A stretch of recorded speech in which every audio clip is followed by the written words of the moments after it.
म्हणजे 1800 रुपये फूट या जागेचा रेट. 10 लाखाची किंमत कशी काढली? कारण रेडी रेकनर प्रमाणेच 1,80,00,000 होतात आणि 10 लाखात विकून सोसायटीने म्हणजे 1,70,00,000 त्यातले खाले का? हा प्रश्न इथे आलाच, म्हणजे सापडलेच गेले. यावरून उत्तरातून आपल्याकडे दिसतंय. म्हणून यामध्ये अध्यक्ष महोदय 2017चा ठराव हे दाखवलं गेलं आहे, त्यावेळेस बोगस सदस्य दाखवले, ज्यांना विकले ते सुद्धा बोगस आहेत, सदस्य सुद्धा बोगस आहेत.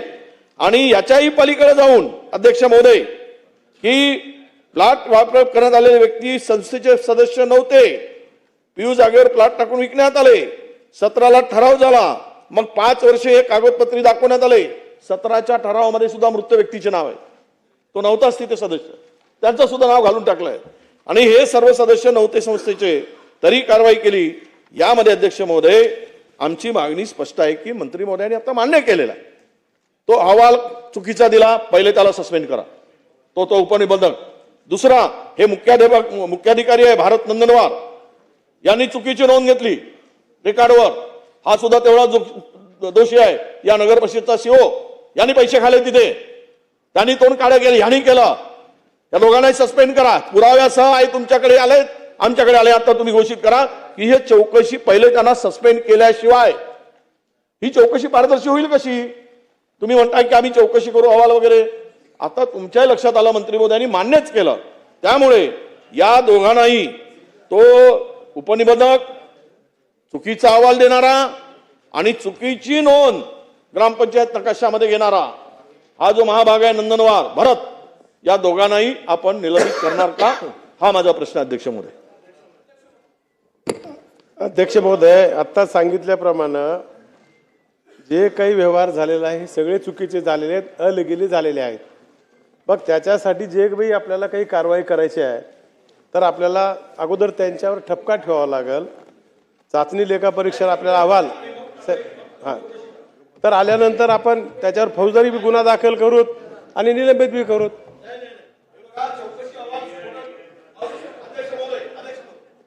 अहवालामध्ये स्पष्टपणे मान्यच केलं मंत्री महोदय की यामध्ये चुकीचा अहवाल आहे, त्यांनी चुकीचा अहवाल दिला.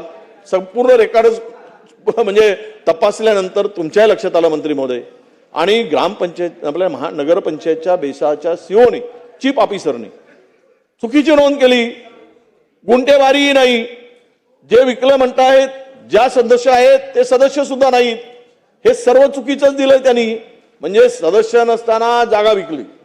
ही जागा पब्लिक युटिलिटीची जागा आहे, त्यातली 10,000 जागा त्याच्यातून काढली. ती जागा खरं म्हणजे बेसाड नगर परिषदेच्या मालकीची जागा असायला पाहिजे, त्यांचा हक्क असतो पब्लिक युटिलिटीसाठी, संस्थेच्या इतर सदस्यांचा हक्क असतो. संस्था नोंदणी केली ती सुद्धा चुकीची केली. आता हे सगळे भक्कम पुरावे आहेत, ते सदस्य नाहीत, ते संस्थेचा ठराव चुकीचा आहे. हा सर्व गोष्टी आपल्या ब्रीफिंग मध्ये लक्षात आले, म्हणूनच आपण मान्य केलं. तुम्ही त्यांना सस्पेंड करा, निलंबित करा आणि मग चौकशी करा. मग करा चौकशी. दोषी नसेल, तुम्हाला वाटत असेल तर पुन्हा रिस्टेट करा, पण प्रथमार्थी हे सर्व दोषीच दिसत आहेत साहेब, तुम्ही यांना वाचवू नका अशी आमची विनंती आहे. अध्यक्ष महोदय, चुकीचा सदर अहवाल झालेला आहे. संबंधित सहाय्यक निबंधक याला निलंबित करण्यात येतं आणि चौकशी करून बाकी मुख्याधिकारी आहेत यांची चौकशी करण्यासाठी नगर विभागाकडे पाठवण्यात येऊन, कारण त्यांची देखील परवानगी घ्यायला पाहिजे होती, त्याची देखील घेतली नाही, त्यांची चौकशी करूत आणि जे दोषी आहेत यांना निलंबित करूत आणि बाकीचे अहवाल आल्यावर त्यांच्यावर कारवाई करू.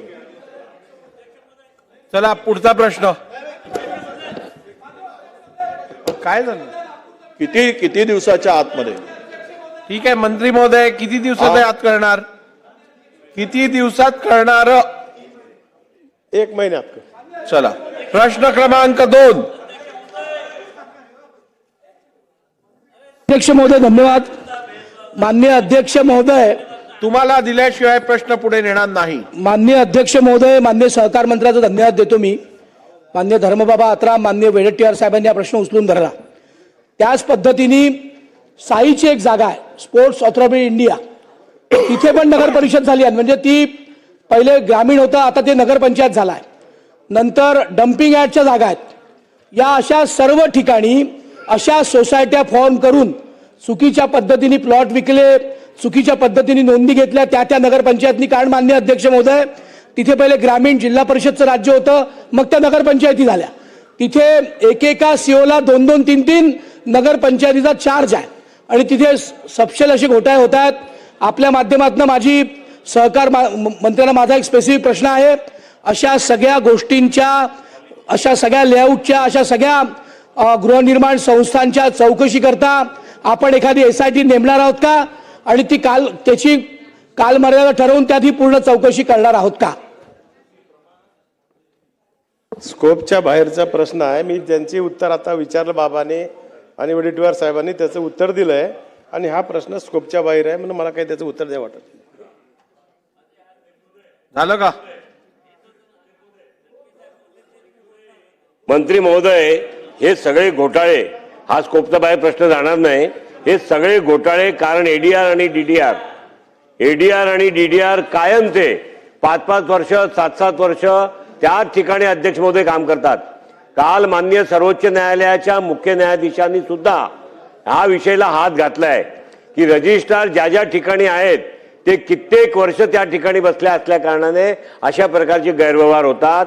आपण पुढच्या 3 महिन्याच्या आत या सभागृहामध्ये पुढचं अधिवेशन भरेल तेव्हा कुठली एडीआर आणि डीडीआर कुठल्या ठिकाणी किती वर्ष आहेत आणि पुन्हा त्याच ठिकाणी बदली घेऊन येतात 1 महिने 2 महिने बाहेर जाऊन, अशा लोकांना आपण सक्त कारवाई करणार का? आणि अशा लोकांना एक निमित्त मर्यादा काळाची ठरवून त्याशिवाय त्यांना तिकडे जागेवर ठेवता येणार नाही, हा निर्णय करणार का? आणि पुढच्या अधिवेशनात याचा संपूर्ण रिपोर्ट या सभागृहाच्या पटलावर ठेवणार का? सागरभाई यांनी आता सांगितल्याप्रमाणे त्याची माहिती घेतो आणि अशा प्रकारे मागं काय झालं असेल त्याच्यावर काही बोलत नाही. पण येणाऱ्या काळामध्ये तशा प्रकारचं तोच अधिकारी एका ठिकाणी येणार नाही याची खबरदारी घेऊत आपण. आता पुढे जे ठीक काही आहे. येणार आहेत. प्रश्न क्रमांक 2. झालं बोलले. प्रश्न क्रमांक 2.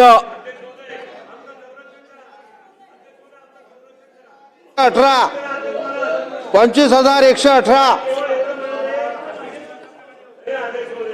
25,118 वितरित केल्याप्रमाणे. अध्यक्ष महाराज, परभणी जिल्ह्यामध्ये मध्यवर्ती सहकारी बँक पाथर्डी, मानवत, बसमत, गंगाखेड अशा एकूण 103 शाखामध्ये भ्रष्टाचार झाल्याचं तक्रार झाली आहे. मंत्री महोदयाने उत्तर सांगितलं आहे की मी चौकशी करतो, अहवाल याचा आहे. अध्यक्ष महाराज, जर चौकशी करायची आहे आणि हे लोक ज्यांच्या विरोधात तक्रार झाली ते जर त्या बँकेवर असतील तर खरंच चौकशी निष्पापपणे होणार आहे काय? म्हणून माझा पहिला प्रश्न आहे, चौकशी होईपर्यंत तिथं प्रशासक बसवल्या जाणार आहे का 103 शाखेमध्ये? आणि आता याची व्याप्ती मोठी आहे, तर हा जो म्हणजे इतका मोठा घोटाळा जर समजा झाला असेल तर हे गुन्हे शाखेच्या अंतर्गत करावं लागणार आहे, कारण सगळ्यांचे लागे बांधे राहतात. तर पोलीस प्रशासनामार्फत, गुन्हे शाखेमार्फत याची चौकशी करण्यात येणार आहे का? आणि चौकशी केल्यावर चौकशी अहवाल सभागृहाच्या पटलावर ठेवून याची माहिती जनतेपर्यंत आपण देणार आहात का? ह्याचे 3 माझे प्रश्न आहे. अध्यक्ष महाराज, नागपूरच्या अधिवेशनामध्ये राजेश विटेकरांनी हा प्रश्न विचारला होता. तशा प्रकारचे आदेशही दिले होते, पण खाली त्याप्रमाणे त्या परभणी जिल्ह्याच्या आणि निबंधक आणि शिवनी त्यावर कारवाई केलेली नाही, हे मात्र खरं आहे. म्हणून याच्या अगोदरच आम्ही त्यांच्यावर वरिष्ठ अधिकाऱ्याची नेमणूक केलेली आहे आणि झाल्याबरोबर 1 महिन्याच्या आत बँकेचे जे शिव आहेत त्यांना परवानगी दिली होती आपण मुदतवाढीची. त्या संदर्भामध्ये आम्ही रिझर्व्ह बँकेला कळवून त्याची परवानगी आम्ही रद्द करणार आहोत. त्या काळामध्ये काही अनुकंपाच्या नावाखाली गैरप्रकार झाला हे निश्चित आहे, त्याच्या संदर्भात बी आम्ही चौकशी करायला लावणार आहोत. आणि अनुकंपाच्या नावाखाली घेत असताना एखादी व्यक्ती घरातली दुर्दैवानं वारली असेल तर त्याच्या वारसाला घ्यायला पाहिजे. परंतु ह्या बँकेमध्ये एक नवीनच पायंडा पाडलाय. एखादा वर्ष 2 वर्ष त्या माणसाला रिटायरमेंटला वेळ असला की त्या बँकेने त्या ठिकाणी मेडिकल ऑफिसरची एक पत्र घेतलं की हा अनफिट आहे म्हणून, आणि त्यांची त्या देखील मेडिकल अधिकाऱ्याची आपल्याला चौकशी करावी लागेल. एक नाही, अशा प्रकारचे 50 लोक त्या परभणी जिल्हा बँकेमध्ये भरलेले आहेत. म्हणून ह्या सगळ्याची चौकशी करण्यासाठी वरिष्ठ अधिकारी आम्ही येण्याच्या अगोदरच, प्रश्न लागण्याच्या अगोदर आम्ही केलेला आहे. आणि जो बँकेचा जो शिव आहे, मुख्य कार्यकारी अधिकारी आणि जो निबंधक आहे, त्या निबंधकावर या ठिकाणी कारवाई आम्ही करणार आहोत.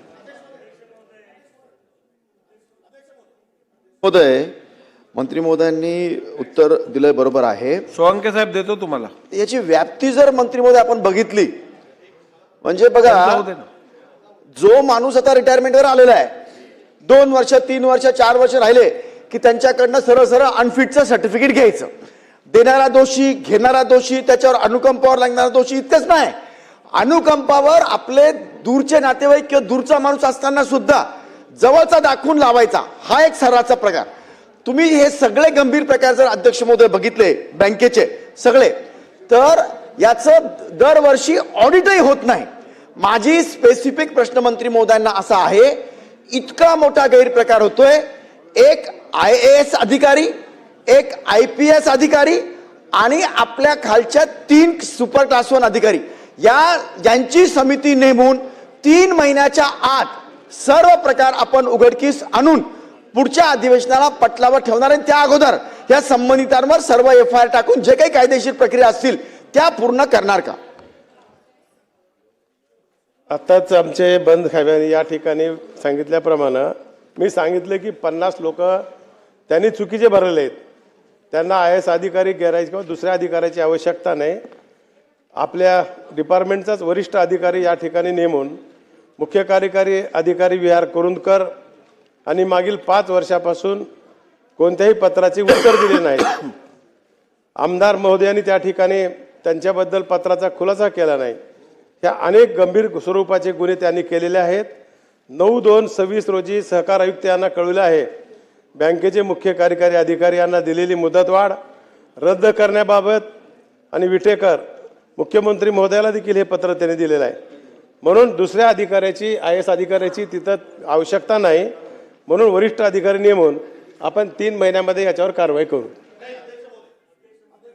प्रश्न असा आहे, अध्यक्ष महोदय, सोळंके साहेब अध्यक्ष महोदय, 2 मिनिटात देतो त्यांचा होते. अध्यक्ष महोदय, सदरील बँकेमध्ये 82 कोटी रुपये 40 लक्ष इतका गैरव्यवहार झाला हे मंत्री महोदयांनी मान्य केलेलं आहे. एक लोकप्रतिनिधी मुख्यमंत्र्यापासून ते सहकार आयुक्तापर्यंत वारंवार तक्रारी करतोय या भ्रष्टाचाराच्या बाबतीत, परंतु तिथला CO असेल तो अजून कामावर आहे, त्याला आपल्याला बदलता आलेलं नाही. आणि हा गैरव्यवहाराला एक प्रकारचं संरक्षण देण्याचं काम सहकार विभागाच्या माध्यमातून होत आहे. म्हणून माझे मंत्री महोदयांना स्पेसिफिक प्रश्न आहे की या बाबतीत एवढा मोठा भ्रष्टाचार झाल्याचं तुम्ही मान्य केलेलं आहे, तर या बाबतीत फौजदारी कारवाई करून जे संबंधित जबाबदार आहेत त्यांच्यावर तातडीनं कारवाई तुम्ही करणार का? त्याच्यामध्ये दादा, प्रकाश दादा, त्यांनी भ्रष्टाचार असा विषय काढला नाही. 103 शाखेमधून 82 कोटी 40 लाख रुपये इतक्या रकमेचा लोकाला ज्या नवीन सभासद करून घेऊन त्यांनी वाटप केलं असं सांगितलंय. तो भ्रष्टाचार नाही. आम्ही माहिती घेतली. त्याचे डिमांड आलेत का, तर त्यांचे सांगितले आम्हाला की डिमांड आले होते, डिमांडला मंजूर दिलेली आहे. पण हा भ्रष्टाचार नाही. ते वाटप जे केलंय ते त्या महिन्यामध्ये केलं एवढं मात्र खरं आहे. पण त्यांना एवढा मोठा आपल्याला अधिकारी किंवा बाकीच्या लोकांना नेमायची आवश्यकता नाही.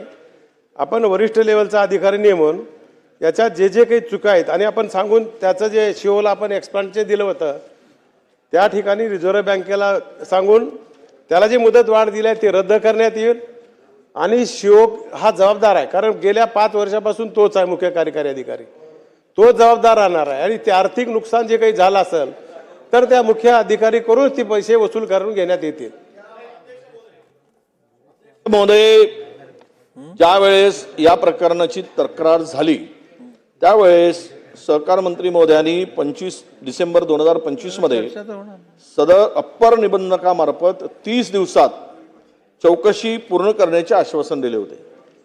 5 महिने झाले, चौकशी पूर्ण का झाली नाही?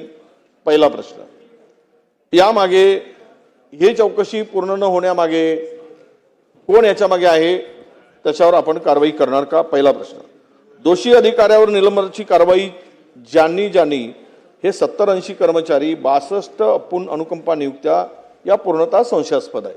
हे आपल्याही निदर्शनास आलेल्या आहेत आणि या बनावट वैद्यकीय प्रमाणपत्राने सुद्धा त्यांनी दिलेले आहेत. अशा अनेक ठिकाणी जो अनुकंपामध्ये हक्कदार असतो त्याला सोडून हे सगळं काम सुरू झालेलं आहे.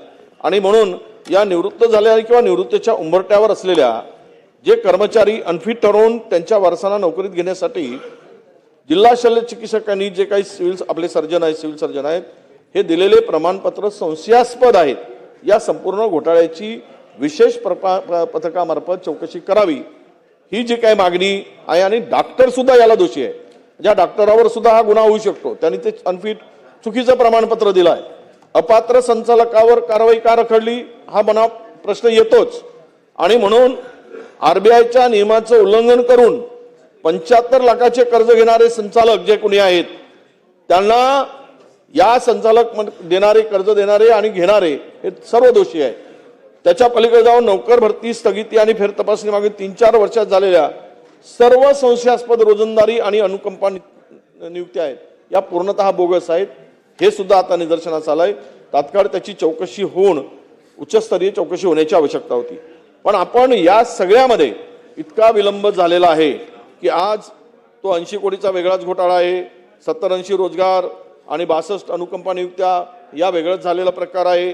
यामध्ये याच बँकेचे मुख्य कार्यकारी अधिकारी सीओ जे आहेत ते मागील 4 वर्षापासून केवळ कागदपत्री घोडे नाचवत आहेत.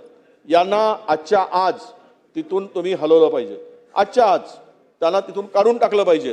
ते तुम्ही करणार आहात का? पहिला प्रश्न. दुसरा प्रश्न, 1 महिन्या चौकशीचे मंत्री महोदय आदेश देऊन ती चौकशी संबंधित अधिकारी 5 महिन्याहून करत नाही.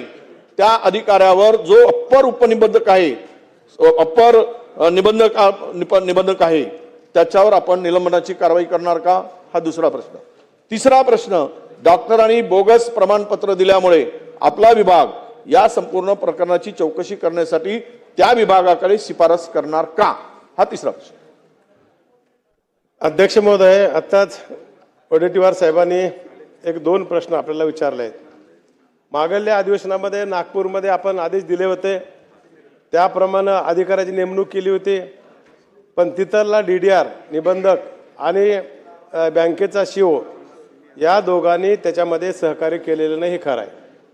म्हणून आता आपण पुन्हा एकदा या ठिकाणी निबंधक दर्जाच्या अधिकाऱ्याची नियुक्ती करून पुणे DPL खंडाकडे अपर निबंधक सहकारी संस्था पुणे यांच्या अध्यक्षतेखाली 5 सदस्यीय समिती नेमणूक आपण केलेली आहे. आणि त्यांच्यामार्फत निबंधक असेल आणि बँकेचा जो CEO आहे हे दोघंही त्यामध्ये दोषी दिसतात. आणि त्या दोघाही अधिकाऱ्यावर त्या दोषीमध्ये त्यांचे जर दोष आढळले, निश्चितपणे दोषी आहेत, पण त्यांच्यावर आम्ही कारवाई करू. मंत्री महोदयांनाही जर एखाद्याच्यावर चौकशी 30 दिवसात पूर्ण करा असं म्हणतायत आणि तो अधिकारी जर आपला ऐकत नाही का? त्याची ताकद आहे का? त्याची अवकात आहे का? 30 दिवसात चौकशी करू म्हटल्यावर जर 5 महिने चौकशी करत नाही. आपण आता उत्तरात म्हणालात की ज्यांनी केली नाही, टाळाटाळ केली म्हणजे तो दोषी आहे, त्याला आज निलंबित करणार का? पहिला प्रश्न. आणि ते आहेच सकृतदर्शनी तुमच्या निदर्शनात आलंय. मंत्री महोदय, तुम्हीच मान्य केलाय, तुमच्या आदेशाची अवहेलना झाली आहे.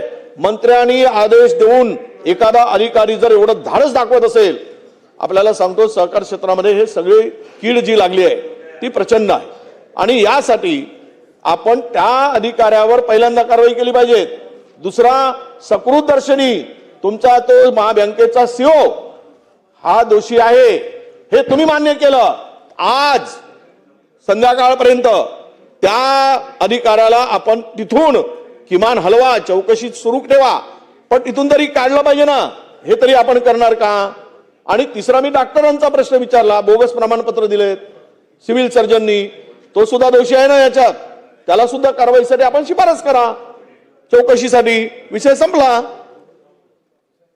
वडेट्टीवार साहेब, एक थोडी संधी देऊ आपण. त्यांनी दिलं नाही हे खरं आहे. आपण आदेश दिले होते, निबंधकानेही सहकार्य केलं नाही, शिवनही केलं नाही, म्हणून आपण अपर निबंधकाची नियुक्ती केलेली आहे. 1 महिन्याच्या आत अहवाल येऊ द्या, दोघांवरही मी ऍक्शन घेतो. प्रश्न क्रमांक 3. प्रश्न क्रमांक 3. अध्यक्ष महोदय, छापल्याप्रमाणे. अध्यक्ष महोदय, प्रथमतः आपणामार्फत संपूर्ण सभागृहाला महाराष्ट्र भाषा गौरव दिनाच्या हार्दिक शुभेच्छा देतो आणि प्रश्नही महाराष्ट्र भाषा आपल्या मराठी भाषेच्या संदर्भातच आहे.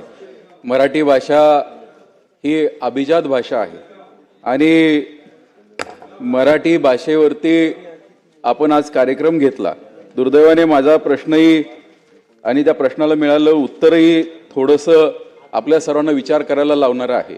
अलीकडच्या काळामध्ये मराठी शाळांमध्ये जी पटसंख्या गळत चाललेली आहे किंवा जी कमी झालेली आहे, हे तुमच्या आमच्या दृष्टिकोनातनं खूप लक्षणीय बाब आहे. अध्यक्ष महोदय, या सभागृहामुळे आम्हाला UK जाण्याची संधी मिळाली होती. युनायटेड किंगडमला आम्ही अभ्यास दौऱ्यावरती गेलो आणि आपल्यामुळे ती संधी मिळाली, त्याचाही आभार मानतो. आणि हे सांगण्याचं कारण असं आहे की ज्यावेळेस आम्ही UK गेलो, वेल्स नावाचा देश त्याचा एक भाग आहे. त्या वेल्स देशामध्ये सर्वजण आजही वेल्श बोलतात. आज महाराष्ट्रामध्ये आपण फिरत असताना आज मराठीचा वापर पाहिजे असा होताना दिसत नाही आणि त्याचं कारण आपली शिक्षण प्रणाली आहे. मला मिळालेल्या उत्तरामध्ये जे शासनाच्या माध्यमातून उत्तर मिळालं त्यात हे सांगण्यात आलं की पालकांचा कल इंग्रजी माध्यमांच्या शाळेकडे वाढत चाललेला आहे. त्यामुळे प्रवेशाची संख्या सुद्धा कमी व्हायला लागलेली आहे. शासन प्रयत्न करत आहे, त्यांनी शासनाच्या प्रयत्नाचे पण मी विशेष अभिनंदन करतो की शासनाच्या माध्यमातून आदर्श शाळा, PM श्री शाळा या माध्यमातून मुलांना आपण मराठी शाळेकडे आणण्याचा प्रयत्न करतोय. याचबरोबर आपण मोफत त्यांना वस्तू सुद्धा देतोय, ज्याच्यामध्ये विद्यार्थ्यांना मोफत पाठ्यपुस्तक वाटप केलं जात आहे. त्यानंतर विद्यार्थ्यांना गणवेश असेल, पायमोजे असतील, बूट हे मोफत दिले जातात. पण सगळ्यात महत्त्वाचा अध्यक्ष महोदय, ज्या वेळेस पालक विद्यार्थ्यांना त्यांच्या पाल्यांना इंग्रजी शाळेमध्ये टाकतात ते काहीतरी 4 पैसे जास्त खर्च करून टाकतात. त्यामुळे आज मोफतपेक्षा म्हणजे free is not needed but quality is must हे म्हणण्याची आज वेळ आलेली आहे. आज आपल्याला दर्जाकडे लक्ष देणं अतिशय गरजेचं आहे. आणि माझा प्रश्न अध्यक्ष महोदय आपल्या माध्यमातून हा आहे की आपण ह्या सगळे ज्यावेळेस हे उपक्रम करत आहोत त्याच्यामध्ये माझी सरकारच्या माध्यमातून एक विनंती आहे की ज्या खाजगी शाळा आहेत विना अनुदानित, या शाळेंचा दर्जा कुठेतरी आता घसरलेला दिसतोय. तर ह्या शाळेंचा जो दर्जा घसरलेला आहे हा आपण सुधारण्यासाठी स्कूल मॉनिटरिंगला कशा पद्धतीने पुढे आणणार आहात. त्याचबरोबर ज्या सरकारी शाळा आहेत या सरकारी शाळांमध्ये आपण पटसंख्या प्रश्नच घेतोय की मॉनिटरिंग आपण कसं करणार आहात. आणि जे आज विद्यार्थी मराठी शाळा सोडून जातात ते सोडण्यामागचं कारण असं आहे की सब्जेक्ट टीचर्स नसतात. 20 जणांचा पट असेल तर एक शिक्षक ठेवला जातो, तो संपूर्ण शाळा शिकवत असताना याच्यावरती सरकार काय कारवाई करणार आहे. आणि आपण इतर शाळेंमध्ये मराठी हे कंपल्सरी केलेलं आहे, पण कंपल्सरी करत असताना सक्तीचं करत असताना त्याचं इम्प्लिमेंटेशन पाहिजे असं होताना दिसत नाही. आजही इंग्रजी शाळेत जे मराठी शिकवलं जातं ते तात्पुरतं, त्यामुळे कम्युनिकेशन पुरतं शिकवलं जातं, त्याच्यावरती भर दिला जात नाही, व्याकरणावरती भर दिला जात नाही. तो देण्याच्या दृष्टिकोनातून आपल्याकडे कोणती प्रणाली आहे का की इतर शाळेंमध्ये सुद्धा मराठी त्या पद्धतीने शिकवली जाते का, हे आपण कशा पद्धतीने पाहतो. अध्यक्ष महोदय, आज योगायोग आहे की मराठी भाषा गौरव दिवस आपण संपूर्ण महाराष्ट्रामध्ये देश पातळीवर जगाच्या पाठीवर साजरा करीत आहोत. आणि याच दिवशी मराठी भाषेच्या शाळेंच्या संदर्भामध्ये, विद्यार्थ्यांच्या संदर्भामध्ये प्रश्न या ठिकाणी उपस्थित झालेला आहे. अध्यक्ष महोदय, या प्रश्नाचं सारांश जर बघितला तर विद्यार्थ्यांची संख्या, शाळेंची संख्या आणि शिक्षकांची संख्या या मुद्द्यांवर आधारित हा प्रश्न या ठिकाणी आहे. अध्यक्ष महोदय, मला आपल्या माध्यमातून या ठिकाणी सभागृहाला माहिती द्यायची आहे. साधारणपणे आता जी काही माहिती उपलब्ध आहे 2012-13 पासून जर आपण विचार केला तर शासकीय शाळेमध्ये 68,97,291 या ठिकाणी विद्यार्थी होते. प्रायव्हेट खाजगी शाळांमध्ये ज्या अनुदानित आहेत त्या ठिकाणी 1,87,773 शासकीय शाळेचा आकडा माझा 68,97,291 असा आहे. सेल्फ फायनान्सच्या शाळांमध्ये 41,65,779 आणि एकूण विद्यार्थ्यांची संख्या पाहता 2,18,00,000. अध्यक्ष महोदय, 23-24चे जर आकडे आपण जर बघितले तर शासकीय शाळांमध्ये म्हणजे जिथे आपण आता 68,97,000 म्हणजे जवळपास 69 लाखाचं आपले आकडे आहेत, त्या ठिकाणी 52,31,000 ही आता विद्यार्थ्यांची संख्या आहे. आणि म्हणून टोटल विद्यार्थ्यांशी जर आपण याचं कंपॅरिझन केलं तर 2,18,00,000 विद्यार्थ्यांच्या 2012-13 मध्ये, आता 23-24 मध्ये 2,12,00,000 विद्यार्थी आहेत. अध्यक्ष महोदय, या आकड्यांच्या पाठीमागे सांगण्याचा उद्देश असा आहे की यापूर्वी आधार प्रमाणीकरणाचं त्या ठिकाणी व्यवस्था नव्हती आणि म्हणून जेव्हा तपासणी करण्यात आली तर साधारणपणे 9 लाख विद्यार्थी त्या ठिकाणी कमी आढळून आलेले आहेत. आणि म्हणून ही एक बाब आपल्या माध्यमातून निदर्शनास आणून देतो. त्याच्यासोबतच जे काही विद्यार्थ्यांचे संख्या आहे, ही विद्यार्थ्यांची संख्या अपडेट करण्याच्या ही व्यवस्था त्या ठिकाणी वेळोवेळी आहेत आणि म्हणून तेही त्या ठिकाणी केलं जात आहे. अध्यक्ष महोदय, आपल्या या शाळेंच्या मध्ये विद्यार्थ्यांची संख्या कशी वाढवता येईल या दृष्टिकोनातून जे काही प्रावधान त्या ठिकाणी करण्यात आलेले आहेत.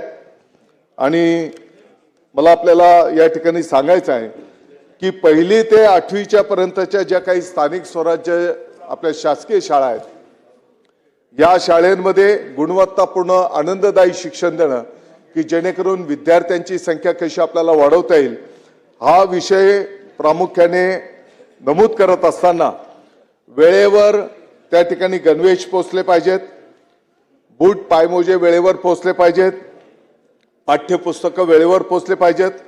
आणि आपण जर बघितलं असेल तर चालू वर्षाच्या 16 जूनला जे काही शाळा सुरू झाल्या, महाराष्ट्राच्या इतिहासामध्ये पहिल्यांदाच महामहिम राज्यपाल महोदय विद्यार्थ्यांचं स्वागत करण्याच्यासाठी या ठिकाणी मुंबई महानगरपालिकेच्या शाळेमध्ये स्वतः उपस्थित होते.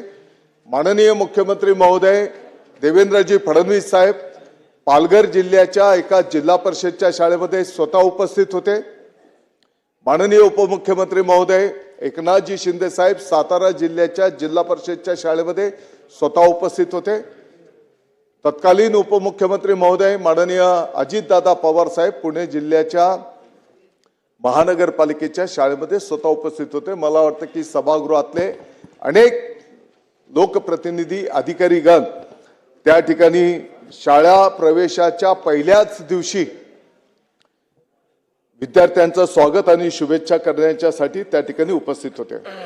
आणि म्हणून जे काही सुविधा आपण त्या ठिकाणी निर्माण करतो आहोत त्याच्यामध्ये सुधारणा करायला घेतलेल्या आहेत. अध्यक्ष महोदय, बऱ्याच ठिकाणी आपण पाहतो की विद्यार्थ्यांना काही प्रमाणात लिखाण, वाचन आणि गणितामध्ये विद्यार्थी पाठीमागे आहेत. आणि म्हणून नॅशनल एज्युकेशन पॉलिसी, राष्ट्रीय शैक्षणिक धोरणाचं जे काही सूत्र आहे त्या सूत्राप्रमाणे निपुण महाराष्ट्र हा प्रकल्प विभागाने हाती घेतलेला आहे. आणि लिखाण, वाचन आणि गणितामध्ये जे विद्यार्थी पाठीमागे असतील त्यांचे विशेष तास केंद्रित करून त्यांना त्या ठिकाणी मुख्य प्रवाहामध्ये आणण्याचं काम शासनाच्या वतीने केले जाते आहे. काही योजनांची माहिती स्वतः माननीय आमदार महोदयांनी त्या ठिकाणी दिलेलीच आहे. PM श्री शाळेच्या माध्यमातून शाळेंचं आधुनिकीकरण केलं जात आहे. माझी शाळा सुंदर शाळा या माध्यमातून त्याचं आधुनिकीकरण केलं जात आहे. शिक्षकांनाही त्या ठिकाणी प्रशिक्षित केलं जात आहे. शिक्षकांची अशैक्षणिक कामं कशी कमी करता येतील याचंही नियोजन त्या ठिकाणी केलं जात आहे. अध्यक्ष महोदय, अनेक शिक्षक असे आहेत की अतिशय सेवाभावी भावनेतून ते त्यांचं कार्य संपन्न करतायत आणि म्हणून अशा शिक्षकांनी त्यांच्या अनुभवातून त्यांच्या कष्टातून त्यांनी जे काही ज्ञान पद्धती प्राप्त केलेली आहे त्या अशा प्रगतिशील शिक्षकांना आता केंद्र पातळीवरच्या शाळेंची जबाबदारी देऊन त्याही शाळेंचा विकास साध्य करण्याचा प्रयत्न त्या ठिकाणी केला जातोय. अध्यक्ष महोदय, यापूर्वीच्या काळामध्ये जुन्या काळी 4थी आणि 7वी मध्ये स्कॉलरशिपची परीक्षा घेतली जायची. मध्यंतरीच्या काळामध्ये ही परीक्षा आता 5वी आणि 8वीला घेतली जात होती. परंतु जिथपर्यंत स्थानिक स्वराज्य संस्थांच्या शाळा आहेत या मोठ्या प्रमाणात 1ली ते 4थी अशा पद्धतीच्या असल्यामुळे आपण परत एकदा या स्कॉलरशिपची परीक्षा 4थी आणि 7वीला त्या ठिकाणी करायला घेतलेली आहे. विद्यार्थ्यांच्या आरोग्याच्याही संदर्भामध्ये आपण आता विशेष काळजी घेऊन त्या ठिकाणी त्यांचं हेल्थ कार्ड करायला घेतो आहोत की जेणेकरून त्याच्या भावी जीवनामध्ये सुद्धा त्याला काही त्याची आरोग्य पत्रिका त्या ठिकाणी उपयोगात येणार आहे. आणि म्हणून मला सांगायचं तात्पर्य असं आहे की राष्ट्र प्रथम ही कन्सेप्ट घेत विद्यार्थ्यांना गुणवत्तापूर्ण आनंददायी शिक्षण मिळालं पाहिजे. एक दर्जेदार शिक्षण त्या ठिकाणी मिळालं पाहिजे आणि म्हणून सर्व शाळेंच्या भौतिक सुविधा ज्याच्यामध्ये प्राधान्यक्रमाने शुद्ध पिण्याचं पाणी विद्यार्थ्यांना मिळायला पाहिजे. स्वच्छतागृह त्या ठिकाणी असली पाहिजेत. शाळेंच्या इमारती चांगल्या असल्या पाहिजेत. ही सुविधा त्या ठिकाणी देता आल्या पाहिजेत. आणि मग वाचनालय असेल, लॅब असेल, खेळांचं मैदान असेल, याही सुविधा आपण त्या ठिकाणी द्यायला घेतलेल्या आहेत. या प्रश्नाच्या माध्यमातून सर्व सभागृहाला माझी विनंती आहे की आपल्या आपल्या कार्यक्षेत्रातल्या ज्या काही जिल्हा परिषदच्या शाळा असतील त्यातल्या त्या जास्ती पटसंख्या असलेल्या केंद्र शाळा एक 5 शाळेंची यादी जर आपण लवकरात दिली तर या शाळेंमध्ये प्राधान्यक्रमाने या सुविधा देण्याचा निर्णय मतदारसंघातील 5 हा पण निर्णय त्या ठिकाणी केलेला आहे. अध्यक्ष महोदय, नुकताच 26 जानेवारी भारतीय प्रजासत्ताक दिन जो आपण साजरा केला तर तो साजरा करीत असताना आपण जर पाहिलं असेल तर 2 कोटीपेक्षा जास्त विद्यार्थ्यांनी देशभक्तीपर गाण्यांवर कवायत सादर करून त्या ठिकाणी एक विश्वविक्रम आपल्या सर्व राज्याच्या विद्यार्थ्यांनी सर्व माध्यमांच्या शाळेंनी त्या ठिकाणी निर्माण केला. मला वाटतं की असे एक ना अनेक छोटे छोटे प्रकल्प करून आपण आपल्या जिल्हा परिषदच्या मराठी शाळेंची गुणवत्ता कशी वाढवता येईल या दृष्टिकोनातून शासन त्या ठिकाणी काम करत आहे. येणाऱ्या काळामध्ये शिक्षक भरती करत असताना आपल्याला माहिती आहे पवित्र पोर्टलच्या माध्यमातून शिक्षक भरती त्या ठिकाणी करण्यात आलेली आहे आणि साधारणतः आतापर्यंत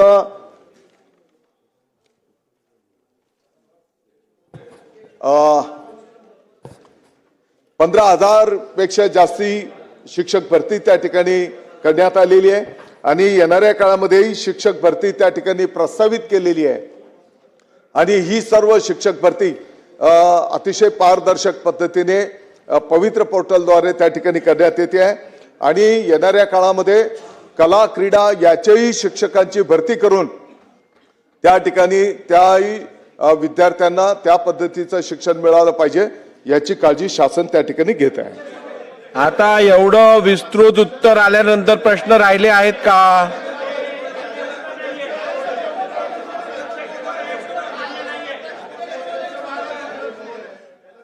अध्यक्ष महोदय, धन्यवाद अध्यक्ष महोदय.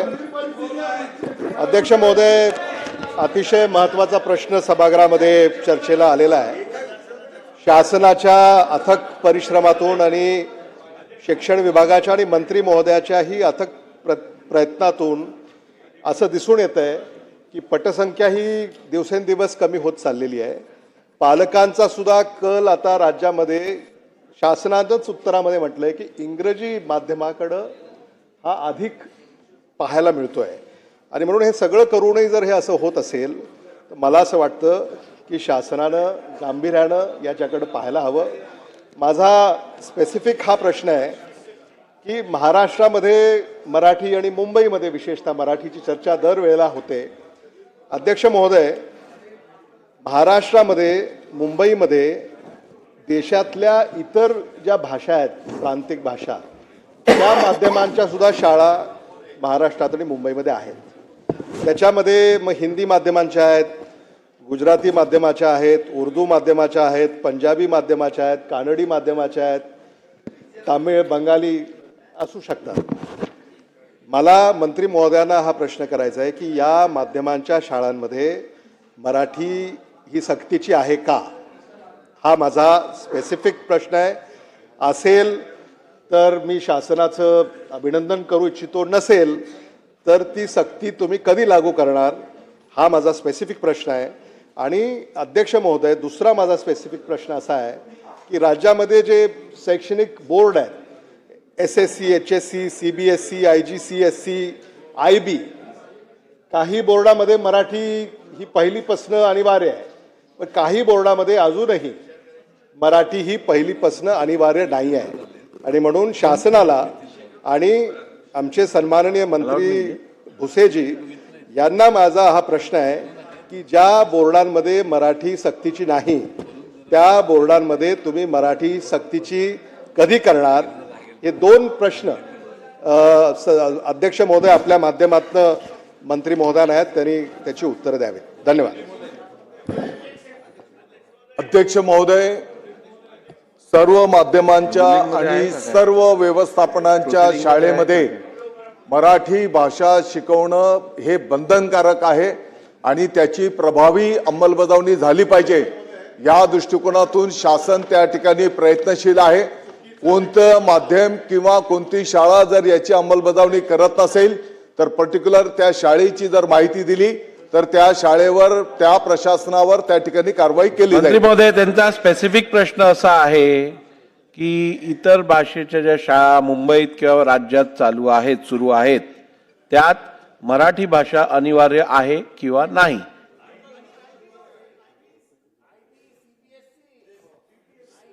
अध्यक्ष महोदय, सर्व माध्यमांच्या सर्व भाषिकांच्या शाळेमध्ये मराठी भाषा शिकवणं हे बंधनकारक आहे आणि त्याची प्रभावी अंमलबजावणी झाली पाहिजे.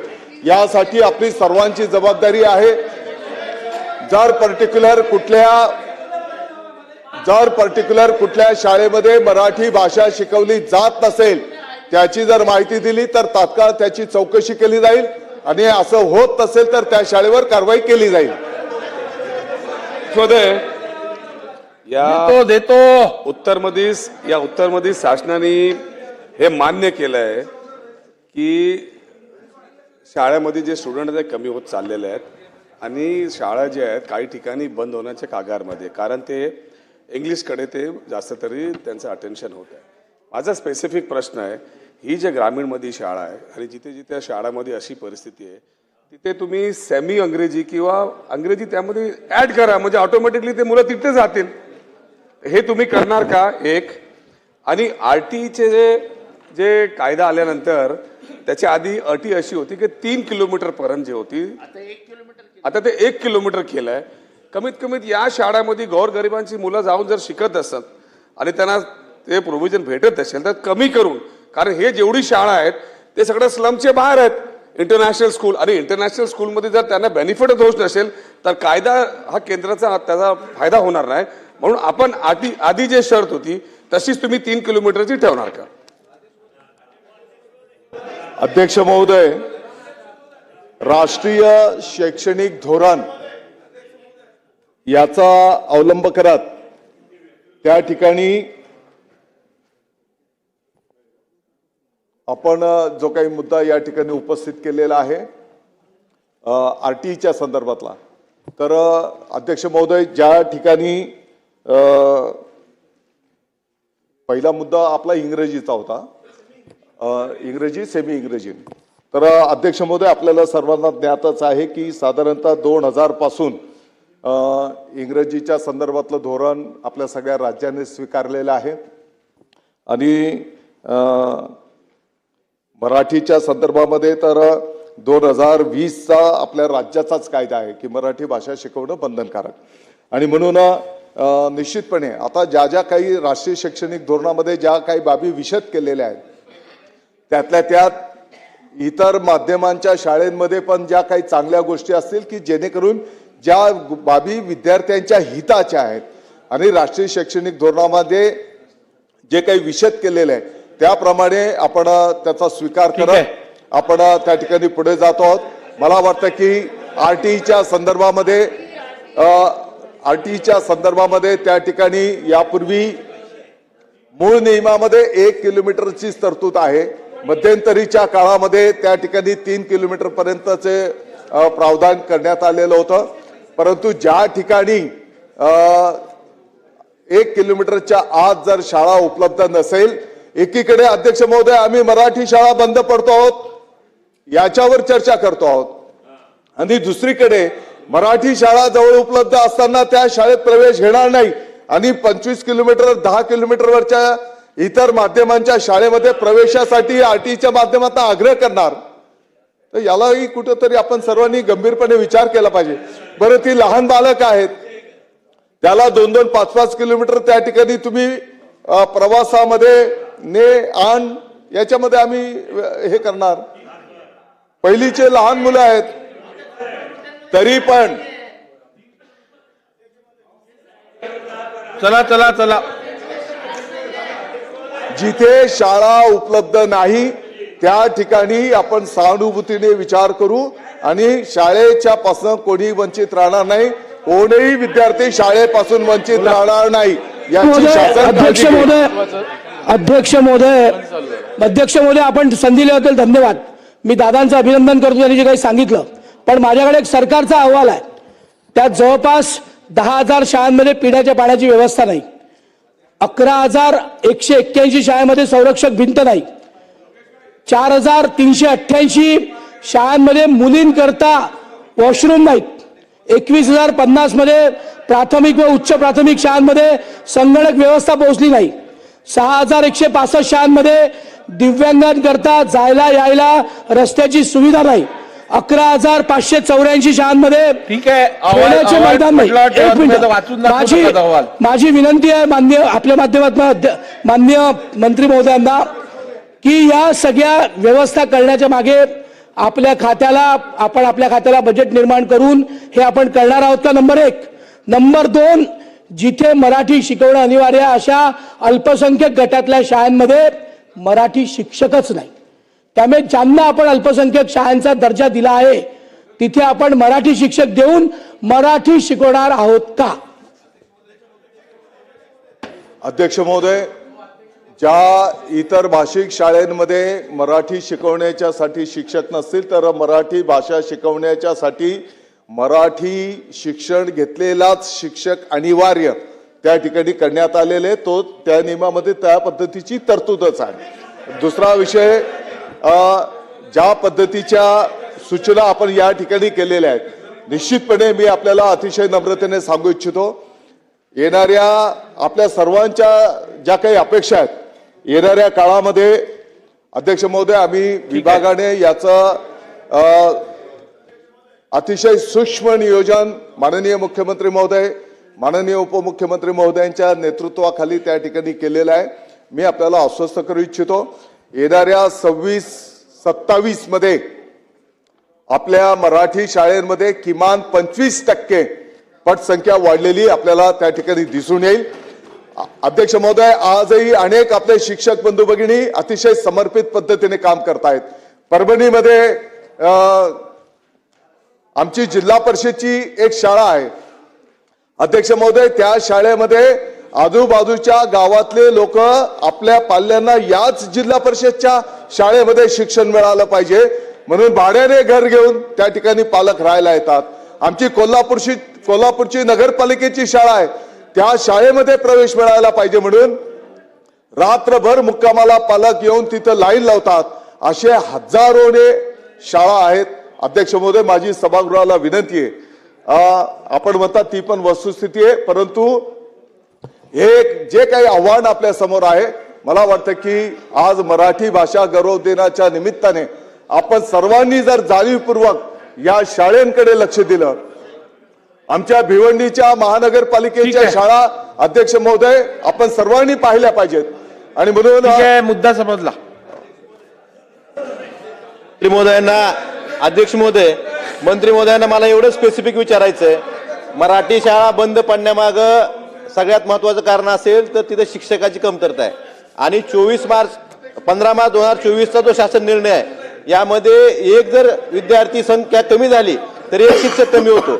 पर 59 जर विद्यार्थी 60चे झाले तर एक शिक्षक कमी होतो. परंतु जर तो एक शिक्षक वाढवायचा असेल तर 16 विद्यार्थी वाढवावे लागतात. हा जो अन्यायकारक शासन निर्णय आहे, संच मान्यता, त्यामुळे शिक्षक संख्या मिळत नाही. आणि शिक्षक नसल्यामुळे, शिक्षकाची तिथं उपलब्धता नसल्यामुळे तिथली पटसंख्या कमी होते आणि मराठी शाळा बंद पडतायत. त्यामुळे हा 15 मार्च 2024चा जो शासन निर्णय आहे, त्यात थोडक्यात तो विचारा, आता किती शासन वेळ निर्णय लागेल? बदल करणार का, एवढं स्पेसिफिक उत्तर मंत्री महोदयांनी द्यावं. अध्यक्ष महोदय, संच मान्यतेच्या संदर्भामध्ये 15/3/2024चं धोरण त्या ठिकाणी आणण्यात आलेलं आहे आणि त्याप्रमाणे त्याची कारवाई केली जाते. जिथपर्यंत पहिली ते शेवटचा प्रश्न पाचवीच्या घ्या, राहुल वर्गाच्या करता त्या परिसरामध्ये जर शाळा नसेल तर निश्चितपणे त्याचा आपण सहानुभूतीपूर्वक विचार करू. परंतु 6 ते 8 वर्गाच्या करता 3 किलोमीटरची ऑलरेडी अट आहे. अबू आझमी साहब को विषय असा आहे की जी काही पहिलीला जी ऍडमिशन आपण करणार आहोत ती लहान बाळ असतात आणि म्हणून त्यांनाही प्रवासाचाही जास्तीचा त्रास होणार नाही. जिथे शाळेची उपलब्धता नाही तिथे आपण सहानुभूतीने विचार करू. चला, शेवटचा प्रश्न घ्या. मंत्री महोदयांनी अतिशय सविस्तर उत्तर दिले. मी स्पेसिफिक 2च प्रश्न विचारणार आहे. पहिलं म्हणजे पूर्वी सर्व शिक्षण अभियानाच्या अंतर्गत केंद्र सरकार प्राथमिक शाळांना इमारतीसाठी निधी द्यायचं.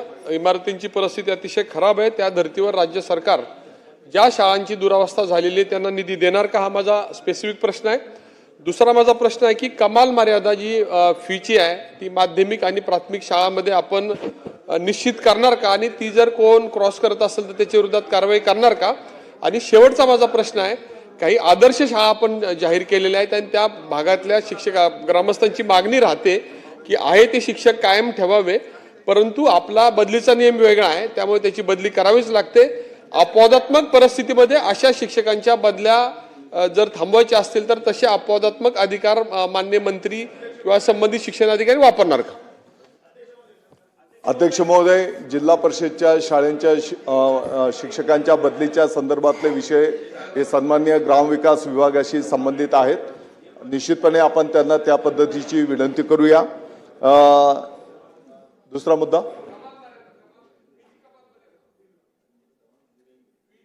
ही कमाल मर्यादा आहे ती आपण टाकणार का, किंवा असेल तर त्याचं पालन करणार का. माध्यमिक शाळांची आणि प्राथमिक शाळांच्या काही शाळांच्या फी खूप जास्त आहेत, त्याची कमाल मर्यादा निश्चित आहे का. अध्यक्ष महोदय, या संदर्भामध्ये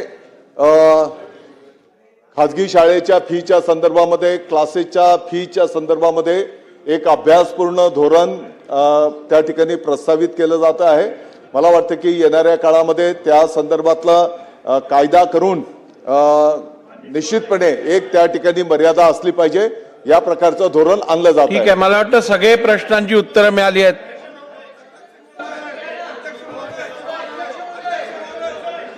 अध्यक्ष महोदय, या ठिकाणी मंत्री महोदयांनी जी काही शिक्षण विभागातर्फे व्यवस्था केली जाते, ज्या सुविधा दिल्या जातात त्या स्तुत्य आणि अनुकरणीय आहे. परंतु अध्यक्ष महोदय, याच्यामध्ये उत्तरामध्ये आपण जे सांगितलेलं आहे की आम्ही निरनिराळ्या प्रकारच्या ज्या सुविधा, दर्जा जो आहे त्या दर्जाच्या संबंधी काही दिलेलं नाही अध्यक्ष महोदय. आणि त्याच्यामुळे 20 पर्यंतच्या पटसंख्येला एक शिक्षक, तो 3-3 विषय 4-4 विषय त्याला करायला लागतात. त्याच्यामुळे माझा प्रश्न आहे की 20 पटसंख्येला तुम्ही 2 शिक्षक करणार का. दुसरा अध्यक्ष महोदय, उत्तरामध्ये तुम्ही सुप्रीम कोर्टाने जो निर्णय दिलेला आहे 1 सप्टेंबर 25ला की TAITची परीक्षा तुम्हाला बंधनकारक आहे. आता एक परीक्षा झाली त्याची, परंतु ह्याच्यामध्ये अध्यक्ष महोदय ज्यांना प्रमोशन मिळालेलं आहे त्यांना परीक्षा दिल्याशिवाय प्रमोशन मिळणार नाहीये. परंतु 2 वर्षाची मुदत त्यांना देऊन कंडिशनल तुम्ही त्यांना प्रमोशन देणं गरजेचं आहे, कारण ते अनेक वर्ष त्या ठिकाणी काम करणार आहे. तर त्या बाबतीमध्ये आपण ही अट जी आहे ती शिथिल करणार का अध्यक्ष महोदय? दोन बोलले, आणि दोन झाले. बोगस शाळा ज्या आहेत, इंग्रजी मीडियमच्या बोगस शाळांना मंत्री महोदय, उत्तर कारवाई घ्या. करण्याकरता आपल्याकडे फार मोठं काही हत्यार नाहीये. तर त्याच्यामध्ये देखील आपण कडक धोरण अवलंबणार का? कारण याच्यामध्ये विद्यार्थी आणि पालकांची नुकसान होतं अध्यक्ष महोदय.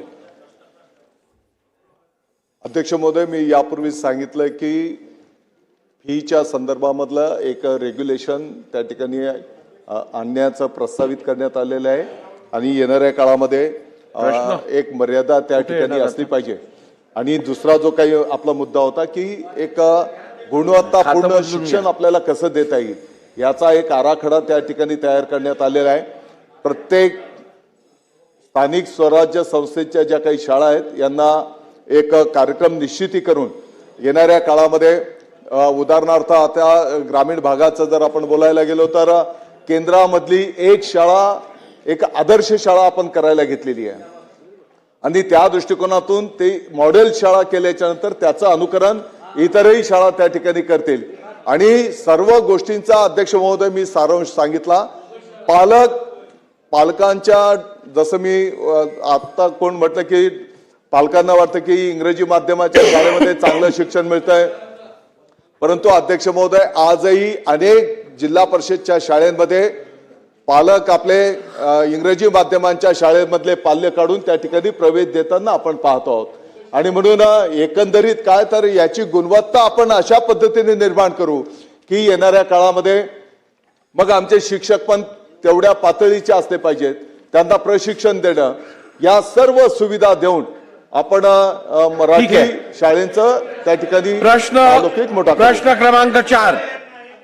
प्रश्न क्रमांक 27-325. अध्यक्ष महोदय छापल्याप्रमाणे. धन्यवाद अध्यक्ष महोदय.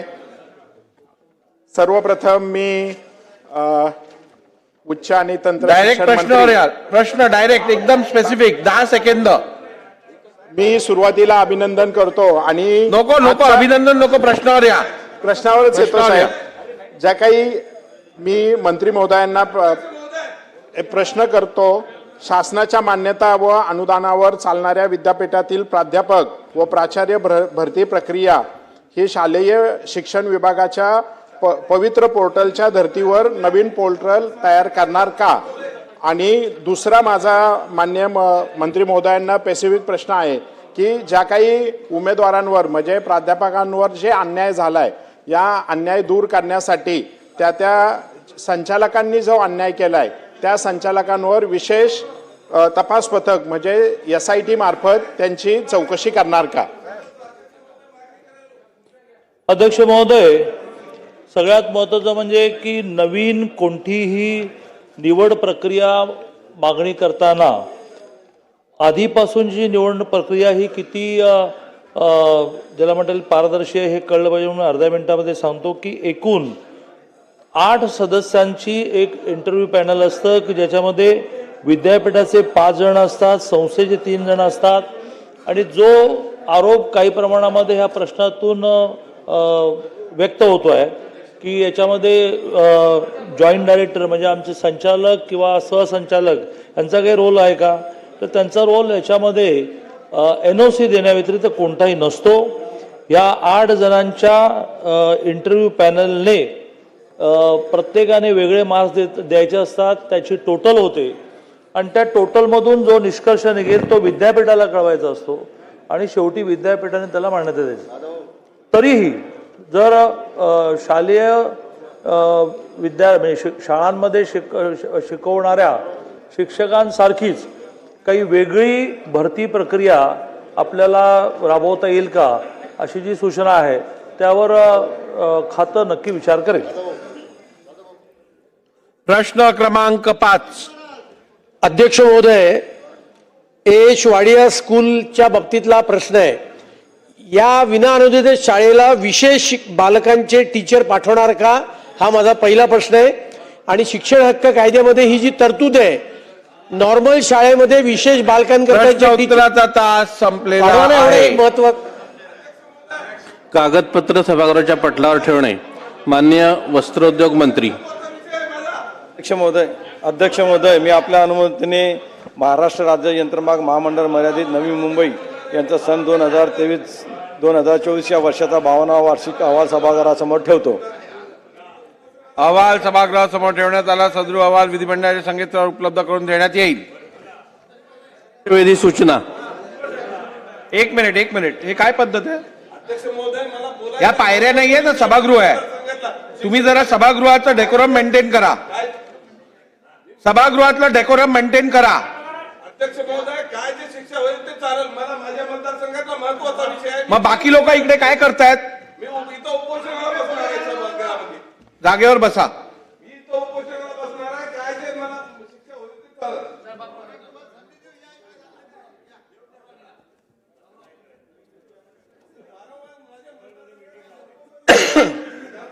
चला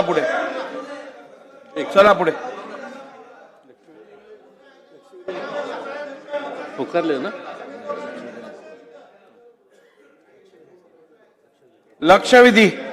लक्षवेधी क्रमांक 1. अध्यक्ष महोदय, लक्षवेधी क्रमांक 1 केल्याप्रमाणे हाऊसफुल.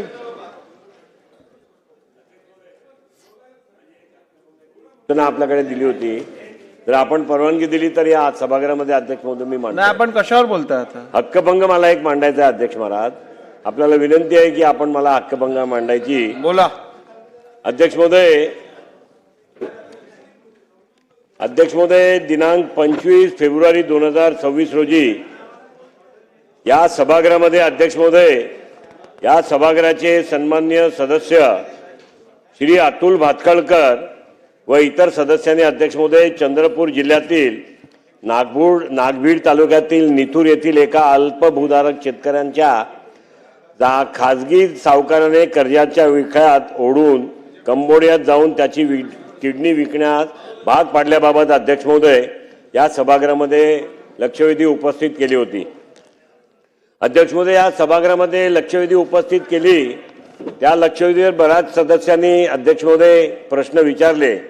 या सभागृहाचे वरिष्ठ सदस्य, या सभागृहाचे सन्माननीय सदस्य श्री विजयराव वडेट्टीवारांनी सुद्धा या लक्षवेधीमध्ये अध्यक्ष महोदय प्रश्न विचारले. प्रश्न विचारताना अध्यक्ष महोदय ज्या प्रश्नाचे उत्तर छापील अध्यक्ष महोदय लक्षवेधीमध्ये येते त्याच्यामध्ये अध्यक्ष महोदय 19 लोकांचे अध्यक्ष महोदय शेतकऱ्यांच्या किडन्या विकल्या गेल्या असा त्यांचा उल्लेख अध्यक्ष महोदय श्री वडेट्टीवार यांनी अध्यक्ष महोदय या सभागृहात केला. माननीय मंत्री महोदयांनी त्याचा उत्तर देताना अध्यक्ष महोदय त्यांना दोनदा सांगितलं. एकदा सांगितल्यावर की बाबा 19 सध्या शेतकऱ्यांच्या किडन्याचा हा प्रश्न नाही आहे. कुल मिळून अध्यक्ष महोदय कंबोडियामध्ये ज्या किडनी ट्रान्सप्लांट झाल्या असतील त्यापैकी 9 लोकांच्या किडनी ट्रान्सप्लांट झाल्या आहेत. त्या 9 लोकांपैकी केवळ 2 लोक ही महाराष्ट्राची होती आणि दुर्दैवाने अध्यक्ष महोदय त्या 2 लोकांमध्ये एक दुर्दैवी शेतकरी होता असा उल्लेख अध्यक्ष महोदय मंत्री महोदय करत होते. मी त्यावेळा सभागृहात उपस्थित होतो. अध्यक्ष महोदय परत विजय वडेट्टीवार साहेब यांनी परत तो विषय पुढे नेताना अध्यक्ष महोदय त्याचा वारंवार उल्लेख केला की 19 लोकांच्या शेतकऱ्यांच्या किडन्या अध्यक्ष महोदय अशा पद्धतीने काढल्या गेल्या. अध्यक्ष महोदय याचा पुढे अध्यक्ष महोदय जे डॉक्टरच्या माध्यमातून किडनी ट्रान्सप्लांट झाली अध्यक्ष महोदय ते डॉक्टर पद्मश्री होते असा सुद्धा त्यांनी अध्यक्ष महोदय उल्लेख केला. अध्यक्ष महोदय महाराष्ट्राचा शेतकरी गरीब जरूर आहे. कर्जाचा विळख्यात सुद्धा अध्यक्ष महोदय असेल. थोडक्यात घ्या. नाही मी थोडक्यात विषय तर समजायला पाहिजे ना. सभागृहात तर आपण घेणार किंवा वडेट्टीवार साहेब त्याच्या संदर्भात खेद व्यक्त करतील. अन्यथा अध्यक्ष महोदय आपण निर्णय कराल. अध्यक्ष महोदय विषय समजायला पाहिजे. हा पद्मश्री अध्यक्ष महोदय एकतर त्याचा उल्लेख केला. हा पद्मश्री ज्यांना ज्यांना मिळतोय अध्यक्ष महोदय सरकारच्या माध्यमातून कुठलीही सरकार असो सरकारच्या माध्यमातून त्याची सगळी सहनिशा होते. त्या डॉक्टरने किडनी ट्रान्सप्लांट केली ते कुठलेही पद्मश्री डॉक्टर नाहीत अध्यक्ष महोदय. त्यामुळे ज्यांना ज्यांना पद्मश्री मिळाला असेल त्यांच्या मनात सुद्धा संभ्रम निर्माण होतो की अशा लोकांना जर पद्मश्री दिला असेल तर आमच्या पद्मश्रीला काय लोक बघत असतील, कुठल्या दृष्टिकोनातून बघतील.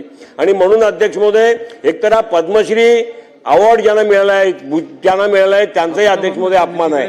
दुसरा अध्यक्ष महोदय, महाराष्ट्राचा शेतकरी गरीब असेल पण शेतकरी अध्यक्ष महोदय कर्जाच्या विळख्यात गेल्यानंतर किडनी विकतोय अशा जो संभ्रम निर्माण झाला किंवा आणखीन लोकांना याच्यामध्ये अध्यक्ष महोदय प्रेशर करण्यात आला किंवा त्यांना प्रोत्साहित करण्यात आला, असा अध्यक्ष महोदय हा प्रकार या सभागृहाच्या माध्यमातून पूर्ण महाराष्ट्रात जातो.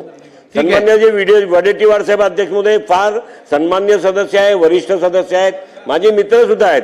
अध्यक्ष महोदय, माझी विनंती आहे की महाराष्ट्राचा शेतकरी गरीब असला तरी किडनी विकणारा शेतकरी नाही आहे आणि 19 शेतकरी तो बिलकुल नव्हते. अध्यक्ष महोदय, वारंवार सांगून सुद्धा एक नरेटिव्ह सेट करायचा काय प्रयत्न होता की काय अध्यक्ष महोदय, की महाराष्ट्रामध्ये त्या मीडियावरती भरपूर चालला अध्यक्ष महोदय हा विषय. मी हा करणार नव्हतो पण मीडियावरती वारंवार हा विषय चालला आणि 19 शेतकऱ्यांनी किडन्या विकल्या असा पद्धतीने महाराष्ट्रभर जो प्रचार आणि प्रसार झाला अध्यक्ष महोदय, याला कुठेतरी या सभागृह हा निमित्त झालाय. माझी विनंती अध्यक्ष महोदय की आपण 19 कुठल्याही शेतकऱ्यांनी किडन्या विकल्या नाही आहेत.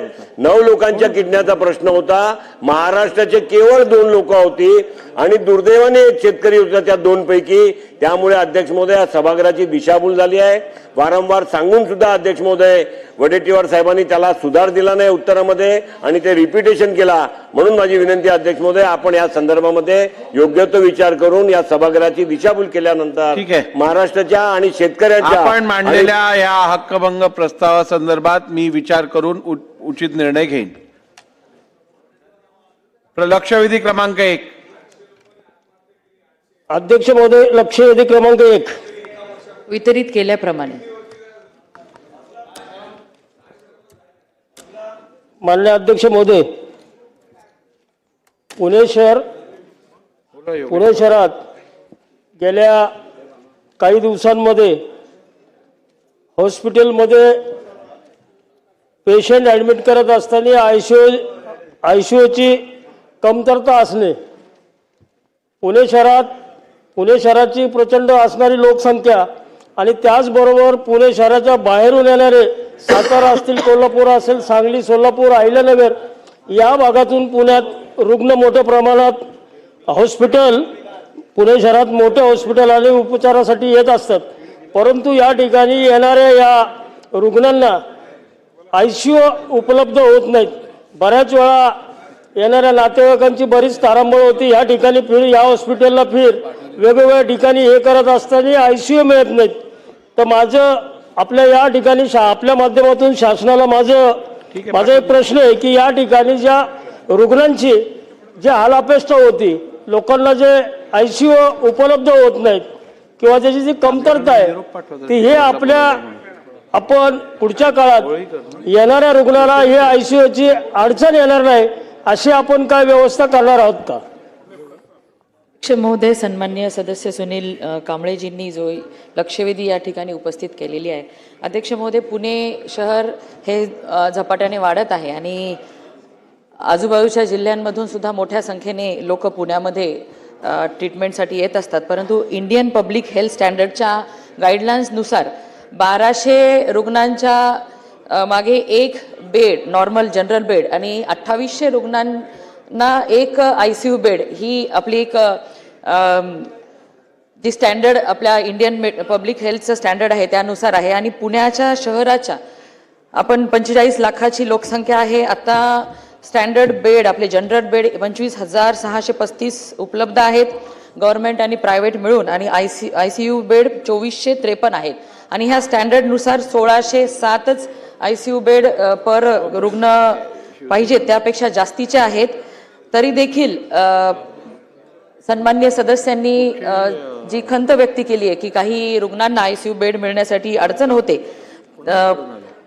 5-6 तास रुग्णांना त्या ठिकाणी वेट करावं लागत असेल, परंतु सफिशियंट असे आयसीयू बेड आणि जनरल बेडची संख्या पुणे शहरामध्ये आहे.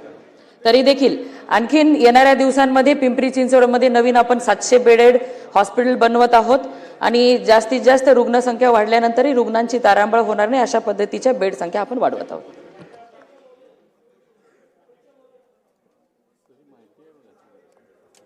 अध्यक्ष महोदय, माननीय मंत्री महोदयांनी उत्तर दिलं की या ठिकाणी खरं तर आपण आपल्याकडनं जे छापील उत्तर मिळाले त्यात आयसीयूची संख्या वेगळी आणि आत्ता आपल्या उत्तरातून जी संख्या सांगताय आपण की एवढे एवढे बेड उपलब्ध आहेत, परंतु या ठिकाणी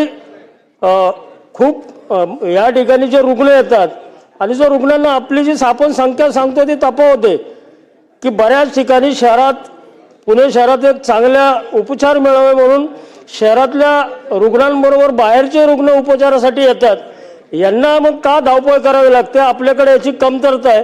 किंवा माझी आत्ता आपल्या अध्यक्ष महोदय, माननीय मंत्री महोदय, शासनाकडे माझी एक अशी विनंती आहे की पुढच्या काळात आपण पुणे शहरात जे हॉस्पिटल असतील किंवा आपण पुढच्या काळात एक 2-3 वर्षाचा प्लॅनिंग करून रुग्णांना कुठल्याही प्रकारची अडचण येणार नाही त्यासाठी आयसीयूची आपण उपलब्धता करून देणार का?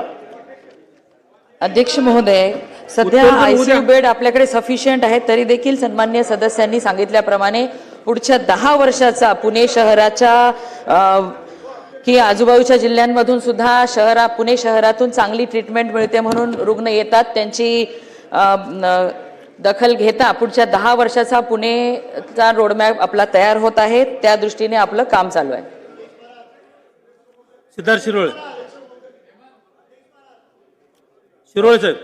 अध्यक्ष महोदय, मला मंत्री महोदयांना सांगू इच्छितो की त्याच्यामध्ये आपण ससूनमधलं जे निओनेटल NICU आहे ते अतिशय चांगल्या पद्धतीने चालू आहे.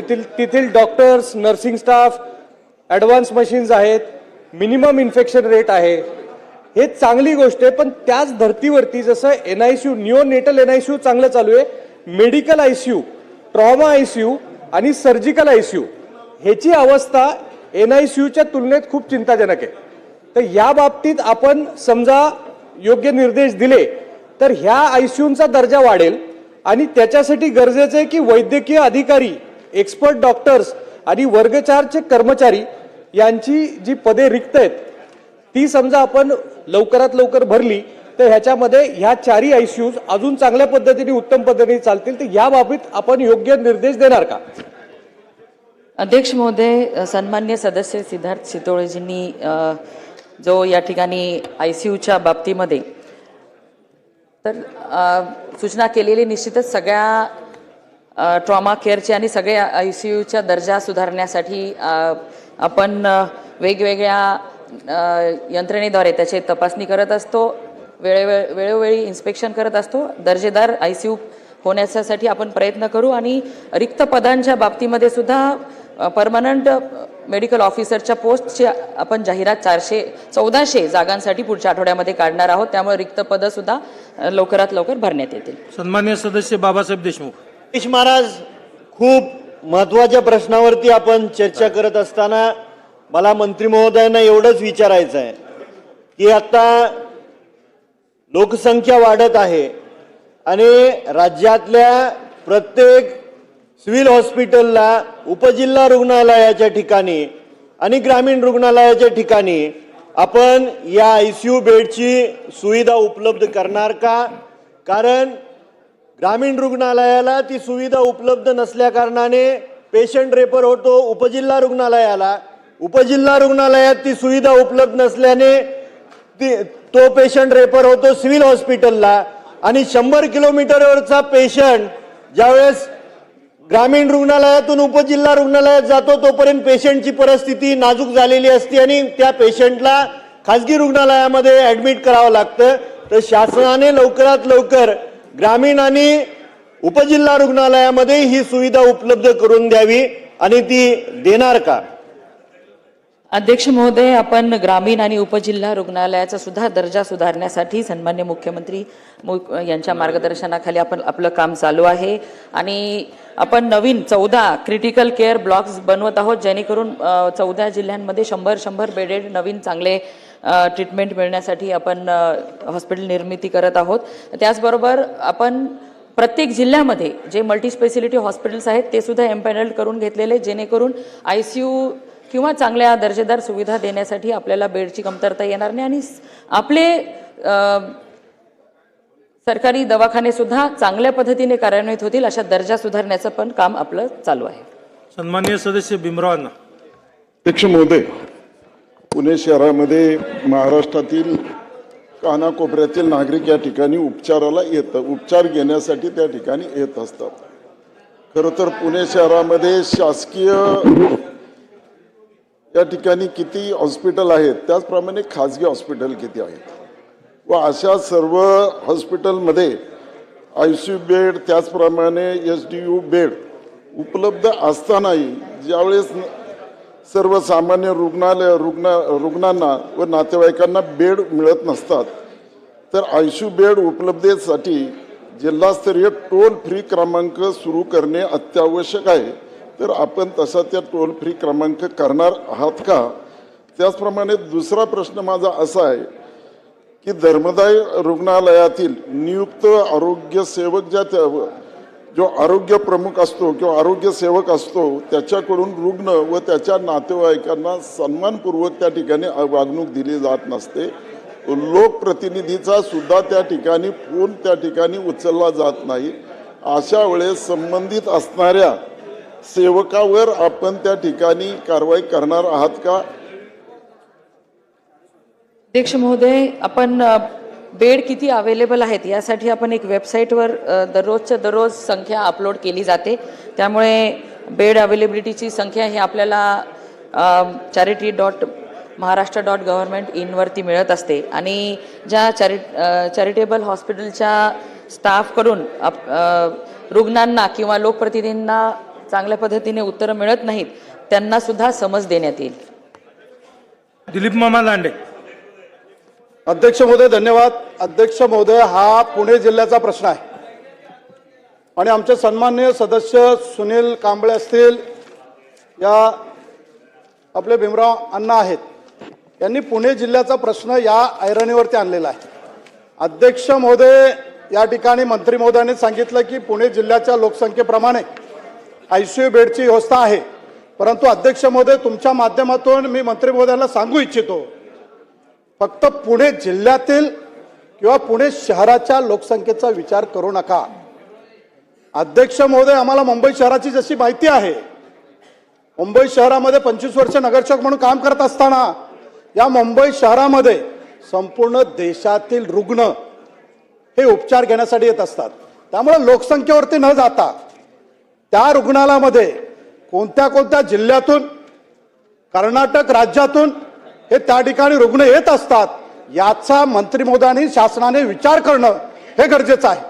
म्हणून अध्यक्ष महोदय, पुणे शहरावरती सोलापूर असेल, अध्यक्ष महोदय तुमचा जिल्हा असेल, त्याही जिल्ह्यातले लोक त्या ठिकाणी चांगला उपचार मिळतो या हेतूने त्या शहरामध्ये येत असतात. म्हणून अध्यक्ष महोदय, माझी शासनाला मंत्री महोदयांना 2 प्रश्न आहेत की मंत्री महोदय, बाजूचे जे जिल्हे आहेत, बाजूचे जे राज्य कर्नाटक आहे, इथून येणारे जे रुग्ण आहेत यांचा विचार करून ICU बेड आपण वाढवणार आहात का? दुसरा प्रश्न आहे की याच धर्तीवरती पुणे जिल्ह्यामध्ये ज्या हायवेवरती अपघात होतात त्यांना जवळपास चांगलं हॉस्पिटल नाहीये. म्हणून अध्यक्ष महोदय, पुणे जिल्ह्यामध्ये नसरापूर या ठिकाणी आपली शासनाची जागा शासकीय रुग्णालयासाठी आहे. गेले अनेक वर्ष त्या ठिकाणी हा प्रश्न मी ऐरणीवरती आणण्याचा प्रयत्न करतोय, त्या लोकांच्या भावना मांडण्याचा प्रयत्न करतोय. म्हणून अध्यक्ष महोदय, तुमच्या माध्यमातून मंत्री महोदयांना विनंती करतो, सदर ठिकाणी एक चांगलं रुग्णालय हॉस्पिटल शासनाच्या माध्यमातून बांधण्यात येईल का? अध्यक्ष महोदय, पुणे आणि मुंबई सारख्या ठिकाणी चांगल्या दर्जेदार आरोग्याच्या सुविधा मिळतात म्हणून बाहेरच्या आपल्या मराठवाडा आणि इतर जिल्ह्यामधून सुद्धा पुणे आणि मुंबई सारख्या ठिकाणी रुग्ण येतच असतात. पण एवढंच नाही तर मेडिकल टुरिझमसाठी आपलं पुणे आणि मुंबई चांगल्या दर्जेदार सुविधा देणारं शहरं बनलेली आहेत. त्यामुळे इतर राज्यांमधून सुद्धा रुग्ण येत असतात. परंतु ह्या सगळ्यांना उत्तम सोय देण्याचं आपलं राज्य प्रयत्न करत आहे आणि प्रत्येक जिल्ह्यामधून मोठ्या प्रमाणामध्ये रेफर होऊन शहरांमध्ये पेशंट येऊ नये म्हणून जिल्ह्यामध्येच आरोग्य सुविधा सक्षम करण्याचं काम आपलं चालू आहे. आणि पुढच्या 10 वर्षाचा रोडमॅप आपला तयार करणं चालू आहे आणि टप्प्याटप्प्याने या सगळ्या गोष्टींचं आपण काम करणार आहोत. आणि हायवेवरती ज्या आपण हॉस्पिटलची मागणी केली आहे त्या संदर्भात सुद्धा आपण एक बैठक घेऊन किंवा कशा पद्धतीने तिथे हॉस्पिटल बनवणं शक्य आहे किंवा नाही हे सगळं लक्षात घेता त्यावर सुद्धा निर्णय करण्यात येईल. सागर साहेब. अध्यक्ष महोदय, जिल्हा रुग्णालय पुणे येथे 300 बेडचे रुग्णालय असून तिथे 6 ICU बेड मंजूर आहेत.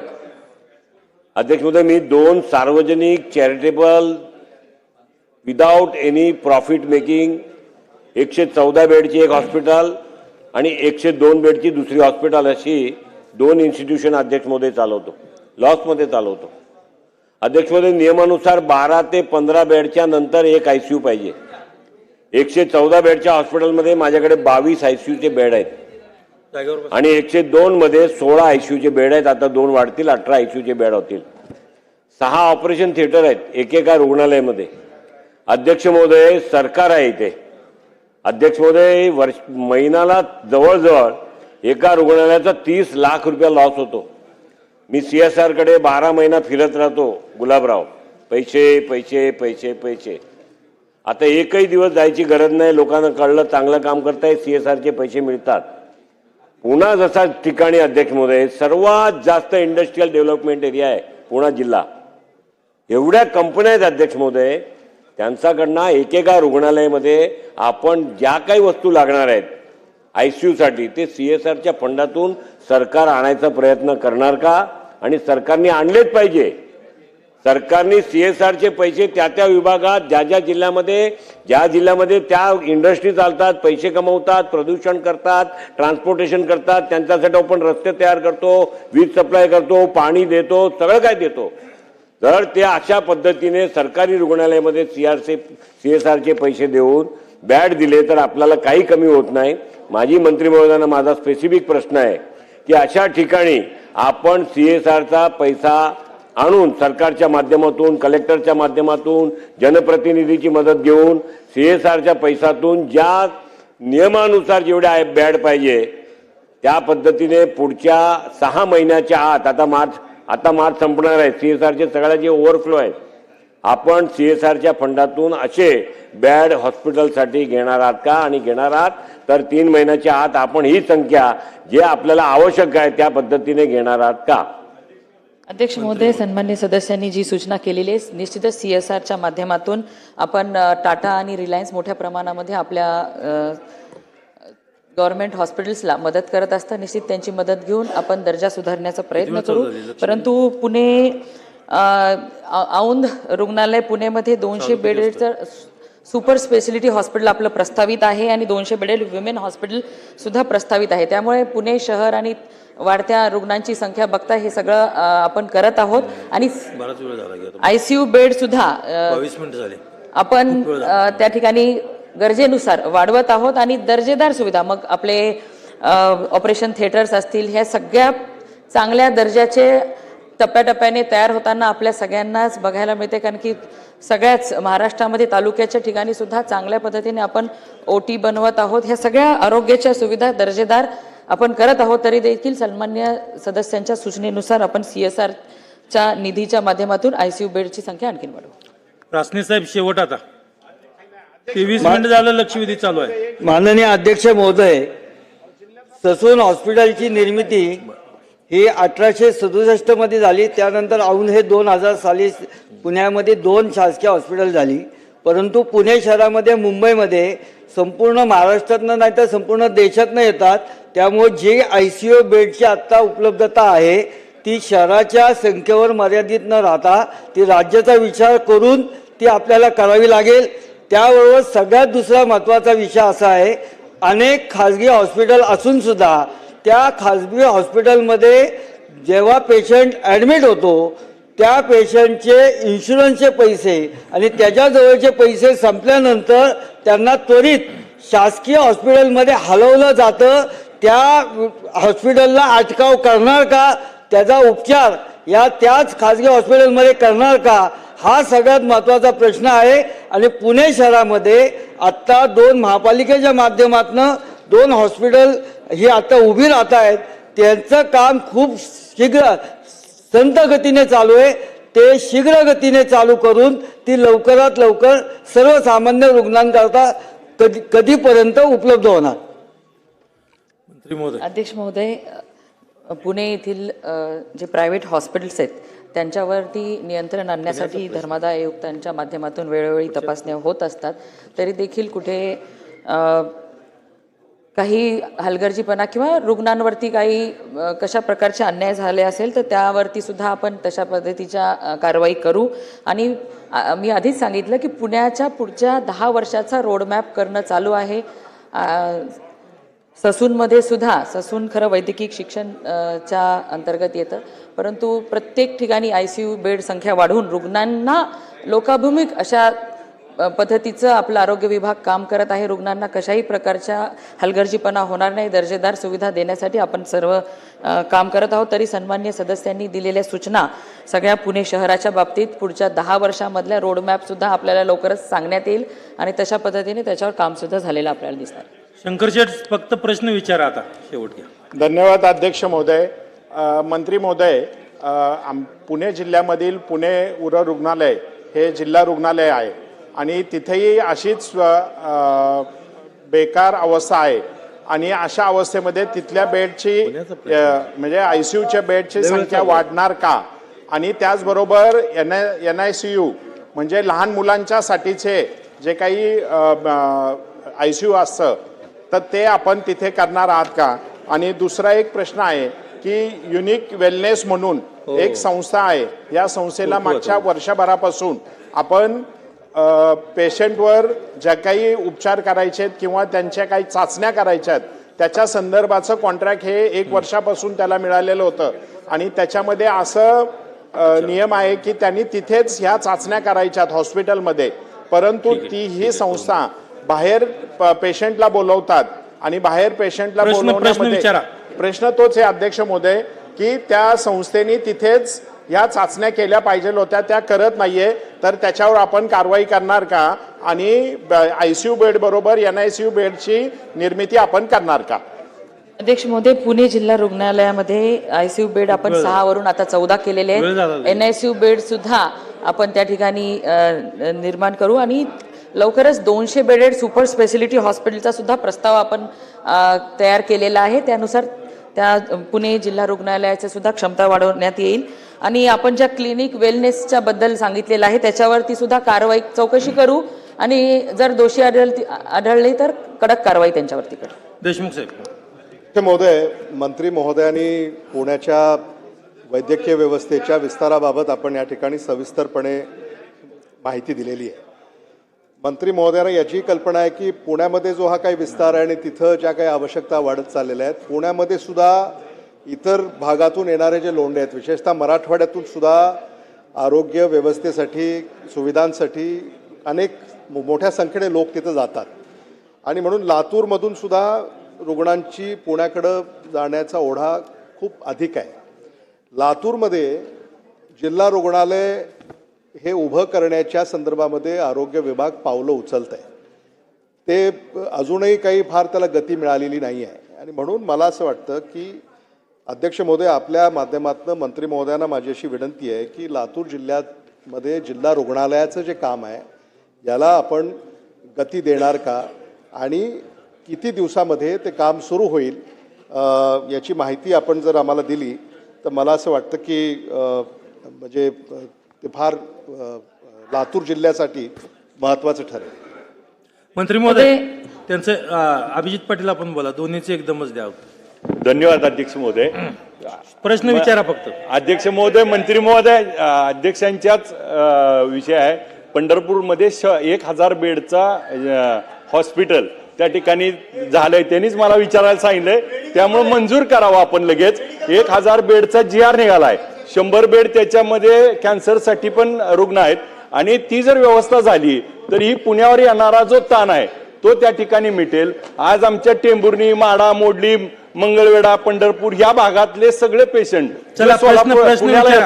पुण्याला येत आहेत. पुण्याचे जे ICUचे बेड कमतरता आहेत त्या संदर्भात ते पंढरपूरचं 1000 बेडचं हॉस्पिटल आपण तात्काळ मंजूर करावं. आणि लागून दुसरा प्रश्न ऐका ना अध्यक्ष, दुसरा अध्यक्ष महोदय, एक माझ्या मतदारसंघातील अश्विनी राधाश्याम पाटील KM हॉस्पिटलमध्ये त्यांचं आयुष्यमान कार्ड होतं, 65,000 उत्पन्न होतं, तरी देखील आनंद आलूरकर डॉक्टरांनी KM हॉस्पिटलमध्ये त्यांना भीती घातली आणि त्यांना 9 लाख रुपये भरून घेतले, त्यांचं ऑपरेशन केलं आणि त्याला धर्मादायमध्ये सोय दिली नाही.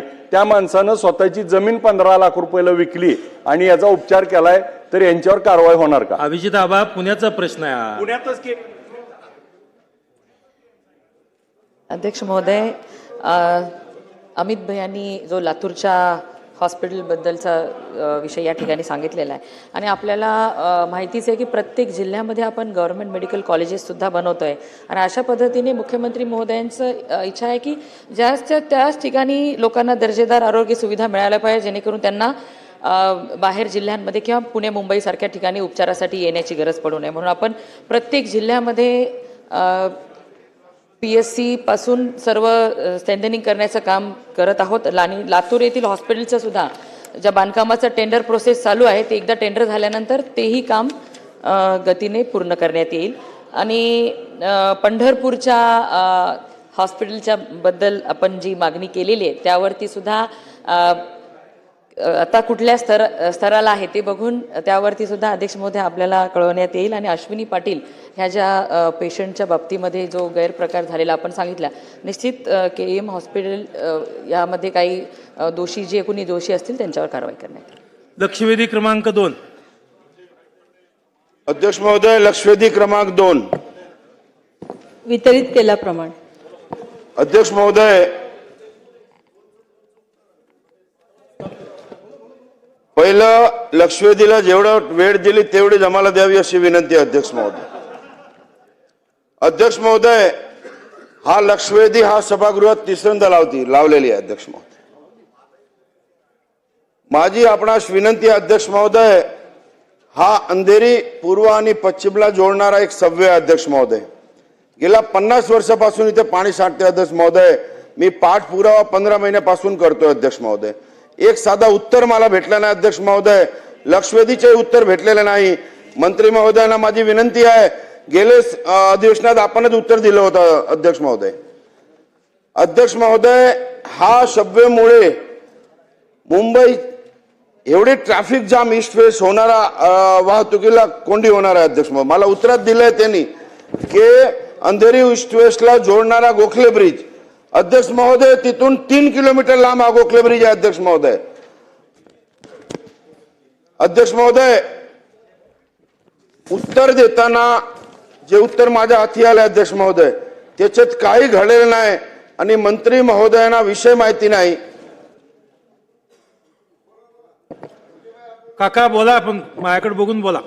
अध्यक्ष महोदय, एक विषय जर 3 वेळा मुख्यमंत्री महोदय इथे बसल्यात अध्यक्ष महोदय, 3 वेळा जर आम्ही लक्षवेधी लावली आणि काम होत नसेल किंवा एक साधा उत्तरही भेटलं नाही अध्यक्ष महोदय, मुख्यमंत्री महोदयांना माझी विनंती आहे अध्यक्ष महोदय, साहेब एक लक्षवेधी 3दा तिसऱ्यांदा मी लावतो, साधा उत्तर मला भेटलं नाही अध्यक्ष महोदय. माझी आपल्यास विनंती आहे की याच्यातून लवकरात लवकर कायमस्वरूपी तोडगा काढवा आणि अंधेरी ईस्ट आणि वेस्टची जनतेला न्याय द्यावा अध्यक्ष महोदय अशी माझी विनंती आहे अध्यक्ष महोदय. अध्यक्ष महोदय, अरे पहिले उत्तर मंत्री महोदय. झालं. अध्यक्ष महोदय, मुर्जी पटेल या सदस्यांनी हा विषय मागच्या वेळेस पण लक्षवेधीद्वारे उपस्थित केला होता अध्यक्ष महोदय आणि त्या अनुषंगाने त्याच्यामध्ये हा जो रस्ता आहे अध्यक्ष महोदय, हा जो मधला जो भुयारी मार्ग आहे तिथे समजा 19 मिलीलिटरच्या पेक्षा जास्त जर पाऊस झाला तर तो तिथे पाणी भरतं अध्यक्ष महोदय आणि ते पाणी भरतं तिथे आपण तात्पुरत्या सोयी करत होतो. ज्यावेळेस हा मुद्दा उपस्थित झाला त्यानंतर अध्यक्ष महोदय आपण तिथे 11 मे 2025ला गोखले ब्रिज हा सुरू केलेला आहे. म्हणजे जो पॅरलल मार्ग त्याच्यासाठी पाहिजे होता तो गोखले ब्रिजचा सुरू केलेला आहे अध्यक्ष महोदय आणि SV रोडला तो जोडतो आणि वेस्टर्न हायवेला जोडतो. दोन्ही साईडला जोडणारा तो 510 मीटरचा ब्रिज आपण तयार केलेला आहे अध्यक्ष महोदय. त्यामुळे पॅरलल ट्रॅफिक जाण्यासाठीचा एक मार्ग इथे उपलब्ध करून दिलेला आहे अध्यक्ष महोदय. हा जो रस्ता जे त्यांनी उल्लेख केला आहे अध्यक्ष महोदय तो तिथे 8 महिने कोरडं असतं आणि 4 महिने तिथे पाणी भरतं. जेव्हा तिथे 4 महिने पाणी भरतं त्यावेळेस तिथे तसे पण ट्रक मोठ्या गाड्या जाऊ शकत नाहीत अध्यक्ष महोदय. जेव्हा पाणी भरतं त्यावेळेस ट्रॅफिक ऑलरेडी दुसऱ्या रस्त्याने वळवलं जातं अध्यक्ष महोदय. त्याच्यानंतर मागच्या लक्षवेधीनंतर अध्यक्ष महोदय आपण तिथे सर्वे करायला सांगितला होता आणि महानगरपालिकेकडे तिथे सर्वे झाला आणि सर्वे झाल्यानंतर अध्यक्ष महोदय आपण आता तिथे ॲडिशनल त्याला पॅरलल एक नालाचं काम सुरू करतो अध्यक्ष महोदय. जो 55 मिलीलिटर पाऊस पडला तरी तिथे पाणी साचणार नाही अशा पद्धतीचं ते पाणी, कारण इथे हे पाणी आणि तिथून वाहून जाण्यासाठी ती जवळजवळ ॲडिशनल 36 मिलीलिटर जर पाऊस अजून वाढला तर ती कपॅसिटीचा एक पॅरलल नाला आपण तिथे आता प्रस्तावित केलेला अध्यक्ष महोदय. त्याचा खर्च जवळजवळ 197 कोटी अंदाज प्रस्तावित आहे आणि ह्या संदर्भात महानगरपालिकेच्या स्तरावर कारवाई सुरू आहे. त्यांचा हा अतिशय जिव्हाळ्याचा अध्यक्ष महोदय प्रश्न आहे आणि त्यामुळे त्यांना मागच्या ह्याच्यामध्ये की पुढच्या ह्याच्यामध्ये त्यांना आपल्याला कन्क्लुजन करून ह्याच्यामधनं काय मार्ग काढलाय हे उत्तर देता यावं. ह्या सगळ्या गोष्टी ह्याच्यामध्ये अपडेटेड झालेल्या आहेत अध्यक्ष महोदय आणि मला असं वाटतं की 2 ते 3 महिन्यामध्ये जर ज्या पद्धतीने आम्ही आत्तापर्यंत ह्या प्रस्तावावर कारवाई केलेली आहे तर 2 ते 3 महिन्यामध्ये आपण हे काम सुरू करू शकू अध्यक्ष महोदय. त्यामुळे हा प्रश्न सुटण्यास मदत होईल. साठम साहेब प्रश्न विचारा. माझं एक मिनिट. हा मुर्जी काका हा बोला. पंप बसवण्यात 70 कोटीचा खर्च केला, मग परमानंट सोल्युशनसाठी 190 कोटी का करत नाही? आतापर्यंत 60-70 कोटी प्रत्येक वर्षात पंप बसवण्यात खर्च करतात महानगरपालिका आणि 190 कोटीसाठी परमानंट सोल्युशन करत नाही अध्यक्ष महोदय. साठम साहेब घ्या घ्या. मंत्री महोदयांना असा प्रश्न आहे. हा सदर विषय सबवेमध्ये आहे. पूर्वेला मुर्जीबाईंचा मतदारसंघ आहे, पश्चिमेला माझा मतदारसंघ आहे. सर्वप्रथम आपण इथे म्हटलंय की MWH यांच्या शिफारसीनुसार जे काही प्रस्तावित केलं होतं, MWH यांच्या शिफारसीनुसार सर्वप्रथम 2017 साली ही अंडरग्राऊंड जे आता तुम्ही जी मायक्रो टनलिंगनी ड्रेन बांधायचं प्रस्तावित करताय तीच प्रस्तावित केली होती आणि त्या सबवे पासून 2 किलोमीटरच्या अंतरावरती भरडावाडीचा कलवर्ट आहे. म्हणजे सबवे मधलं पाणी 2 किलोमीटर ट्रॅव्हल करून भरडावाडीपर्यंत घेऊन जायचं आणि मग भरडावाडीच्या कलवर्टमध्ये ते डिस्चार्ज करायचं. 140 कोटीचं टेंडर होतं ते 2017ला. मी रद्द करायला लावलं होतं त्यावेळेला. अजय मेहता म्युन्सिपल कमिशनर होते. रद्द करण्याचं कारण हे होतं की एका ठिकाणी जर पाणी तुंबत असेल तर ते पाणी 2-2.5 किलोमीटर पर्यंत ट्रॅव्हल करून न्यायचं आणि तिकडे डिस्चार्ज करायचं. हे कोणी शिकवलंय अध्यक्ष महाराज? त्या रस्त्याच्या पलीकडे समोर अगदी अक्रॉस द रोड एक ड्रेन आहे. त्या ड्रेनमध्ये ते पाणी ड्रेन आउट होऊ शकतं. मग त्याला महापालिकेचे अधिकारी सांगतात की त्या ठिकाणची टोपोग्राफी योग्य नसल्यामुळे ते होऊ शकत नाही. त्याच्यात दुसरा प्रस्ताव आहे अध्यक्ष महाराज. जसं मिलन सबवे मध्ये अंडरग्राऊंड टँक्स त्या ठिकाणी मुंबई महानगरपालिकेने बांधून मिलन सबवेला फ्लडिंग पासून रोखलं, त्याचप्रमाणे या अंधेरीच्या सबवे पासून फक्त 500 मीटरच्या अंतरावरती एक महापालिकेची शाळा आहे. त्या महापालिकेच्या शाळेच्या बाजूला एक खूप मोठं ग्राउंड आहे, मैदान आहे अध्यक्ष महाराज. त्या मैदानाच्या खाली म्हणजे 500 मीटरवरती पाणी ट्रॅव्हल करून घेऊन जाऊन त्या मैदानाच्या खाली होल्डिंग टँक्स हे क्रिएट केले जाऊ शकतात आणि त्या सबवेमध्ये तुंबणाऱ्या पाण्याचा निचरा हा त्या होल्डिंग टँक मध्ये होऊ शकतो. पण ते कॉर्पोरेशन करणार नाही अध्यक्ष महाराज. ते कॉर्पोरेशन करणार नाही कारण कॉर्पोरेशनला 150, 200, 250 कोटी रुपयाचं टेंडर काढायचं असतं. कॉर्पोरेशनचे अधिकारी सांगतात त्या हिशोबाने MWH टेंडर बनवतात आणि त्यांच्या अपेक्षेनुसार टेंडर बनवतात आणि मग त्या ठिकाणी कामं काढतात आणि 200 जे काम 20, 25, 50 कोटी रुपयामध्ये होऊ शकतं त्यासाठी 200 कोटी रुपये का खर्च करायचे अध्यक्ष महाराज? त्यामुळे माझा थेट आपल्या माध्यमातून मंत्री महोदयांना असा प्रश्न आहे की अंधेरी सबवे पासून 500 मीटरच्या अंतरावरती असणाऱ्या महानगरपालिकेच्या शाळेच्या मैदानाच्या खाली होल्डिंग टँक्स क्रिएट करून त्या ठिकाणी अंधेरी सबवेच्या पाण्याचा निचरा करण्याची पडताळणी आपण करणार का? आणि जे कुठलं सोल्युशन महापालिका काढेल, आमचा न ह्या MWH वर विश्वास आहे आणि आमचा न ह्या टंडन सर्व्हिसेसवर विश्वास आहे, आमचा IIT बॉम्बेवर विश्वास आहे. जे पण सोल्युशन मुंबई महानगरपालिका काढेल it has to be ratified by IIT Bombay. आणि मी सांगितलेलं जे सोल्युशन आहे स्टोरेज टँक्स बांधण्याचं ते सुद्धा IIT बॉम्बेकडनंच आपण रेक्टिफाय किंवा व्हेरीफाय करून घ्या. आणि ते जर योग्य असेल तर ते आपण करणार का, असा माझा प्रश्न आहे मंत्री महोदयांना. अध्यक्ष महोदय, जेव्हा मागच्या वेळेस ही लक्षवेधीच्या अनुषंगाने जे पण सदस्य बोलले होते त्या अनुषंगानेच आपण हा महानगरपालिकेला सर्वे करायला सांगितला होता आणि तांत्रिक बाबी तपासून त्यांनी ह्या सर्वेप्रमाणे जे आत्ता सजेस्ट केलेलं आहे अध्यक्ष महोदय, जे जसं आपल्याला मी सांगितलं की तिथे 147 कोटीचा पॅरलल नालानं पाणी जाईल असं पॅरलल यंत्रणा ते उभी करायचं. त्याच्यामध्ये त्यांच्या ज्या बाकीच्या अडचणी होत्या त्या पण त्यांनी त्या सर्वेमध्ये मांडल्या होत्या की रेल्वेची जागा आहे, रेल्वे खालनं जे आत्ताचे बॉक्स आहेत जुने तिथे काढता येत नाही, काही ठिकाणी अतिक्रमण आहे. तर ह्या सर्व गोष्टी विचारात घेता महानगरपालिकेने जो सर्वे दिला तो मी आत्ता सांगितला आहे. आत्ता सदस्यांनी ज्या प्रश्न उपस्थित केला आहे अध्यक्ष महोदय, तर तांत्रिकदृष्ट्या ते तपासून घेऊ आणि अध्यक्ष महोदय ह्या संबंधीची एक मीटिंग पण प्रस्तावित आहे.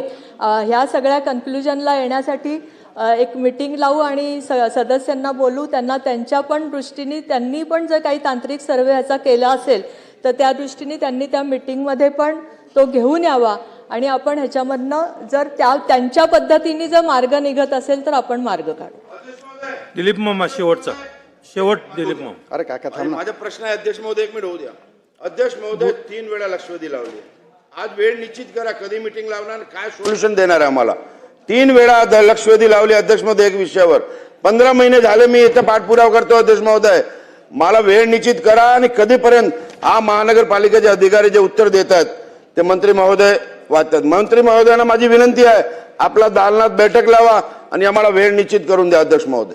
मंत्री महोदय दिलीप मामांचं बोलले. अधिवेशन संपल्यावर अध्यक्ष महोदय 15 दिवसामध्ये आपण ही मीटिंग लावू. ठीक आहे आता मामा, अधिवेशनानंतर बैठकच लावतो म्हणलेत मंत्री महोदय, समर्पक उत्तर दिलंय. अध्यक्ष महोदय, या संदर्भातून एक माझ्या विभागातील 3 प्रश्न आहेत. अध्यक्ष महोदय, की या साकीनाका मेट्रो स्टेशन अंधेरी ते घाटकोपरला जाणारा आणि कुर्ल्याला जाणारा रस्ता आहे. या रस्त्यावरती मेट्रो स्टेशनच्या खाली 4 ते 5 फूट पाणी भरत असतं प्रत्येक वर्षी. मी गेले अनेक वर्ष पर्याय त्यांना सांगितलेला आहे की साकीनाका मेट्रो स्टेशन ते मिठी नदीपर्यंत, मरोळ सागबागपर्यंत भूमिगत नाला जर बनवला तर हे पाणी भरणार नाही. प्रश्न विचारा मामा. हा प्रश्न तोच सांगतोय, प्रश्न हाच सांगतोय की हा नाला बनवणार आहात का आणि बनवणार आहात तर तातडीने बनवण्यात यावा. दुसरा प्रश्न आहे की क्रांतीनगर ते बांद्रापर्यंत मिठी नदी हे मधला पार्ट आहे ना, रुंदीकरण झालेलं नाहीये, तो कुणाच्या दबावाखाली थांबलेला आहे याची चौकशी करून हा रुंदीकरण करणार आहात का आणि करावा. तिसरा प्रश्न असा आहे की याच मिठी नदीच्या शेजारी आपण अनेक वर्ष सर्व्हिस रोड दाखवलेला आहे, परंतु तो सर्व्हिस रोड झालेला नाहीये. त्या ठिकाणी असणाऱ्या झोपडपट्टी धारकांचं पुनर्वसन केलं नाहीये, ते करावं आणि तो सर्व्हिस रोड बनवावा ही विनंती. अध्यक्ष महोदय, सदस्यांनी ज्या आता काही प्रश्न विचारलेले आहेत ते या प्रश्नाच्या बाहेरचे आहेत. मी त्याची माहिती घेऊन सदस्यांना ती सांगेन. लक्षवेधी क्रमांक 3. लक्षवेधी क्रमांक 3. अध्यक्ष महोदय, वितरित केल्याप्रमाणे पुढे गेलो आपण. धन्यवाद अध्यक्ष महोदय. प्रथमतः मी सभागृहाला पुढे गेलो अवगत करतो की मी अध्यक्षांच्या परवानगीने हे आर्टिफिशियल फुलं सभागृहामध्ये घेऊन आलेलो आहे आणि ही आणण्याचं मूळ उद्दिष्ट म्हणजे ही आर्टिफिशियल फुलं अध्यक्ष महोदय अनेक समारंभामध्ये वापरली जातात. माझ्याकडे 2 प्रकारची फुलं आहेत, एक न वापरलेली आणि एक वापरलेली.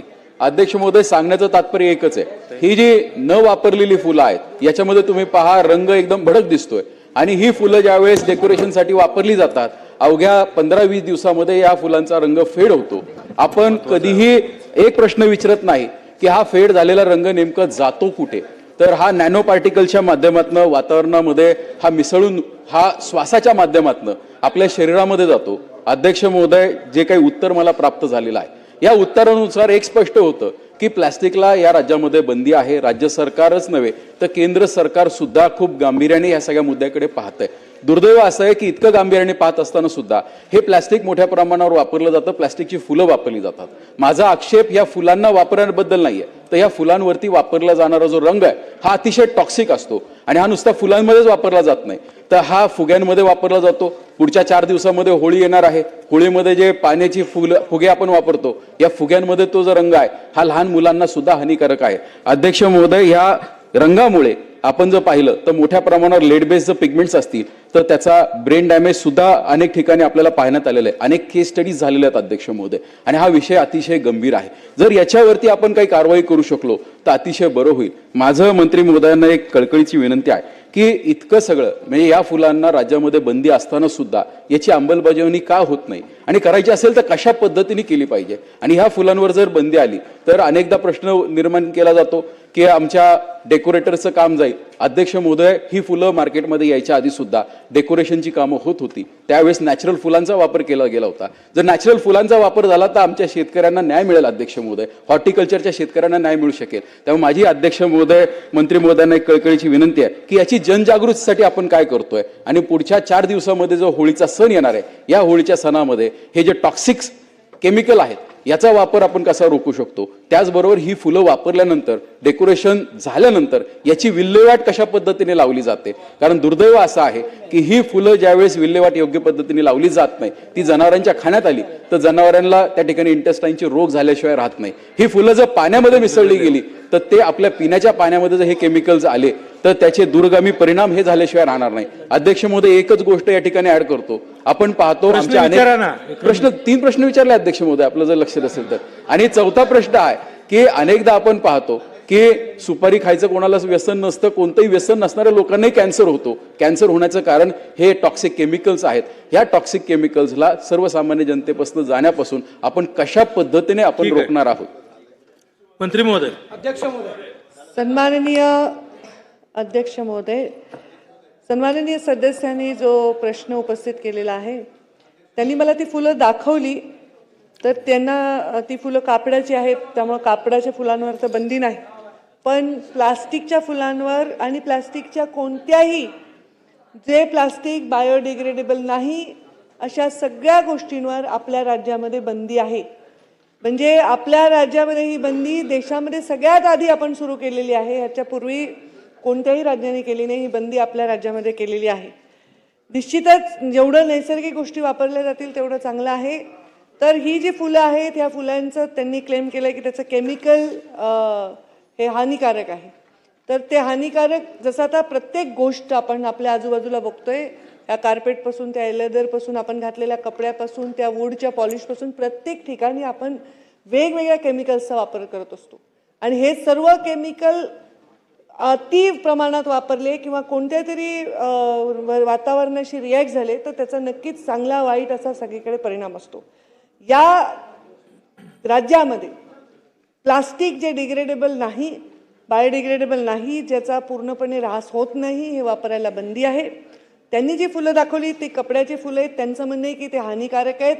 तर त्यांनी ती कुठून विकत आणली असतील, तर त्या दुकानांनी कुठून प्रोक्युअर केली असेल, ह्याची चेन जर उघडकी आली तर त्याचं मॅन्युफॅक्चरिंग उघडकी येईल, आम्ही कारवाई करू.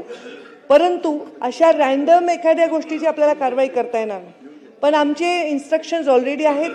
परत सन्माननीय सदस्यांनी सांगितल्याप्रमाणे पूर्ण राज्यातल्या बँक्वेट हॉल्सना, प्रत्येक समारंभ करणारी जे वेगवेगळे संस्था असतात त्यांना आम्ही सांगू की तुम्ही बायोडिग्रेडेबल नसणारे कोणतेही प्लास्टिक आणि केमिकल हार्श वापरले असे कुठलीही गोष्ट वापरू नये, एवढं आम्ही यामध्ये करू शकतो आणि त्याला बंदीच आहे. सांगण्यासाठी उत्तर होऊ द्या मंत्री महोदयांचं. असं कसं हरीश भाऊ, ते दुसरा विषय आपण ज्येष्ठ सदस्य आहे. आणि याच्यामध्ये आम्ही जी कारवाई काय करतो याच्याबरोबर मला सन्माननीय सदस्यांनी विचारलेलं आहे. तर यामध्ये आम्ही कारवाई करतो, वेगवेगळ्या आम्ही केसेस याच्यामध्ये करतो. प्लास्टिक आम्ही टन्स ऑफ म्हणजे 4135 टन असे प्रोडक्ट आम्ही सीज केलेले आहेत आणि ते परत आम्ही विघटनासाठी देतो.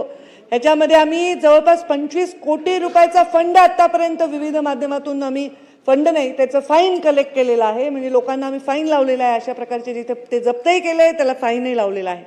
आणि असे व्हायलेशन जेवढे म्हणजे आता माझ्याकडे जो डेटा आहे 92,000 ठिकाणी हे व्हायलेशन आम्हाला आत्तापर्यंत गेल्या 4-5 वर्षातले आकडे जर सांगितले तर हे सापडलेले आहेत, त्यांच्यावर आम्ही कारवाई केलेली. 5 ह्याच्यामध्ये पहिल्यांदा जर पकडलं गेलं तर ते 5,000चा ऑफेन्स 5,000चा फाईन असतो, दुसऱ्यांदा पकडलं गेलं 10,000, पण तिसऱ्यांदा पकडलं गेलं तर त्यांना जे 3 महिन्याचं जेल आणि 25,000चा फाईन अशी शिक्षा देखील आहे. त्यामुळे ह्यामध्ये आम्ही पर्यावरण विभाग म्हणून वेळोवेळी या तपासण्या करतो, ह्याच्यामध्ये शाश्वती करतो की हे आम्ही होऊ देणार नाही. पण त्याच्याबरोबर आम्हाला लोकल बॉडीज तिथल्या ज्या, आता समजा एखाद्या नगरपालिकेमध्ये असे बँक्वेट हॉल असतील तर त्यांनी सुद्धा या गोष्टीमध्ये कारवाई करावी असं अपेक्षित आहे. आपण सांगितल्याप्रमाणे होळीचा जो सण येतोय त्याच्यामध्ये अवेअरनेस, आम्ही दिवाळीमध्ये अवेअरनेस करतो, आम्ही होळीमध्ये अवेअरनेस करतो, आम्ही गणपती, आता POPचा एवढा मोठा विषय होता तो अत्यंत व्यवस्थितपणे हाताळला, सगळीकडून कौतुक झालं. एवढा मोठा गणपती विसर्जनाचा जो आपला कार्यक्रम असतो त्याला त्याच्या अटी शर्तीप्रमाणेच त्याचं विसर्जन झालं, त्याचं रिसायकलिंग करण्यात आलं. जे काही छोट्या छोट्या हौदामध्ये गणपती विसर्जित केले त्याचं सुद्धा एक चांगल्या पद्धतीने आपण हे कामकाज करत आहोत. आणि तसंच आता होळीच्या सणाला सुद्धा आम्ही एक जागृती म्हणून की कोणीही केमिकल हे कलर हार्श केमिकलवाले वापरू नये अशा प्रकारचे त्या सगळ्या लोकांना तशा सूचना देण्यात येतील, अवेअरनेस करण्यात येतील. आणि सजावटीसाठी म्हणून नाही तर थर्माकोलच्या प्लेट्स असतील, प्लास्टिकच्या प्लेट्स असतील, लागणारे जे काही साहित्य असेल जे डिग्रेडेबल नाही त्या सगळ्यांना बंदीच आहे. त्याला वापरलं तर त्याच्यावर त्याचे प्रावधान देखील आहे. सन्माननीय सदस्य जयंत पाटील साहेब, उद्याला लक्षवेधी चालू आहे, त्यांच्यानंतर विचार. मनीषाताई बोला, आपण बोला. अध्यक्ष महोदय, पॉइंट ऑफ इन्फॉर्मेशनच्या माध्यमातून माझ्या मतदारसंघामध्ये 2, एक JBCN स्कूल आणि एक विब्योर स्कूल ह्यांच्या प्रिन्सिपलना मेल आला की तिकडे बॉम्ब ठेवलेला आहे. अध्यक्ष महोदय, दोन्ही शाळा आता विद्यार्थ्यांना खाली केलेल्या आहेत. सन्माननीय मुख्यमंत्री आणि गृहमंत्री आपले देवेंद्रजी पण सभागृहामध्ये. अध्यक्ष महोदय, पूर्ण दहिसरच्या सर्व शाळांमध्ये भीतीचं वातावरण निर्माण झालेले आहेत. शिक्षकांनी विद्यार्थ्यांना बाहेर घरी पोहोचवण्याचं काम चालू केलंय, पोलीस पण पोहोचले. पण सर, आता मला दुसरा मेसेज आला की रयान इंटरनॅशनल स्कूलला सुद्धा असाच मेल आलेला आहे. तरी माझे सन्माननीय मुख्यमंत्री महोदयांना विनंती आहे की दहिसरमधील सर्व शाळांमध्ये भीतीचं वातावरण निर्माण झालेलं आहे, तरी आपण ह्याची नोंद घेऊन हे करावं. नोंद घेतली. अध्यक्ष महोदय, अशा प्रकारची कुठली धमकी आली तर आपण ती गांभीर्यानं घेतो. पण यापूर्वी असं लक्षात आलेलं आहे की मिस्चिफ म्हणून अशा प्रकारच्या मेल पाठवल्या गेल्या. काही लोकांना यापूर्वी देखील आपण पकडलेलं आहे. तरी देखील शाळेंचा विषय असल्यामुळे आपण तो गांभीर्यानेच घेतो. त्यात त्याची तपासणी केली जाईल आणि मेल पाठवणारे कोण आहेत त्यांना देखील त्या ठिकाणी पकडलं जाईल. जयंत पाटील सर. मी मागच्या पावसाळी अधिवेशनात या कृत्रिम फुलांचा मुद्दा मांडलेला होता. माझ्या जिल्ह्यात आणि सर्वच जवळपास जिल्ह्यात फुलांचं पीक घेतलं जातं आणि ती फुलं शहरात विक्रीला येतात. अध्यक्ष महोदय, आता ज्या ठिकाणी प्लास्टिक आणि थर्माकोलच्या फुलांची विक्री होते त्या ठिकाणी तर ह्या फुलांची खरेदीच होत नाही, नैसर्गिक फुलांची. आणि अध्यक्ष महोदय, भाव पडलेले आहेत सगळे, माल खराब होतो, माल उठला नाही म्हणून, विकला गेला नाही म्हणून. त्यामुळे अध्यक्ष महोदय, ही कृत्रिम फुलं बंद करा अशी मागणी केली. आणि मग कृत्रिम फुलांचा बंदीचा GR काढण्यात आला का, काढला का नाही काढला? आपण आता उत्तर दिलं ना की बंदी आहेच म्हणून. तर निघाला नसेल तर तो GR निघावा किंवा काही निर्णय व्हावा. आणि बंदीची अंमलबजावणी होत नाही ही सगळ्यात मोठी शोकांतिका आहे. आणि म्हणून कृत्रिम फुलं ज्या ज्या ठिकाणी विकली जातील त्या त्या ठिकाणी ते आणि निर्माण करणारे कारखाने बाहेर राज्यात आहेत. त्यामुळं याच्यात कशी बंदी घालता येईल आणि 100% महाराष्ट्रात कृत्रिम फुलं विकली जाणार नाही त्याच्यासाठी जरब बसून हे काम कसं पूर्ण होता येईल हे करावं. कारण लोकांनी आमच्या भागात ग्रीन हाऊसेस उभे केलेले आहेत. त्यात कृत्रिम फुलांची निर्मिती सांगली जिल्ह्यात, कोल्हापूर जिल्ह्यात नॉर्मल फुलांची निर्मिती होते. आणि कृत्रिम फुलं आल्यामुळे यांना बाजार मिळत नाही, त्यामुळे काढलेलं कर्ज फेडायला फार मोठी अडचण आहे. आणि त्याच्यात दादर फुल मार्केटमध्ये रस्त्यावर लोक फुलं विकतात. काल परवा महानगरपालिकेने त्या फुल विक्रेत्यांनाही काढून टाकलं. त्यामुळे विक्रीचे पॉइंट्स देखील कमीत कमी व्हायला लागले. त्यामुळे त्याकडेही सहानुभूतीनं बघून आपण मुंबई फुल विक्रेता असोसिएशनला आता फुल मार्केट त्यांनी बंद ठेवलेलं आहे, तर ते चालू करण्यासाठी त्यांना बोलवून चालू करायला द्यावं. आणि अध्यक्ष महोदय, फुल मार्केटमध्ये आज ती बंदी असल्यामुळे शुकशुकाट आहे. फुलांची महाराष्ट्रातली विक्री पूर्णपणाने मुंबईत जी जास्त होते ती आता पूर्णपणाने त्यांनी थांबवली आहे निषेध म्हणून. तर त्या सगळ्या फुल मार्केटमधल्या लोकांना विश्वासात घेऊन तो व्यवसाय पुन्हा चालू होईल आणि कृत्रिम फुलं पूर्णपणाने बंद होतील. यासाठी मंत्री महोदय काय करणार आहेत हे आम्हाला कळावं. माननीय सदस्य, ज्येष्ठ सदस्य जयंत पाटील साहेबांनी प्रश्न उपस्थित केला. परत यामध्ये कृत्रिम फुलावर बंदी असं काहीही निर्णय मला घेता येणार नाही. कारण मला ते स्पष्ट करू द्या. एक मिनिट. माझा कृत्रिम फुलं जी हॅझार्डस आहेत एन्व्हायरमेंटला, जी बायोडिग्रेडेबल नाहीत, त्यांचा आपल्यावर गंभीर परिणाम होतो, त्यांच्यावर बंदी आहे. कृत्रिम फुलं ही कपड्याची असू शकतात, कृत्रिम फुलं ही वेगवेगळ्या म्हणजे पद्धतीने बनवली जाऊ शकतात. पण जे प्लास्टिक, अरे तुम्हाला मी बोलते पण माझं उत्तर तर दुसऱ्यांना ऐकू द्या.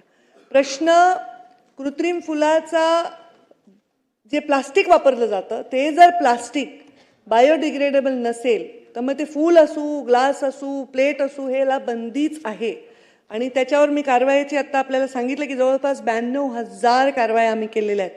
ह्याच्यामध्ये जवळपास प्लास्टिक आम्ही 4,135 टन ते सीज केले. जे काही वेगवेगळं साहित्य असेल तर त्याला फक्त फुलं, कृत्रिम फुलांना बंदी असं म्हणायचं असेल तर त्याला वेगळ्या पद्धतीने निर्णय घ्यावा लागेल.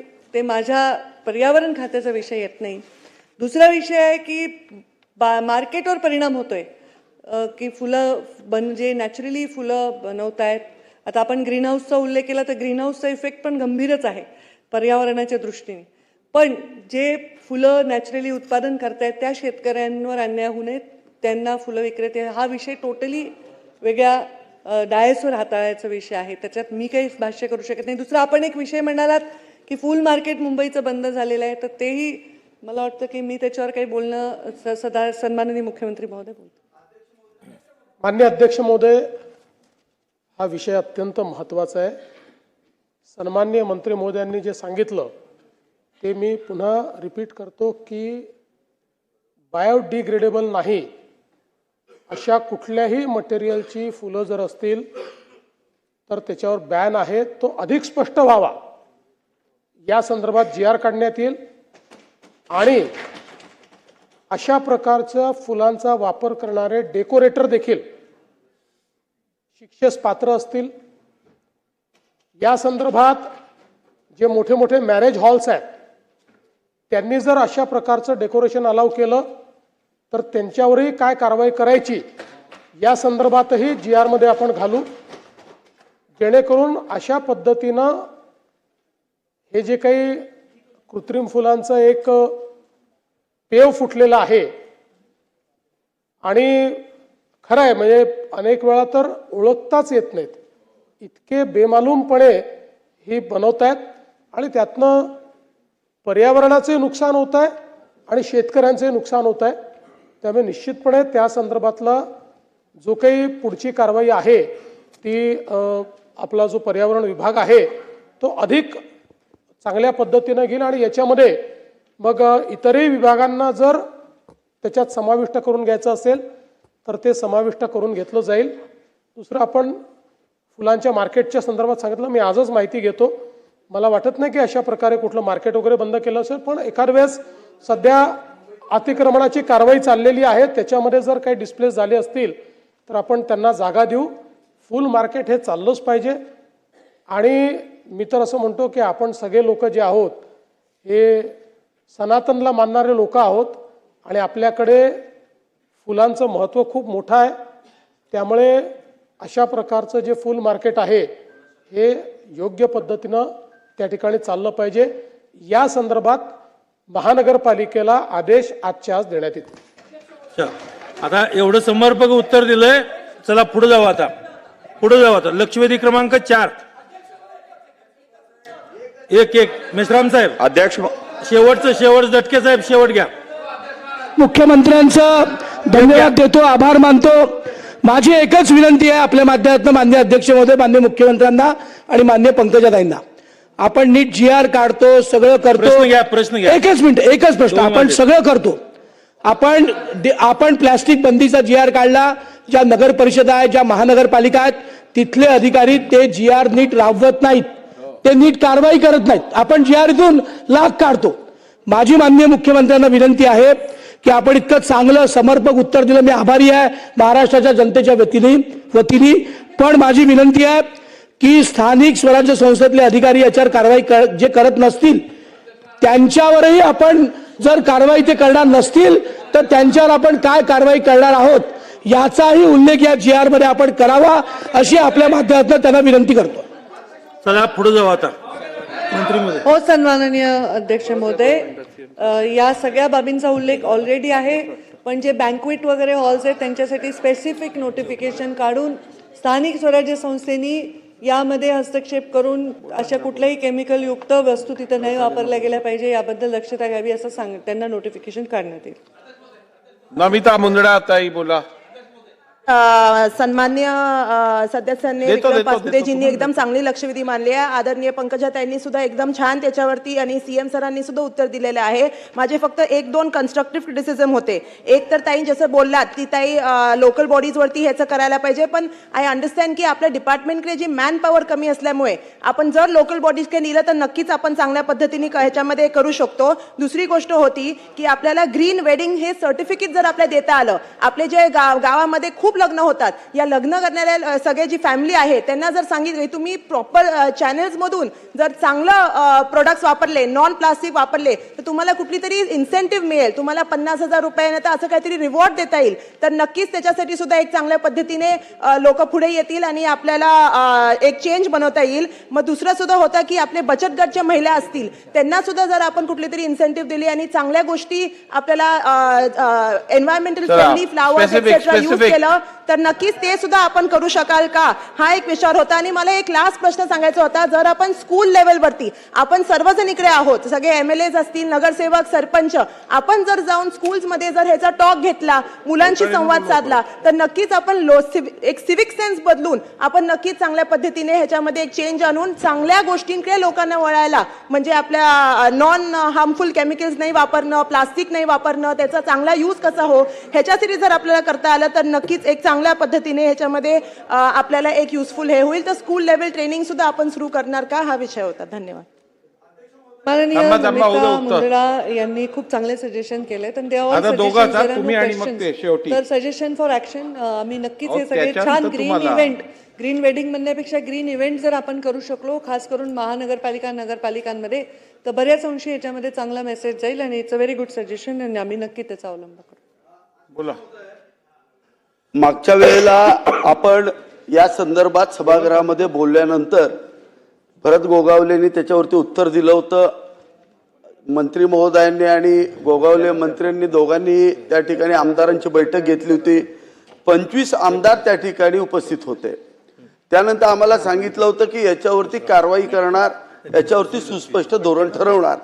त्या दिवशी जे झालं मला मंत्र्यांना एक स्पेसिफिक प्रश्न विचारायचा आहे की त्याच्यामध्ये आम्ही महत्वाची गोष्ट सांगितली होती की त्यातल्या फुलातल्या रंगाच्या बाबतीत मी बोललो होतो.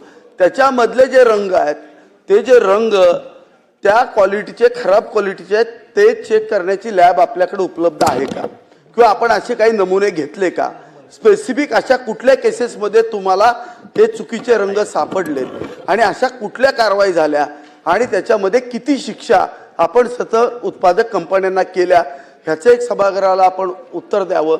दुसरा एक प्रश्न आहे की आपण त्यानंतर एक धोरण ठरवणार होता. आम्ही आपल्याला जो कायदा केंद्रामध्ये किंवा राज्यामध्ये टिकेल, सर्वोच्च न्यायालयामध्ये टिकेल, असा मसुदा आपल्या PS कडे आणि OECD कडे आम्ही पाठवला होता. एका लीगल टीमला बोलवून तो मसुदा तयार करून आपल्या OECD आणि PS कडे पाठवला होता. त्याच्यावरती काय झालं त्याच्या पुढची एखादी बैठक आपण घेतली नाही तर अशी बैठक आपण या अधिवेशनामध्ये घेऊन याच्या संदर्भात काही निर्णय करणार का? माननीय सदस्यांनी जो प्रश्न उपस्थित केला आहे त्याच्यामध्ये परत एकदा समजून घेण्याचा विषय आहे की माझं जे खातं आहे हा खातं पर्यावरण आहे. आणि या खात्यामधून काय गोष्टी हानिकारक आहेत पर्यावरणाला हे मॉनिटर करणं आमचं काम आहे. उद्योग कोणता असावा कोणता नसावा याच्याबद्दलचे स्ट्रिक्ट गाईडलाईन दिलेले आहेत. यामध्ये 2018 मध्ये महाराष्ट्राने हे बायोडिग्रेडेबल प्लास्टिक मान्य केलेलं नाही. हे जे काही डाय आहे कलर आहे ते वापरतात, केवळ प्लास्टिक नाही आहे. आता जे सन्माननीय पाचपुतेंनी जे फुलं आणले ते कपड्याचे फुलं आहेत. आता त्या आणि तुम्ही मला जे दाखवले ते कपड्याचे, आणा इकडे. त्या फुलांना आता मी लॅबमध्ये पाठवते आणि बघते आणि त्यांनी जिथून विकत आणले तिथून त्याला आपण चौकशी करू शकतो. पण एक मिनिट माझं समजून घ्या, ह्याच्यामध्ये मी जाऊन फुलांचे सॅम्पल घेणं किंवा माझ्या डिपार्टमेंटनी त्याला लॅबमध्ये तपासणं हा विषय वेगळा आहे. विषय किती मायक्रॉनच्या खालचं हजार्डस प्लास्टिक बंद असल्यामुळे त्यामुळे त्याच्यावर डायचा मुद्दाच येत नाही. डाय असू नसू तेवढं बायोडिग्रेडेबल नसलेलं प्लास्टिक बंद आहे. आणि जे बायोडिग्रेडेबल प्लास्टिक आहे त्याच्यावर जर कलर असेल तर या संदर्भामध्ये ते बघा, या कपडाचे ना रे, पॉलिस्टर काय प्लास्टिक आहे का? कपडाच आहे ना पॉलिस्टर, आपण घालतो ना पॉलिस्टर, हे कपडा आहे हा, प्लास्टिक नाही आहे. अरे पण आता आपण त्याच्या डिटेलमध्ये चाललोय. तुमची मागणी उत्तर उद्या मंत्री महोदयांचं उत्तर उद्या. तुमची मागणी जी आहे ती ऑलरेडी फुलफिल आहे. तुम्ही जे मागितले ते आमच्या कायद्यामध्ये आहे. पण कायदे सगळ्याच बाबतीत कायदे आहेत. पण म्हणून लोक कायदे मोडत नाहीत असं म्हणता येणार नाही. जिथे कायदे मोडले, जिथे सापडलं तिथे आपण त्याच्यावर कारवाईच करतो. आता एवढ्या असंख्य कार्यक्रम या राज्यामध्ये होतात. त्या कार्यक्रमामध्ये प्लास्टिक बंदी आहे, थर्माकोल जे बायोडिग्रेडेबल नाही ते वापरायला बंदी आहे. जिथे जिथे आम्हाला तक्रारी प्राप्त होतात आम्ही त्याच्यावर कारवाई करतो. आता या विषयामध्ये फक्त प्लास्टिकचे फुलंच बंद करा आणि अशा कलरला बंद करा असं नाही. हे कलर कुठेही वापरले जाऊ शकतात. माझ्या साडीत असू शकतात, तुमच्या कुर्त्यात असू शकतात, त्यांच्या रुमालात असू शकतात. ते फक्त फुलातच नाही आहेत ना. त्यामुळं कलरला आक्षेप आहे आमचा, फुलांना आक्षेप असायचं कारण नाही. त्यामुळे आमचा तुम्ही मर्यादा समजून घ्या डिपार्टमेंटची. ह्याच्यावर काही विभाग असेल तर उद्योग विभाग ठरवेल त्याच्यामध्ये काय करायचं किंवा आणखी कुठला विभाग ठरवेल. तर यामध्ये आम्ही कलरचे जे कंपोजिशन आहे ह्यासाठी आमचा विषय येत नाही. त्याचे अनेक पुन्हा वेगळे आहेत. आता जसं तुम्ही जेवण फूड करता, फूडचं पण FSSAI करतं, तर ते आमच्याकडे नाही आहे ते लॅब्स आणि टेस्टिंग वगैरे. पण ते जर हानिकारक असेल, बायोडिग्रेडेबल नसेल तर आम्ही कारवाई करतो. फूल असेल, नाहीतर पान असेल, नाहीतर ग्लास असेल, नाहीतर ताट असेल, ते नक्की करू. आणि आपण जे मला सांगताय ते GR सांगताय, त्या GR मध्ये तुम्ही मला वारंवार ती बैठक पण घेतली. त्या बैठकीत मी स्पष्ट सांगितलं हा GR ऑलरेडी आहे. तर त्याच्यामध्ये तुम्ही काहीतरी कागद आणले अमेंड करून, पण ते कागद म्हणजे GR असू शकणार नाही. ते सगळं ऑलरेडी आमच्या इन्क्लूड झालेलं आहे. मी तेव्हाही तुम्हाला मागितलं होतं, तेव्हा तुम्ही त्यावेळी दिलं नाही. PS कडे दिला माझ्या, पण ते सगळं माझ्या GR मध्ये आहे. तर त्यामुळे आम्ही त्या GR मध्ये आहोतच. फक्त फुलंच बंदी करा असं म्हणता येणार नाही त्याच्यामध्ये. पण हे केमिकल बंद करा आणि हे प्लास्टिक अलाउड नाही, हे मात्र तेवढंच सत्य. आता अवेअरनेस आम्ही करू शकतो. जसं सन्माननीय मुख्यमंत्र्यांनी सांगितलं की आता आम्ही एक वेगळा प्रयोग करू. आम्ही याच्यामध्ये सगळ्या बँक्वेट हॉलला ऑलरेडी आम्ही निर्देश दिलेले आहेत. आता आम्ही या सगळ्या बँक्वेट हॉल जे आहेत, जे कार्यक्रम घेतात, जे हॉटेल्स आहेत, त्यांना परत निर्देश देऊ की अशा प्रकारचं, जसं CMनी फार विस्तृत सांगितलं, आम्ही त्याच्यामध्ये निर्देश देऊ, हे त्यांनी वापरू नये. लक्षवेधी क्रमांक 4. अध्यक्ष महोदय, लक्षवेधी क्रमांक 4. चला आपण पुढे आलो. त्याला शिक्षेचं प्रावधान आहेच आहे त्याच्यामध्ये. आता त्या हे पहा, शिक्षा जेव्हा ठरली जाते, कायदे ठरवतात शिक्षा, बरोबर आहे, तर तेव्हा त्याला शिक्षा त्या गुन्ह्याप्रमाणे असली पाहिजे ना. आपला पाय कशावर पडला तर त्याला आपण देहदंडाची शिक्षा नाही देऊ शकत. तर त्याची शिक्षा ठरलेली आहे कायद्याच्या मोजमापाप्रमाणे. नाही हो, 100 रुपये दंड. मग काय करायला पाहिजे तुमचं? आकारणी वाढवू. चला लक्षवेधी क्रमांक 4. 25,000 रुपये. मेश्राम साहेब घ्या. क्रमांक 4. मंत्री गेल्याप्रमाणे. अध्यक्ष महोदय, आज मी आमदार म्हणून इथं उपस्थित नाही आहे, पण ज्या प्रकारचा हा मोठा ॲक्सिडेंट माझ्या मतदारसंघामध्ये झालेला आहे त्याच्या वेदना व्यक्त करण्याकरता मी इथं उपस्थित आहे. एका 12वीच्या परीक्षेला जाणारा एक विद्यार्थी आपल्या वडिलांसोबत जाताना त्या दोघांचा मृत्यू या ट्रकच्या माध्यमातून झाला. मी वारंवार या सभागृहामध्ये विनंती करत असतो की माझा जो मतदारसंघ आहे तो खाणींचा क्षेत्र आहे आणि मोठ्या प्रमाणावर जड वाहतूक या ठिकाणी होत असते आणि वारंवार विनंती केल्यानंतरही कोणताही निधी PWDच्या माध्यमातून किंवा खनिज कर्माच्या माध्यमातून मला प्राप्त होत नाही आणि याच्यामुळे हे सगळे जे ॲक्सिडेंट होत असतात याच्याकडे लक्ष देण्याची गरज आहे. अध्यक्ष महोदय, आता याकरता माझे काही स्पेसिफिक प्रश्न आहेत आणि त्याआधी काही इन्फॉर्मेशन मी आपल्या मंत्री महोदयांसोबत शेअर करतो.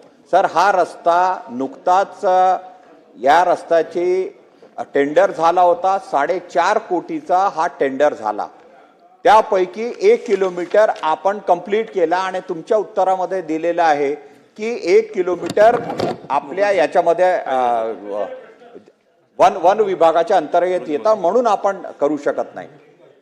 ते झाल्यानंतर आज परत तुमच्याच उत्तरामध्ये आहे की दुरुस्ती करता हा रस्त्याकरता आपण 19 लाखाचा निधी दिलेला आहे.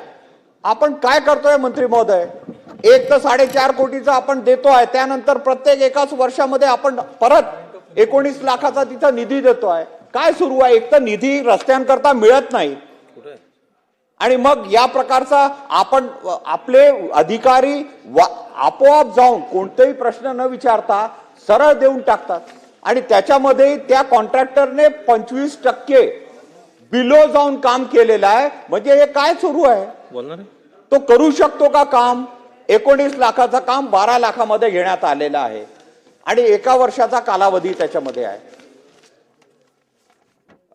मंत्री महोदय, 3-4 प्रश्न, अनेक प्रश्न आहेत ते मी तुमच्या समोर उपस्थित करतो. तुम्हाला विनंती सुद्धा केली होती की सर तुम्ही बजेटमध्ये तर एकही पैसा दिलेला नाही, या वर्षी काय मिळणार आहे माहिती नाही. आणि दुसरं म्हणजे की फ्लड डॅमेज च्या अंतर्गत मी तुम्हाला पत्र दिलेलं होतं आणि त्याच्यामध्ये एकही पैसा सुद्धा आतापर्यंत आलेला नाही. तर आपण काम कसं करायचं? आम्ही सगळे लोक जनता प्रश्न आम्हालाच विचारतात, ऍक्सिडेंट होतात ते आमच्याचकडे येतात, तर आम्ही कसं त्यांच्या समोर जावं हा प्रश्न आमच्या समोर स्थापित झालेला आहे. अध्यक्ष महोदय, या अंतर्गत मी काही प्रश्न मंत्र्यांसमोर ठेवतो आहे.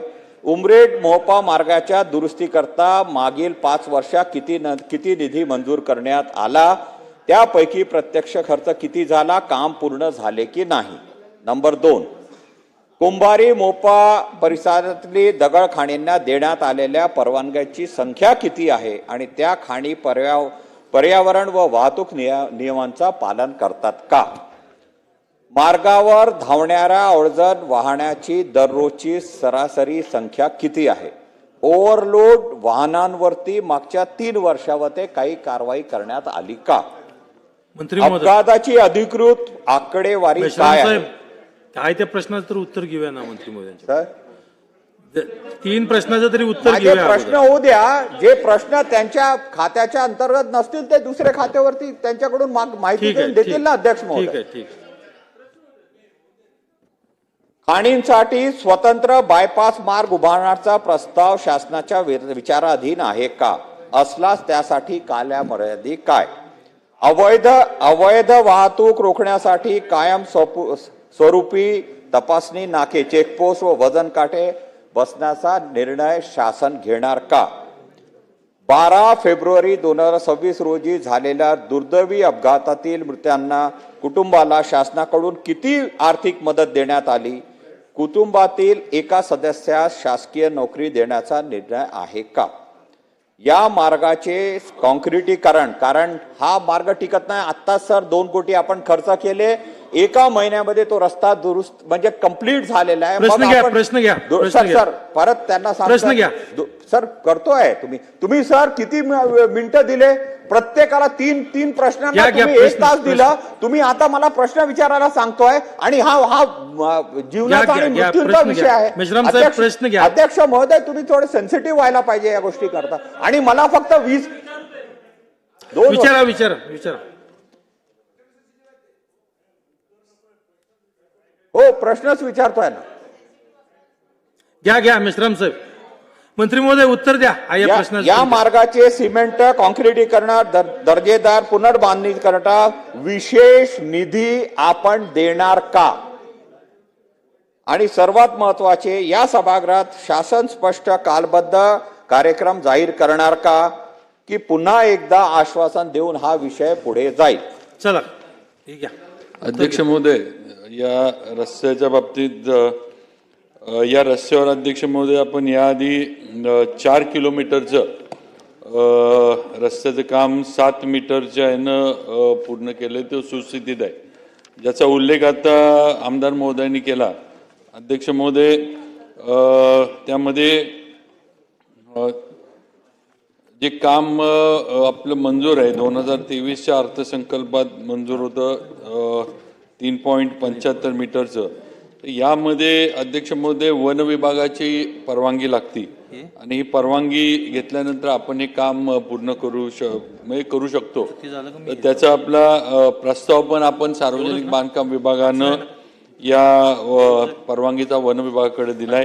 ज्या 19 लाखाच्या याच्याबद्दल सदस्यांनी इथं विषय मांडला, तर ते ॲन्युअल मेंटेनन्स कॉन्ट्रॅक्टमधलं 19 लाखाचं काम आहे. म्हणजे त्या याच्यामध्ये फक्त रस्ता जे काही खड्डे वगैरे असतील ते भरून हे करण्याचं काम आहे. त्याचबरोबर या याच्यावर ज्याचा उल्लेख केला गेला की बरेचसे तिथं स्टोन क्रशर्स आहेत आणि खाणी आहेत, त्यामुळे हेवी वाहतूक फार होती, त्यामुळे डांबरीकरण या रस्त्यावर टिकत नाही.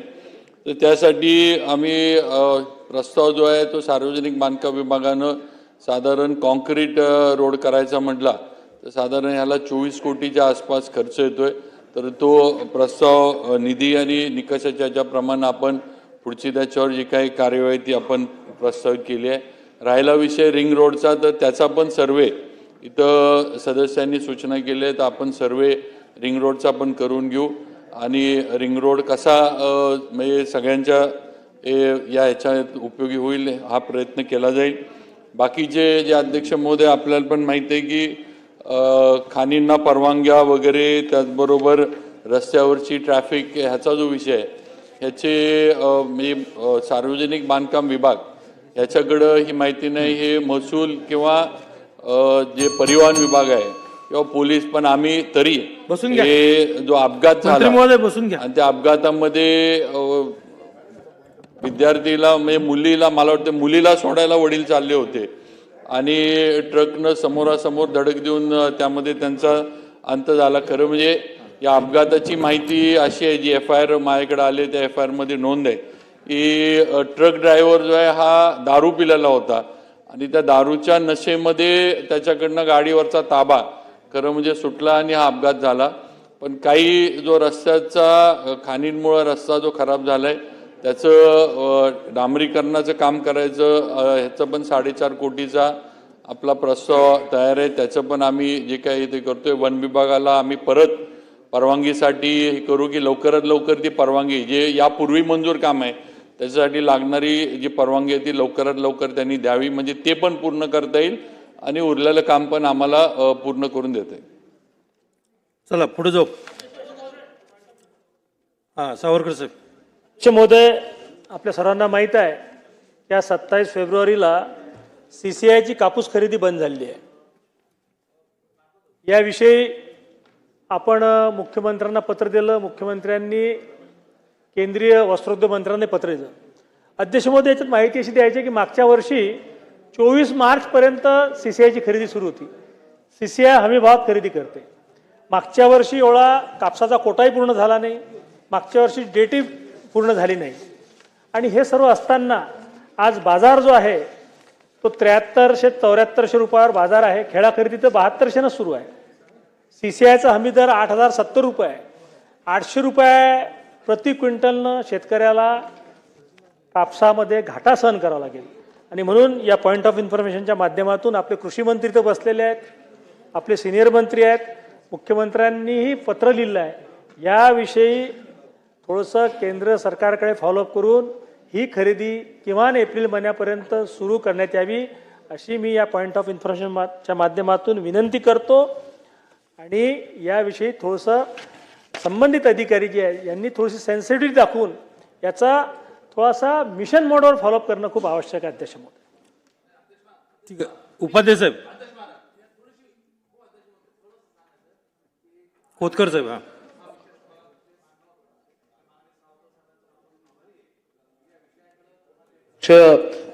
देण्याचा प्रयत्न केला. कापसाच्या बरोबर मकाचा सुद्धा हाच विषय. कापूस तर निश्चितपणे त्याला मुदतवाढ देण्याच्या संदर्भामध्ये माननीय मुख्यमंत्री महोदयाने पत्र लिहिलेली गोष्ट खरी आहे. पण मक्काचे केंद्र सुद्धा आज मक्का बाजारभावामध्ये मॉइश्चराईजच्या नावाखाली खरेदी केली जात नाही. अध्यक्ष महोदय शासनाने उचित कारवाई करावी याच्यावर. ऐकून तर घ्या एक मिनिट. उपाध्यक्ष साहेब घ्या. अध्यक्ष महोदय ऐकून तर घ्या ना, पूर्ण होऊन दे ना माझं. असं काय करता? माझी विनंती आहे अध्यक्ष महोदय, हा लाखो शेतकऱ्यांचा करोडो शेतकऱ्यांचा महत्वाचा विषय अध्यक्ष महोदय. आणि त्यामुळं तुम्ही मक्का खरेदीच्या संदर्भामध्ये तातडीने अधिकचे सेंटर आणि बाजारभाव म्हणजे एक 800-900 रुपये कमी ना या ठिकाणी विकू लागला. त्यामुळे हे मक्का सेंटर जास्त. कृषी मंत्री महोदय मामा तुमचा विषय. त्यामुळं मक्का खरेदीच्या संदर्भामध्ये अधिकचे सेंटर या ठिकाणी उघडण्याच्या संदर्भामध्ये तुम्ही तातडीने भूमिका घेऊन संबंधित विभागाला त्या ठिकाणी पणन मंडळ आणि तुमच्या विभागाने ही सुरुवात करावी. कारण की मक्का ही पुन्हा फार कमी दरामध्ये, सावरकर साहेब बरोबर आहे की नाही, ही मक्का फार कमी दरामध्ये घेतली जाते. कापसाचं आणि मक्याचं पुन्हा एकदा तातडीनं आदेश देणं गरजेचं आहे. अध्यक्ष महोदय. उपाध्यक्ष साहेब घ्या. हा. काल लोकशाही चॅनलवरती मुंबईच्या मालवणीमध्ये गायीची कत्तल करून गौमांस विक्रीचं प्रकरण बाहेर आणलं. अध्यक्ष महोदय, हे फार दुर्दैवी आहे. रमजानच्या महिन्यात हे प्रमाण वाढतं. मी मागच्या वेळी पण मागणी केली होती की असे गायीचे कत्ल करणारे जे आरोपी आहेत त्यांच्यावरती मकोका अंतर्गत कारवाई झाली पाहिजे. कालचं प्रकरण भयानक आहे आणि असे प्रकार सगळीकडे चालू आहेत.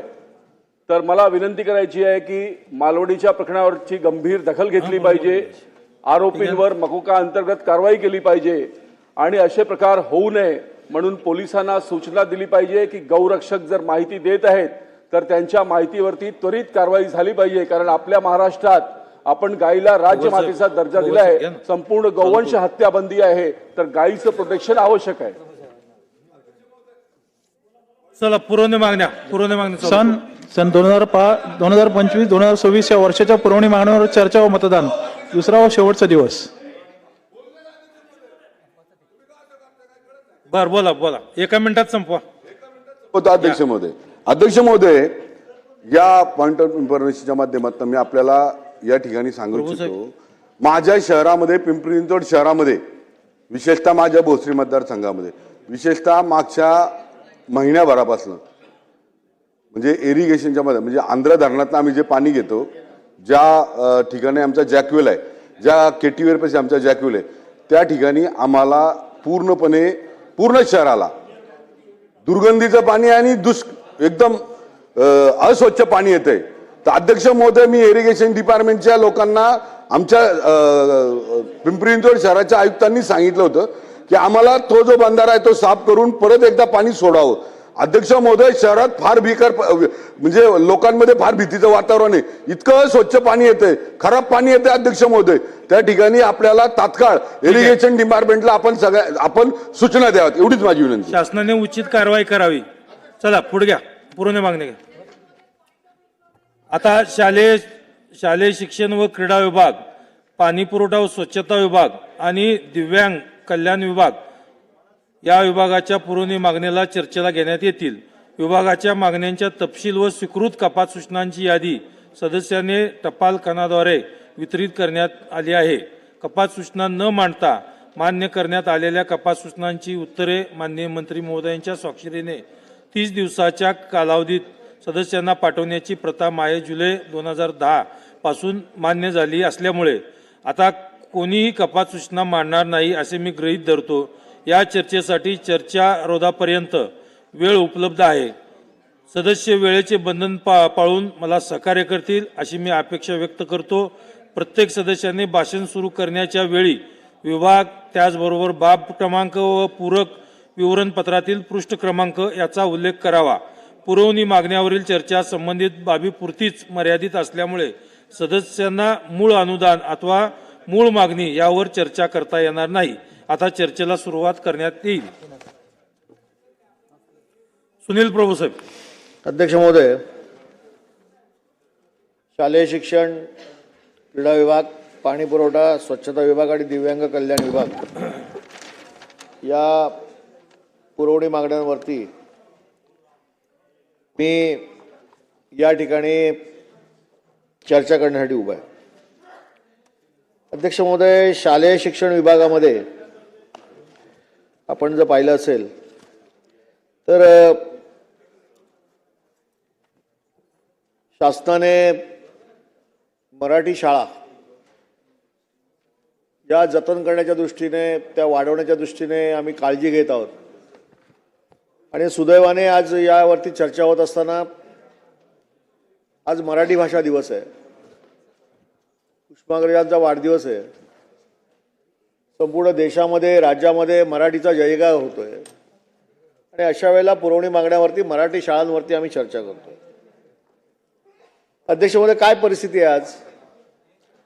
अध्यक्ष महोदय, आज शाळांमध्ये ग्रंथालयाचा अभाव आहे. त्याचं उदाहरण मी आपल्याला देतो.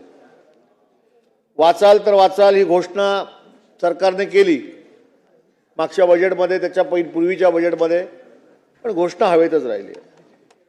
आज बघितलं तर आपण सरकार वाचन संस्कृती वाढवण्याची घोषणा करते, परंतु वास्तव काय आहे की आपल्याकडे जो अहवाल आहे त्यानुसार महाराष्ट्रातील एकूण 1,08,158 शाळांमध्ये केवळ 17.76 म्हणजे 19,208 शाळांमध्ये ग्रंथालय किंवा बुक बँक, लायब्ररी बँक उपलब्ध आहे. याचा अर्थ असा आहे की राज्यातील 82% शाळांमध्ये विद्यार्थ्यांना अवांतर वाटण्यासाठी साधं ग्रंथालय देखील उपलब्ध नाही. अध्यक्ष महोदय, सांगा मराठीचा प्रसार कसा होणार? ग्रंथालयाच्या जागा भरलेल्या नाही आहेत. ग्रंथालयच नाही तर पोस्टचं काय घेऊन बसलंय? जिथे ग्रंथालय आहे तिथे ग्रंथपाल नाही आहे. मग मराठीचा प्रसाराच्या बोट्या गमजा मारणारं आमचं सरकार कसं काय मराठीचा प्रसार करणार? आणि म्हणून या दृष्टीने देखील तात्काळ सरकारने उपाययोजना करणं आवश्यक आहे. पुरवणी मागण्यावरती माननीय मंत्री महोदयांनी सांगावं की या दृष्टीने नेमकं आम्ही काय करणार आहोत. डिजिटल महाराष्ट्राचा नुसता फुगा आहे. मंत्री महोदय, सत्य परिस्थिती काय आहे की 21व्या शतकात आपण आहोत. राज्यातील शाळांची डिजिटल स्थिती अत्यंत दयनीय आहे. याचं कारण असं आहे की राज्यातील केवळ 36.36% म्हणजे 39,327 शाळांमध्ये आज कॉम्प्युटर आहेत गुलाबराव, आणि बाकी सगळ्या शाळा आहेत म्हणजे 60% शाळा या राज्यातल्या, त्या शाळेतील मुलाला संगणक कसा असतो त्याला स्पर्श पण नाही केला गुलाबराव. आज ही परिस्थिती शालेय शिक्षण विभागाची आहे. अध्यक्ष महोदय, इंटरनेटच्या बाबतीत जी आपण जी परिस्थिती बघितली तर राज्यात केवळ 35.48 शाळांमध्ये 48% शाळांमध्ये इंटरनेटची सुविधा आहे. आणि ज्या राज्यामध्ये म्हणजे पुणे आणि मुंबई सारखी जी IT हब आहेत तिथे ग्रामीण भागामध्ये. खोतकर साहेब. हां, हे बघा अध्यक्ष महोदय, इतक्या महत्त्वाच्या विषयावरती चर्चा चालू आहे. शालेय शिक्षण, क्रीडा विभाग, पाणी पुरवठा विभाग आणि दिव्यांग कल्याण विभाग. एकच पाणी पुरवठा खात्याचे मंत्री अध्यक्ष महोदय. गांभीर्य आहे का अध्यक्ष महोदय? नाही, तुम्ही कलेक्टिव्ह जबाबदारी, गुलाबराव कलेक्टिव्ह असं नका करू. ही तुमची जबाबदारी जरी असली तरी कुठे आहे शालेय शिक्षण मंत्री, क्रीडा मंत्री कुठे आहेत, दिव्यांग कल्याण मंत्री कुठे आहे अध्यक्ष महोदय? तुम्ही त्यांना बोलवलं पाहिजे अध्यक्ष महाराज. ऐकून घ्या खोतकर साहेब. अध्यक्ष महोदय, सांगितलेली बाब खरी आहे, पण ते 10 मिनिटात येत आहे तोपर्यंत मी नोंद घेतोय अध्यक्ष. ठीक आहे. निरोप देऊन करू. प्रभू साहेब बोला. सांगितलं मंत्र्यांना बोलवा, एकच मंत्री होता. हा निरोप दिला येतील ते. बोला मग प्रभू आमच्या साहेब. उत्तरामध्ये नोंद घेणार आहे. दोन मंत्री आहेत. हे बघा, ते पाठीमागे हात दाखवत आहेत. 3 मंत्री आहेत. ते बघा, ते तर मंत्री झालेच नाही. त्यांना वाटलं शपथ मिळेल, पण त्यांना नाही दिली शपथ. हा, मला आनंद वाटेल ना तू झालास तर.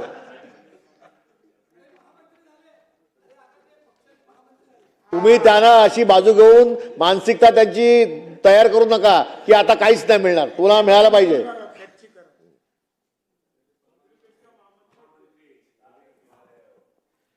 अध्यक्ष महोदय, इंटरनेटची ही परिस्थिती आहे.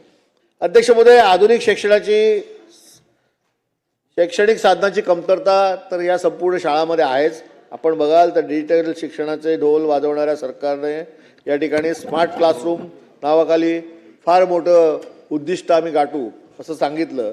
परंतु स्मार्ट क्लासरूम आज आपण बघितलं शाळांचा सर्वे, तर जवळजवळ 18.13 शाळांमध्ये प्रोजेक्टर्स नाही आहेत.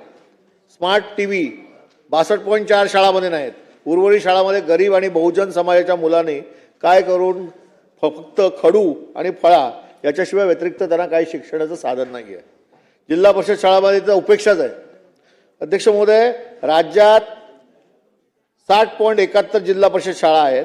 तिथे जवळजवळ 38,065 इतकी मुलं शिकत आहेत. पण या शाळांमध्ये निधी देण्याकरता आराखडा जर आपण बघितला तर आजही 1.26% म्हणजे 1,03,62 शाळांमध्ये वीज जोडणी नाही आहे. अध्यक्ष महोदय, ही महाराष्ट्राची परिस्थिती आहे. प्रगत महाराष्ट्र आम्ही म्हणतो ना, आज ही परिस्थिती आहे की वीज जोडणी शाळामध्ये नाही आहे. हजारो विद्यार्थी हे अंधकारमय भविष्यामध्ये या ठिकाणी शिक्षण घेत आहेत. ही आजची परिस्थिती आहे. पायाभूत सुविधांचा अभावच आहे शाळामध्ये. शाळामध्ये मुलींच्या स्वच्छतागृह 98.29% परिस्थिती अत्यंत दयनीय आहे. अनेक शाळांमध्ये पाण्याची सोय नाही आहे. पिण्याच्या पाण्याच्यासाठी 94.74% शाळा आहेत, परंतु त्या ठिकाणी गुणवत्ता नाही आहे. अशी परिस्थिती या सगळ्या शाळांमध्ये आहे. आणि शाळेतील मुलांची गळती थांबण्यासाठी प्रधानमंत्री पोषण शक्ती निर्माण योजना, जे पूर्वी माध्यान्ह भोजन सुरू केलं होतं, पण अतिरिक्त तरतूद करून ग्रामीण भागातील पोषण आहारावर यासाठी दर्जा चांगला ठेवण्याच्या दृष्टीने जी समिती या ठिकाणी आपण नेमलेली आहे, त्यावरती देखील या खिचडीवरती सरकारचा कंट्रोल नाही, अशी परिस्थिती आहे. आणि त्यामुळे मला असं वाटतं की आजच्या या पुरवणी मागण्याच्या भाषणावरती 82% शाळांमध्ये ग्रंथालय का नाहीत, 64% शाळांमध्ये इंटरनेट विना मुलं का शिकतायत, डिजिटल इंडिया कोट्यावधी रुपये खर्चून ते गेले कुठे, जिल्हा परिषदेच्या शाळांमध्ये सक्षमीकरणासाठी तुम्ही अर्थसंकल्पात विशेष तरतूद का केली नाही. अध्यक्ष महोदय, सगळे प्रश्न आहेत. या प्रश्नांची उत्तरं माननीय मंत्री महोदयांनी देणं आवश्यक आहे. अध्यक्ष महोदय, आज क्रीडा विभागावरती आपण बघितलं तर पाश्चात्य खेळावरती आज आपण करोडो रुपये खर्च करतो.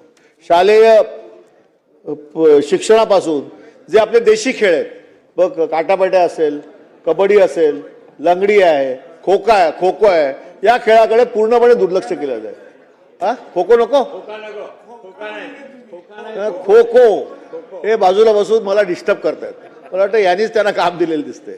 आणि त्यामुळे गुलाबराव, आपण हसलात ना, ऐका, खो खो म्हणजे आपण देशी खेळ एका जमान्यामध्ये महाराष्ट्रामध्ये ज्या पद्धतीने आपण खेळून बँकामध्ये नोकऱ्या मिळत होत्या. खो खोचा जर प्लेयर असेल राज्यस्तरीय तर बँकेत नोकऱ्या होत्या, रेल्वेत होती. पण आज ह्या सगळे देशी खेळ हे बंद झाले आहेत. पाश्चात्य खेळाकडे प्रचंड मोठ्या प्रमाणात क्रीडा विभाग लक्ष देत आहे.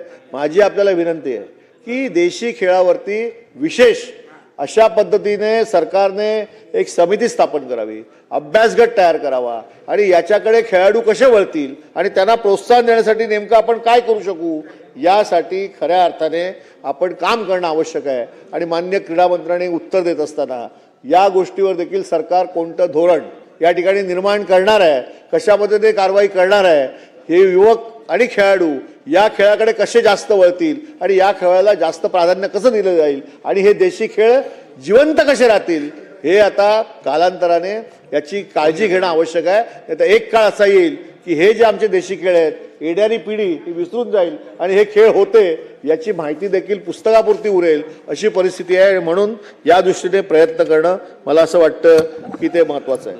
अध्यक्ष महोदय, या ठिकाणी पाणी पुरवठा खात्याचे मंत्री होते.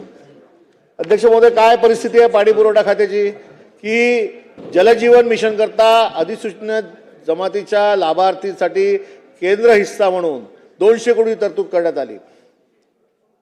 गुलाबराव, 200 कोटी तरतूद करण्यात आली. आज परिस्थिती काय आहे अध्यक्ष महोदय की पाणी पुरवठा योजनेची कामं ही अर्धवट अवस्थेत आहेत.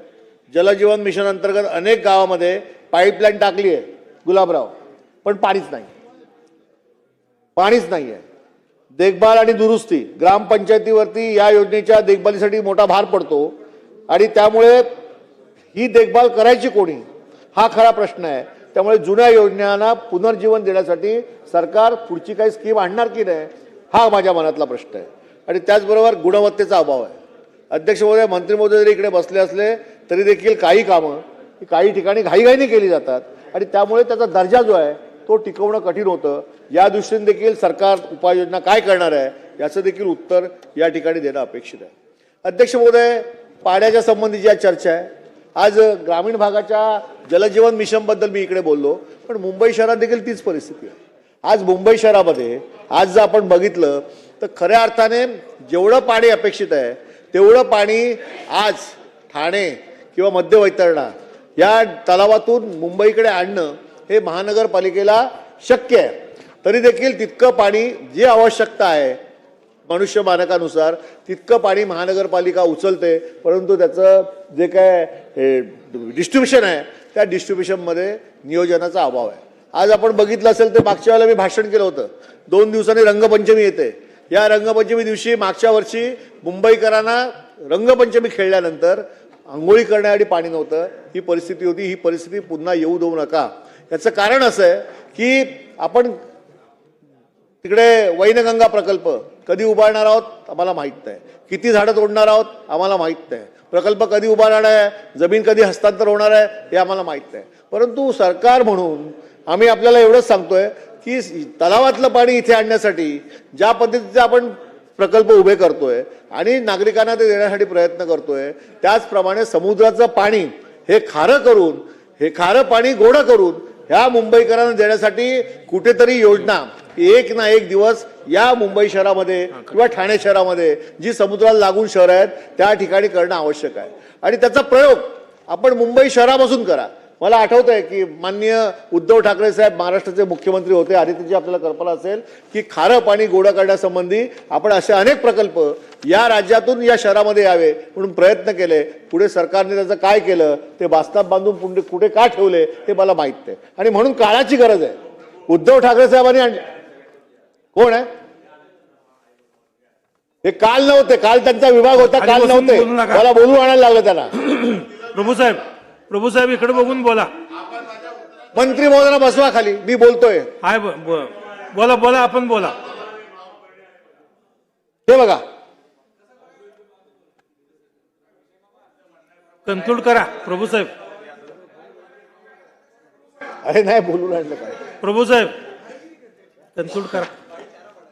तर मला असं वाटतं की समुद्राचं पाणी खारं जे आहे ते गोडं करण्यासाठी राजकीय लवलेश बाजूला ठेवून हा जर प्रकल्प चांगला असेल तर ती मुंबईसाठी गरज आहे. आणि मुंबईकर आज जे पाणी तुटवडा ज्यांना होतोय आपण आज बघितलं की या भागातलं पाणी काढलं जातं त्या भागात दिलं जातं, त्या भागातलं काढून सिटीमध्ये नेतात, सिटीमधलं काढतात, सबबला आणतात. शेवटी ते अभियंते करणार काय की तुम्हाला जेवढ्या पाण्याची आवश्यकता आहे तेवढं पाणीच तुम्ही उपलब्ध करू शकत नसाल तर अभियंते करणार काय. आणि मग तिकडे मोर्चे निघतात, आमच्यासारखे लोकप्रतिनिधी आमच्या कार्यालयावरती मोर्चे येतात, आम्ही त्या अधिकाऱ्यांना धारेवर धरतो, आम्ही आयुक्ताला धारेवर धरतो, आम्ही तिकडचे असलेल्या जल अभियंत्याला त्रास देतो. परंतु अध्यक्ष महोदय जी गोष्ट होण्यासारखी आहे ती काळाची गरज आहे म्हणून ती करा. आणि एकदा मुंबईकर असतील, ठाणेकर असतील, नाशिककर असतील, नवी मुंबईकर असतील यांना पाण्याची जी ताण आहे ती भागवण्यासाठी जे जे करणं आवश्यक आहे ते या सरकारने करावं असं माझं मत आहे. म्हणून मला असं वाटतं की समुद्राचं खारं पाणी गोडं करण्याबाबत या ठिकाणी येणाऱ्या काळामध्ये आपण काय उपाययोजना करणार आहोत. जोपर्यंत आपलं दुसरं धरण जे सुरू आहे ठाणे जिल्ह्याच्या त्या सीमेवरती म्हणजे गुजरात आणि महाराष्ट्राच्या बॉर्डरवरती ते सुरू करण्यासाठी जोपर्यंत विलंब लागेल तोपर्यंत तरी समुद्राचं खारं पाणी गोड करा आणि काही ज्या भागामध्ये द्या हे मला या ठिकाणी सांगणं आवश्यक आहे. आणि मला असं वाटतं की या दृष्टीने सरकारने प्रयत्न करायला पाहिजे. अध्यक्ष महोदय, दिव्यांगच्या संबंधी अनेक मुद्दे या ठिकाणी सभागृहामध्ये आम्ही अनेक वेळेला मांडले. परंतु आज काय परिस्थिती आहे राज्यातील दिव्यांगाची? राज्यातील दिव्यांगाच्या ज्या काही महत्त्वाच्या समस्या आहेत त्या अशा आहेत की दिव्यांग मंत्रालय आपण स्थापन केलं, पुढे काय? दिव्यांग मंत्री म्हणून त्या मंत्राचा कारभार सांभाळणाऱ्या मंत्री महोदयांनी आणि त्या प्रभागामध्ये दिव्यांगासाठी मागील 2 वर्षामध्ये काय उपाययोजना केल्या? तर शून्य आहेत. मी आपल्याला सांगतो की राज्यातील सर्व दिव्यांग व्यक्तींसाठी स्वतंत्र अंत्योदय योजना तयार करून लाभार्थींचे पात्रता व निकष, अपेक्षित आर्थिक भाराची परिणाम गणना करण्यासाठी कार्यवाही करण्यासाठी 6 महिने होऊन गेले, अद्यापही ती पूर्णत करण्यात आलेली नाही. दिव्यांग मंत्रालयाचं काम बघा अध्यक्ष महोदय, 2016चा कायदा कलम 88 नुसार बजेटमध्ये 5% दिव्यांगावर खर्च करण्याबाबत सदरू अधिनियमांतर्गत आरक्षित केलेले 5% निधी खर्च करण्याबाबत मार्गदर्शक सूचना तयार करायच्या होत्या. याबाबत देखील प्रस्ताव नियोजन विभाग व वित्त विभागाकडून अद्यापपर्यंत आलेला नाही. सांगा अध्यक्ष महोदय, दिव्यांगांचं आपण कसं भलं करणार आहोत? अध्यक्ष महोदय, स्वयंरोजगाराकरता रोजगार व स्टॉल देण्याचे स्वतंत्र धोरण निर्माण करण्याबाबत मागणी करण्यात आली होती. यावर शासनाच्या नगरविकास व ग्रामविकास विभागाने स्वतंत्र तयार धोरण करण्याची सुरुवात देखील अद्यापपर्यंत केलेली नाही. ती कधी पूर्ण करणार हे देखील मंत्री महोदयांनी सांगणं आवश्यक आहे. आणि त्याचबरोबर अध्यक्ष महोदय, माननीय मुख्यमंत्री महोदयांनी दिव्यांग व्यक्तीकरता सहकारी संस्था स्थापन करण्याबाबत सहकार आयुक्त व निबंधक सहकार संस्था पुणे यांना आदेश देऊनही कोणतीही कार्यवाही करण्यात आलेली नाही. याची दखल देखील घेतली पाहिजे सरकारने. आणि म्हणून माननीय मंत्री महोदयांनी या संबंधीचं उत्तर दिव्यांगासंबंधी या ठिकाणी देणं आवश्यक आहे. अध्यक्ष महोदय, अंगणवाडी असेल, आशा वर्कर असेल, मदतनीस असेल, पोलीस पाटील असेल, कोतवाल असेल, या आरक्षण नसलेल्या मानधनाच्या पदावर दिव्यांगांना नियुक्ती प्राधान्य देण्यात यावे. याकरता विशेष 10% अधिकचे गुण देऊन प्राधान्य देण्यात यावे याबाबत मागणी केली होती. शासनाचे मानधन तत्वावरील नियुक्तीमध्ये विधवा महिला प्रमाणे दिव्यांगांना देखील 10% गुण अधिकचे देऊन प्राधान्य देण्यात यावे. याकरता महिला व बालकल्याण विभाग, सार्वजनिक आरोग्य विभाग, महसूल, गृह विभाग यांच्याकडून या अनुषंगाने अभिप्राय मागितले होते, पण अद्यापपर्यंत अभिप्राय प्राप्त झालेले नाहीत. सांगा, दिव्यांग मंत्रालय कधी काम करणार आहे? दिव्यांगांना आपण कसा न्याय देणार आहे? दिव्यांगांसाठी आपण या ठिकाणी सरकार मोठमोठ्या घोषणा करतं, परंतु त्याची अंमलबजावणीच होत नाही. आणि म्हणून मला असं वाटतं, दिव्यांगाचं मंत्रालय जरी तयार झालं असलं तरी दिव्यांगांना खऱ्या अर्थाने जर न्याय द्यायचा असेल तर या सगळ्या गोष्टी सरकार तात्काळ जोपर्यंत करत नाही तोपर्यंत दिव्यांगांना या ठिकाणी न्याय मिळू शकणार नाही. मला असं वाटतं की दिव्यांग व्यक्तीची शासकीय सेवेत निवड झाल्यानंतर जात पडताळणी प्रमाणपत्राच्या धर्तीवर नियुक्तीपूर्वी दिव्यांग प्रमाणपत्राची पडताळणी करण्यासाठी समिती स्थापन करण्यात यावी. तसेच शासन निर्देश दिले आहेत त्यावर सामान्य प्रशासन विभागाने कोणतीही कारवाई केलेली नाही. आणि त्यामुळे आता असं आहे की शासनामध्ये भरती झालेल्या व्यक्तीच्या शासकीय सेवेत निवड झाल्यानंतर जात पडताळणी करण्याबाबतची फार मोठी अडचण आहे.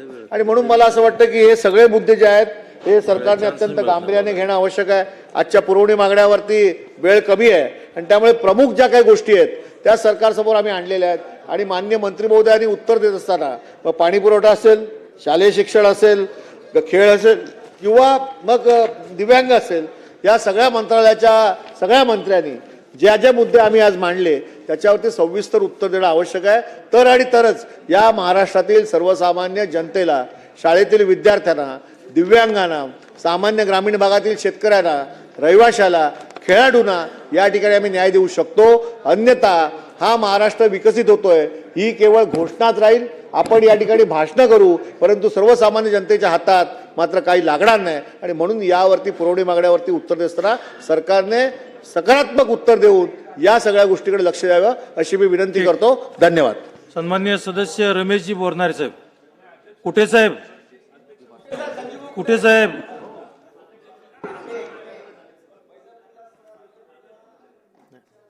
धन्यवाद अध्यक्ष महोदय. 2025-26च्या पुरवणी मागण्यावर चर्चा करण्यासाठी या ठिकाणी प्रामुख्याने मी उभा आहे. अध्यक्ष महोदय, शालेय शिक्षण व क्रीडा विभाग, पान क्रमांक 28, भाग क्रमांक 40, पाणी पुरवठा व स्वच्छता विभाग, पान क्रमांक 119, 120, बाब क्रमांक 151, 152, दिव्यांग कल्याण विभाग पान क्रमांक 149, बाब क्रमांक 191. अध्यक्ष महोदय, या ठिकाणी पुरवण्या मागणीवरती चर्चा करत असताना सर्वात ग्रामीण भागामध्ये महत्त्वाचा मुद्दा आहे का सामान्य जनता, शेतकरी, कामगार, कष्टकरी यांच्या मुलांना खऱ्या अर्थाने त्या ठिकाणी मोफत आणि चांगलं शिक्षण मिळावं यासाठी शासनाच्या वतीने त्या ठिकाणी जिल्हा परिषद शाळा त्या ठिकाणी चालवल्या जातात. नगरपालिकेमध्ये सुद्धा शासनाच्या वतीने काही शाळा त्या ठिकाणी चालवल्या जातात. परंतु अध्यक्ष महोदय,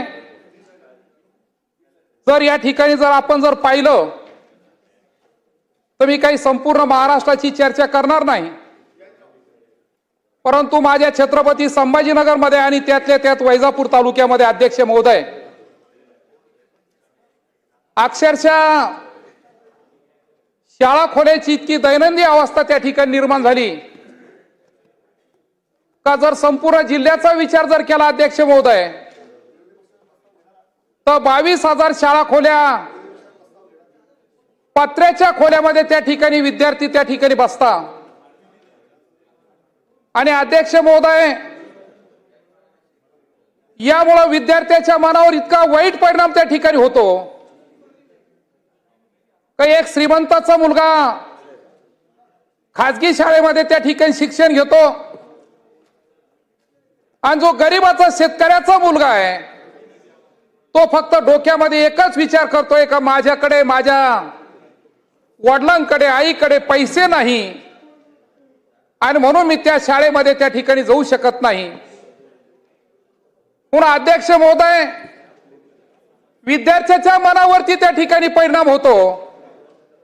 आणि मग अध्यक्ष महोदय, या पुरवणीच्या मागण्यामध्ये मी आपल्या मार्फत त्या ठिकाणी विनंती करणार आहे शासनाला का जिल्ह्यामध्ये 22,000 खोल्या एका ज्या पत्र्यामध्ये त्या ठिकाणी भरल्या जातात, आपण जर येणाऱ्या 6 तारखेच्या बजेटमध्ये, अर्थसंकल्पामध्ये शाळा खोल्या बांधकामाची RCCची जर तरतूद जर झाली तर अध्यक्ष महोदय, ग्रामीण भागामध्ये सर्वात महत्वाचा प्रश्न त्या ठिकाणी मार्गी लागू शकतो. आणि म्हणून आपल्या मार्फत मी विनंती करीन का ज्या ज्या जिल्हा परिषदेच्या शाळा पत्र्याच्या खोल्यामध्ये त्या ठिकाणी भरतात त्यांना त्या ठिकाणी आपण RCCच्या खोल्या त्या ठिकाणी दिल्या पाहिजे. तशी तरतूद या 6 मार्चला जे अर्थसंकल्प त्या ठिकाणी होतोय त्यामध्ये ती तरतूद करण्याची त्या ठिकाणी गरज आहे. अध्यक्ष महोदय, ग्रामीण भागामध्ये जर विचार जर केला तर ज्या ठिकाणी शाळा भरवल्या जातात त्या ठिकाणी स्वच्छतेचा काय विषय अध्यक्ष महोदय? आजही मुलांना असो मुलींना असो त्या ठिकाणी स्वच्छता गृह त्या ठिकाणी अशा अनेक शाळा माझ्या तालुक्यामध्ये आणि जिल्ह्यामध्ये. अध्यक्ष महोदय, या मुद्द्याच्या अनुसरून मुद्दाम या ठिकाणी मी प्रश्न या ठिकाणी आपल्या मार्फत त्या ठिकाणी शासनाच्या कानावरती घालू इच्छितो का आजही जिल्हा परिषदेच्या काही शाळा अत्यंत गुणवंत अशा शाळा आहे. माझ्या वैजापूर तालुक्यामध्ये मी पाहतोय आर्थिक दृष्ट्या मागासलेल्या विद्यार्थ्यांसाठी जी शिष्यवृत्तीची परीक्षा त्या ठिकाणी घेतल्या जाते, एक शाळेमधून अध्यक्ष महोदय 25, 30 विद्यार्थी त्या ठिकाणी त्या परीक्षेमध्ये त्या ठिकाणी पास होता. म्हणजे गुणवत्तेच्या बाबतीमध्ये आजही ग्रामीण भागामध्ये जिल्हा परिषदेचा काही प्रमाणामध्ये चांगला क्रमांक आहे, परंतु स्वच्छतेच्या बाबतीमध्ये मी आपल्या मार्फत त्या ठिकाणी शासनाला विनंती करीन का शाळा तिथं मुलांचं स्वच्छतागृह असलं पाहिजे, शाळा तिथं मुलींचं त्या ठिकाणी स्वतंत्र स्वच्छतागृह त्या ठिकाणी असलं पाहिजे. आणि म्हणून अध्यक्ष महोदय, या बाबतीमध्ये विचार करण्याची त्या ठिकाणी गरज आहे. अध्यक्ष महोदय, आपण जर पाहिलं तर मराठी आज मराठी गौरव दिन आहे आणि म्हणून त्या निमित्ताने त्या ठिकाणी मी सांगेल का आताच्या ठिकाणी सन्माननीय सदस्य, ज्येष्ठ सदस्य दीपकजी केसरकर साहेब आणि मी चर्चा करत होतो. अध्यक्ष महोदय, विद्यार्थ्यांची संख्या कमी व्हायला लागली, तुकड्या बंद व्हायला लागल्या. ग्रामीण भागामध्ये जिल्हा परिषदेच्या काही शाळा पूर्णपणे बंद व्हायला लागल्या आणि म्हणून मी आपल्या मार्फत शासनाला त्या ठिकाणी या पुरवणी मागण्यामध्ये विनंती अशी करणार आहे का विद्यार्थीची संख्या जी 20 आहे ती संख्या त्या ठिकाणी कमी करावी आणि 15 पर्यंत जर आणली तर आमच्या मराठी शाळा त्या ठिकाणी बंद पडणार नाही आणि म्हणून आपल्या मार्फत ती सुद्धा त्या ठिकाणी मी विनंती करणार आहे. अध्यक्ष महोदय, या ठिकाणी खेळाच्या मैदानाच्या बाबतीमध्ये सुद्धा चर्चा करणं या ठिकाणी अपेक्षित आहे. वैजापूर तालुक्याला आजपर्यंत क्रीडा संकुल नाही. 5 कोटी रुपये त्या ठिकाणी मंजूर झाले अध्यक्ष महोदय, परंतु शासनाची जागा त्या ठिकाणी मिळाली नाही आणि म्हणून आपल्या मार्फत त्या ठिकाणी मी विनंती करेल का तालुका त्या ठिकाणी क्रीडा संकुल असलं पाहिजे. प्रत्येक तालुक्यामध्ये जर एक मोठा क्रीडा संकुल जर असेल तर त्या ठिकाणी शहरी भागातले विद्यार्थी असू द्या, ग्रामीण भागाचे विद्यार्थी असू द्या, त्या क्रीडा संकुलामध्ये त्या ठिकाणी जाऊन त्या ठिकाणी मैदानी खेळ त्या ठिकाणी खेळू शकता. म्हणून अध्यक्ष महोदय, मी आपल्या मार्फत त्या ठिकाणी विनंती करील का प्रत्येक तालुक्याला आणि जे मोठे गावं असतील, महसूलचे गाव असतील, त्या ठिकाणी क्रीडा संकुल करणं त्या ठिकाणी अपेक्षित आहे असं अध्यक्ष महोदय आपल्या मार्फत त्या ठिकाणी विनंती करणार आहे. अध्यक्ष महोदय, दुसरा त्या ठिकाणी विभाग आहे पाणी पुरवठा आणि स्वच्छता. या पाणी पुरवठ्याच्या बाबतीमध्ये सन्माननीय मंत्री महोदय नामदार गुलाबराव पाटील साहेब या दालनामध्ये त्या ठिकाणी आपल्या हाऊसमध्ये बसलेले आहे. अध्यक्ष महोदय, का या ठिकाणी आपली घोषणा होती का ज्या ठिकाणी घर असेल त्या ठिकाणी नळ असला पाहिजे. काय परिस्थिती झाली अध्यक्ष महोदय, जल जीवन मिशन त्या ठिकाणी तयार झालं आणि प्रत्येक गाव त्या ठिकाणी जल जीवन मिशन मध्ये त्या ठिकाणी त्याचा भाग त्या ठिकाणी आला. परंतु अध्यक्ष महोदय, आज जर पाहिलं तर बऱ्याच ठिकाणी फक्त रेकॉर्डवरती आलं अध्यक्ष महोदय का घर तिथं नळ, घर तिथं नळ, परंतु प्रत्यक्षपणाने जर आपण जर पाहिलं तर आजही बऱ्याच घरामध्ये त्या ठिकाणी नळाने पाणी जाऊ शकत नाही. अशा तांत्रिक अडचणी अध्यक्ष महोदय त्या ठिकाणी. अध्यक्ष महोदय, पाईपलाईन झाल्या, नळ जोडणी झाली, परंतु अध्यक्ष महोदय विहिरीच्या आणि टाक्याचा खूप मोठा प्रश्न प्रत्येक गावामध्ये त्या ठिकाणी उद्भवलेला अध्यक्ष महोदय. जेव्हा याचा आराखडा तयार झाला तेव्हा त्या ठिकाणी आमच्या वैजापूर तालुक्यामध्ये, गंगापूर तालुक्यामध्ये मराठवाडा वॉटर ग्रीड आहे आणि मराठवाडा वॉटर ग्रीड मधून तुम्हाला त्या ठिकाणी विहिरीची गरज नाही. मराठवाडा वॉटर ग्रीड मधून तुम्हाला पाण्याच्या टाक्या त्या ठिकाणी बांधण्यात येतील. परंतु अध्यक्ष महोदय, काय परिस्थिती झाली मराठवाडा वॉटर ग्रीडची? 3 वर्ष झाले अध्यक्ष महोदय, 3 वर्ष झाले, परंतु वैजापूर तालुक्यामध्ये, गंगापूर तालुक्यामध्ये मराठवाडा वॉटर ग्रीडचं अजून 50% जास्त काम त्या ठिकाणी झालं नाही. 148 पाण्याच्या टाक्या आहे, माझी 135 ग्रामपंचायत आहे, 148 ठिकाणी पाण्याच्या टाक्या नाहीये. आणून त्या टाक्या आम्ही टाक्या बांधतोय, परंतु अध्यक्ष महोदय इतकं संत गतीने त्या ठिकाणी काम चालू आहे आणि म्हणून आपल्या मार्फत त्या ठिकाणी मी शासनाला विनंती करणार आहे का 3 वर्ष झाले मराठवाडा वॉटर ग्रीड चालू होऊन, परंतु 50% वरती त्या ठिकाणी काम झालं नाही. पाण्याच्या टाक्या अजून सुरू झालेल्या नाही, MBR त्या ठिकाणी चालू झाले नाही. म्हणून अध्यक्ष महोदय, जर मराठवाडा वॉटर ग्रीड जर 3 वर्ष जर पूर्ण होत नसेल तर खऱ्या अर्थाने आम्ही ग्रामीण भागामध्ये काय उत्तर द्यायचं आहे. म्हणून आपल्या मार्फत त्या ठिकाणी मी विनंती करणार आहे का मराठवाडा वॉटर ग्रीडचं काम लवकरात लवकर त्या ठिकाणी सुरू व्हावं. कॉन्ट्रॅक्टरकडे आम्ही गेलो, जीवन प्राधिकरणाकडे आम्ही गेलो, अधिकाऱ्याला विचारलं का इतकं संत गतीने काय कशामुळे काम चालू आहे. त्यांनी फक्त एकच उत्तर दिलं का निधी कमी आहे. आणि अध्यक्ष महोदय, 6 तारखेला बजेट आहे. मराठवाडा वॉटर ग्रीडचं काम ज्या ज्या तालुक्यामध्ये, ज्या ज्या जिल्ह्यामध्ये चालू असेल त्याला आपण जास्तीत जास्त निधी त्या ठिकाणी द्यावं आणि कॉन्ट्रॅक्टर आणि अधिकाऱ्याची मंत्री महोदयांना विनंती करील का आपल्या दालनात त्या ठिकाणी बैठक घ्यावी आणि 3 वर्ष झाले काम कशामुळे कमी आहे, संत गतीने काम का चालू आहे याचा विचार प्रामुख्याने त्या ठिकाणी करावं. परंतु 6 तारखेच्या अर्थसंकल्पामध्ये या पाणी पुरवठ्यावर जास्तीत जास्त निधी त्या ठिकाणी उपलब्ध करून द्यावा अशी आपल्या मार्फत त्या ठिकाणी विनंती करतोय. अध्यक्ष महोदय, शेवटचा विषय का दिव्यांग कल्याण विभाग, बाब क्रमांक आणि पेज क्रमांक त्या ठिकाणी मी सांगितलं, परंतु अध्यक्ष महोदय मी शासनाला धन्यवाद देणार आहे का 1,500 रुपये संजय गांधीचं मानधन होतं, 2,500 रुपये झालं. ऑक्टोबर 2025 पासून 1,500च्या ऐवजी 2,500 रुपये त्या ठिकाणी मिळायला लागलं. मी शासनाला धन्यवाद देईल. परंतु अध्यक्ष महोदय, या दिव्यांगसाठी ज्या ज्या योजना आहे त्यामध्ये घरकुलाची सर्वात महत्वाची योजना आहे. 100% जर दिव्यांग असेल तर जिल्हा परिषद मार्फत त्याला त्या ठिकाणी घरकुल मिळालं जातं. परंतु अध्यक्ष महोदय, त्याचं टार्गेट, त्याचं उद्दिष्ट खूप कमी प्रमाणामध्ये आहे. आमच्या छत्रपती संभाजीनगर जिल्ह्यामध्ये एका वर्षाला फक्त 100 दिव्यांगांना त्या ठिकाणी घरकुलाचा लाभ जिल्हा परिषद मार्फत त्या ठिकाणी मिळतो. अध्यक्ष महोदय, जेव्हा जेव्हा आम्ही जातो तेव्हा अधिकारी आम्हाला सांगतात का आता 99% आलो, आता 98% आलो, 100%चं काम पूर्ण झालं. परंतु अध्यक्ष महोदय, जे दिव्यांग 40%च्या वरती का ज्याला लाभ मिळू शकतो त्यांना कधी लाभ मिळणार आहे ह्या घरकुलाचा? जर 100% जर अजून पूर्ण होत नसेल तर ज्या 40%चं प्रमाणपत्र ज्या दिव्यांगाकडे त्यांना घरकुलाचा लाभ कधी मिळणार आहे? आणि अध्यक्ष महोदय, मी आपल्या मार्फत विनंती अशी करणार आहे का 6 तारखेच्या बजेटमध्ये या दिव्यांगाला जे घरकुल आपण त्या ठिकाणी जिल्हा परिषद मार्फत देतो त्याचं उद्दिष्ट जर वाढलं तर अत्यंत चांगलं काम होईल. अध्यक्ष महोदय, यामध्ये आणखीन एक प्रश्न या ठिकाणी महत्वाचा आहे का दिव्यांग माणसाने फिरावं कुठे कुठे? जर संजय गांधीचा जर पगार जर त्या ठिकाणी चालू करायचा असेल, अनुदान जर घ्यायचं असेल तर फाईल तयार करणं, त्याला फिरावं लागणं. आणि म्हणून मी आपल्या मार्फत विनंती करणार आहे का ज्या दिव्यांगाला 40%च्या वरती प्रमाणपत्र आहे त्याचं संजय गांधीमध्ये ऑटोमॅटिक त्याचं नाव त्या ठिकाणी आलं पाहिजे, अशी आपल्या मार्फत त्या ठिकाणी मी विनंती करणार अध्यक्ष महोदय. आणि ह्या शालेय असू द्या, पाणी पुरवठा असू द्या, स्वच्छता असू द्या, दिव्यांग असू द्या, या तिन्ही विभागावरती या पुरवण्या मागण्यामध्ये जेवढं वाक्य त्या ठिकाणी मी बोललो, मला अपेक्षा आहे की यावरती जेव्हा मंत्री महोदयाचं उत्तर होईल, जेव्हा बजेट त्या ठिकाणी 6 तारखेचं समोर येईल तेव्हा मी दिलेले जे मुद्दे त्याचा निश्चित त्या ठिकाणी विचार करावं, एवढी त्या ठिकाणी आपल्या मार्फत विनंती करतो. धन्यवाद. जय हिंद, जय महाराष्ट्र, रामकृष्ण हरी. सन्माननीय सदस्य विजयजी वडेट्टीवार.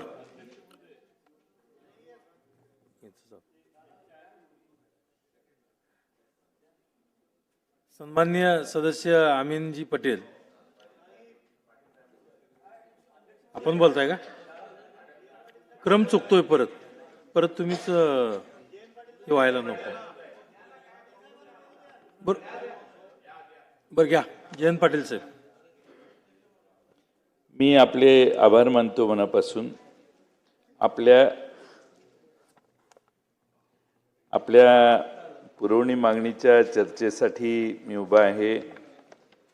अध्यक्ष महोदय, या सरकारने मागच्या काळात काही आर्थिक निर्णय, अर्थसंकल्प आणि पुरवणी मागणी म्हणून जे घेतलेले आहे त्याचा एक ओझरता आढावा मी अध्यक्ष महोदय सुरुवातीला आपल्याला देतो. अध्यक्ष महोदय, 24-25ला ज्यावेळी अर्थसंकल्प सादर करण्यात आला त्यावेळी 45,891 कोटी रुपयाच्या महसुली तुटीचा अर्थसंकल्प सरकारने जाहीर केला. त्यानंतर पावसाळी अधिवेशनात 57,509 कोटी रुपयाची पुरवणी मागणी सादर केली, जी आपल्या सभागृहाने मंजूर केली. त्यानंतर हिवाळी अधिवेशनामध्ये 75,276 कोटी रुपयाची पुरवणी मागणी सादर करण्यात आली. आणि अध्यक्ष महोदय, आता 11,995 कोटीची पुरवणी मागणी सादर करण्यात आली. म्हणजे अध्यक्ष महोदय, खिशात नसताना 1,90,681 कोटी रुपयाची तूट निर्माण झालेली आहे असं म्हटलं तर वावगं ठरणार नाही. पण अध्यक्ष महोदय, आता एवढे पैसे दाखवल्यावर सगळ्या सभागृहातला वाटतं की आता भरपूर राज्य सगळं चांगलं चाललंय आणि चाललंच पाहिजे. पण अध्यक्ष महोदय, मी तुम्हाला आज जे विभाग आहेत, शालेय शिक्षण क्रीडा विभाग, दिव्यांग कल्याण विभाग आणि पाणी पुरवठा विभाग, या 3 विभागात खर्च काय झालाय ते आपल्या निदर्शनाला मी आणून देऊ इच्छितो. आत्तापर्यंत झालेला खर्च अध्यक्ष महोदय, आज सकाळी तुमच्या सिस्टीमवर जो खर्च दाखवतात तो मी सांगतोय. अध्यक्ष महोदय, शालेय शिक्षण व क्रीडा विभागात 3.20% खर्च झालेला आहे. 3.20%. दिव्यांग कल्याण विभागात 2.45% खर्च झालेला आहे. आणि पाणी पुरवठा विभागात आतापर्यंत 3.39% खर्च झालेला आहे. हे तुमच्या सिस्टीमवर आहे. अध्यक्ष महोदय, आता आज तारीख किती आहे? 30 दिवस राहिले आपला वर्ष, आर्थिक वर्ष संपायला. आता 30 दिवसात या तिन्ही विभागाला 97% पैसे खर्च करायचे. त्यामुळं खर्चाची क्वालिटी काय, घाई गडबड किती होणार, आणि आपण लोकांना सांगतोय काय आणि करतोय काय. मला खात्री आहे की 97% पैसे खर्च करायला यांना मिळणारच नाहीत. कारण ऑलरेडी मगाशी सांगितलंय 1,90,681 कोटीची तूट आहे.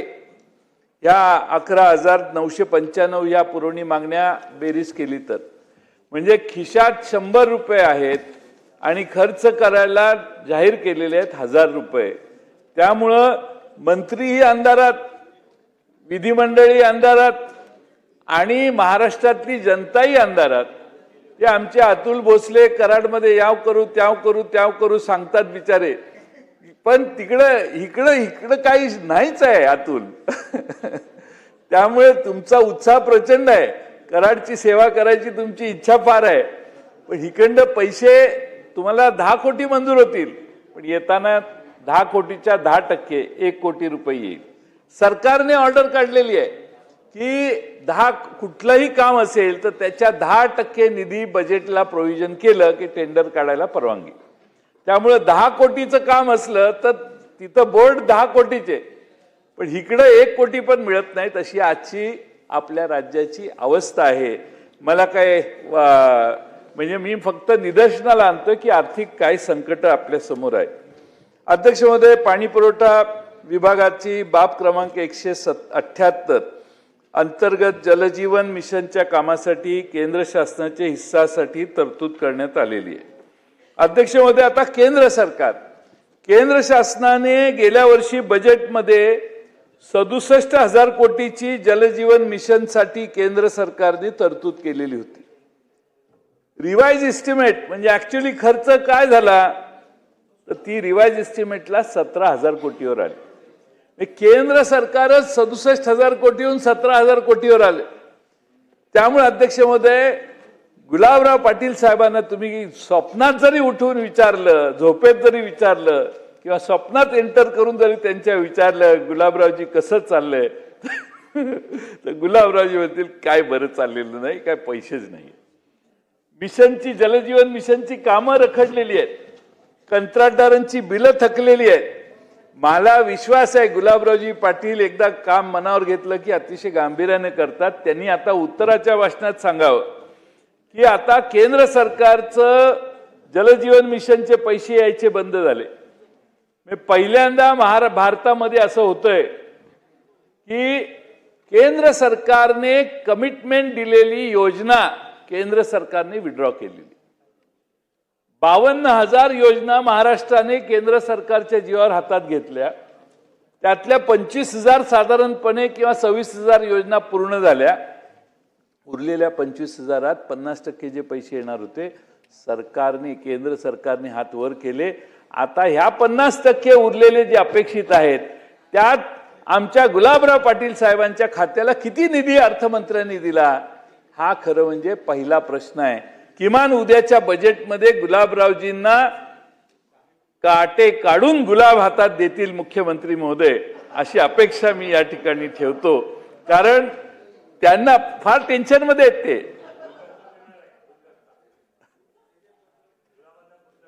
त्यात काटे नसावेत एवढीच माझी विनंती आहे. माझा मुद्दा, पाकळ्या तुम्ही फार देता पण काटे त्यात खाली फार असतात, तो प्रॉब्लेम त्यांचा होऊ नये एवढीच माझी अपेक्षा. अध्यक्ष महोदय, केंद्र शासनाच्या मार्फत 24-25 मध्ये या योजनेवर 22,000 कोटी रुपये खर्च प्रत्यक्ष झाले. 26-27 मध्ये आता परवा जे आमच्या निर्मलाताईंनी अर्थसंकल्प सादर केला त्यात परत 67,000 कोटी रुपयाची तरतूद केलेली आहे. मग ते पैसे काही येणार नाही. आणि म्हणून अध्यक्ष महोदय, महाराष्ट्रातल्या कंत्राटदारांची थकीत बिलं मिळणं प्रचंड संकटाचं झालेलं आहे. आत्महत्या वगैरे मागे विषय झालेत, मी त्याच्यावर बोलून वेळ घेत नाही. आणि म्हणून अध्यक्ष महोदय, आता राज्य सरकारला या गुलाबराव पाटील साहेबांच्या खात्याला पैसे जास्त वाढीव निधी दिला पाहिजे. मी आपल्या मार्फत माननीय मुख्यमंत्र्यांना विनंती करतो की उद्या अर्थसंकल्प जो ते मांडणार आहेत 6 तारखेला, अजूनही प्रिंटिंगला गेलं नसेल आणि गेलं असेल तर तेवढं पान बदलून गुलाबराव पाटील साहेबांच्या खात्याला महाराष्ट्रातल्या जलजीवन मिशनची उर्वरित कामं पूर्ण करण्यासाठी अधिकचा निधी द्यावा, एवढीच विनंती मी अध्यक्ष महोदय माननीय मुख्यमंत्र्यांना करेन. खरं म्हणजे हे डबल इंजिनचं सरकार आहे. नगरपालिकेत आणि महापालिकेत भाषण करताना भाषण काय टिबल इंजिनचं सरकार करू, म्हणजे ते त्या नगरपालिकेतलं एक 3रं इंजिन चालू होईल. आता मेनच इंजिन फेल व्हायला लागलेलं आहे. त्यामुळं मेन पहिलंच इंजिन जर फेल व्हायला लागलं फायनान्शियली तर दुसऱ्या इंजिनाचं काय, मग ते नगरपालिकेतले इंजिन तर लय मागं पडतील. आणि म्हणून माझी अध्यक्ष महोदय विनंती आहे की निधीचा कुठलाही कमतरता या पाणी पुरवठा खात्याला होऊ नये.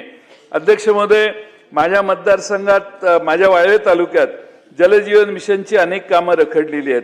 माझे मौजे पेठ, वाघवाडी, जांभूळवाडी या गावांसाठी राष्ट्रीय पेयजल योजनेतून नवीन पाणी पुरवठा योजना मंजूर झाली, पण तीही आज अपूर्ण अवस्थेत आहे. मी गुलाबराव पाटील साहेबांचे आभार मानेन की त्यांनी विशेष वेळ दिला आणि या गावांच्या प्रश्न ऐकून घेतले, आदेश दिले आणि त्याच्या दुरुस्त्याही सुचवल्या. मी त्याबद्दल तुमचं जाहीर आभार मानणं आवश्यक आहे. आणि त्या योजनेतच मुळात अध्यक्ष महोदय गंभीर त्रुटी झालेल्या होत्या आणि योजनाही हस्तांतरित झालेली नाही.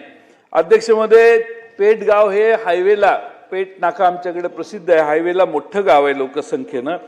लोकसंख्या त्याची चुकीची धरली गृहीत आणि आता सविस्तर सर्वेक्षण न केल्यामुळं 50% गावालाच पाणी पुरवठा होतोय, ही आज मोठी समस्या आहे. अनेक गंभीर त्रुटी आहेत. निकृष्ट दर्जाचे पाईप वापरण्यात आलेले आहेत. 350 पेक्षा अधिक लिकेजेस आढळलेले आहेत.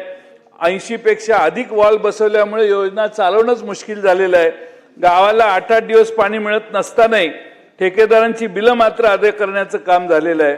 आणि म्हणून अध्यक्ष महोदय, माननीय मंत्री महोदयांना या योजनेची चौकशी करावी आणि अधिकारी आणि ठेकेदार यांच्यात काही संगनमत आहे का याचाही शोध घ्यावा अशी माझी त्यांना अध्यक्ष महोदय विनंती आहे.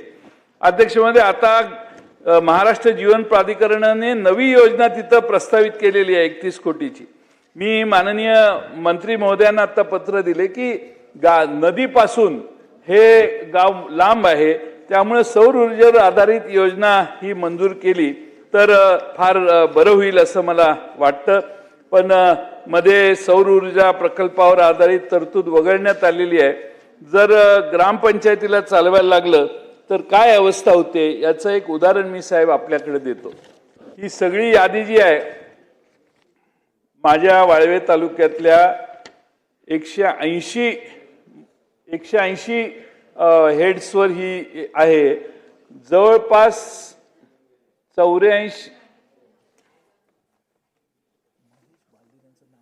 8,45,45,00,000 रुपयाची थकबाकी MSEBची आहे. या गावांनी MSEBचं बिल भरलेलं नाही म्हणून आता MSEBने मोहीम हातात घेतलेली आहे की कनेक्शन तोडायची.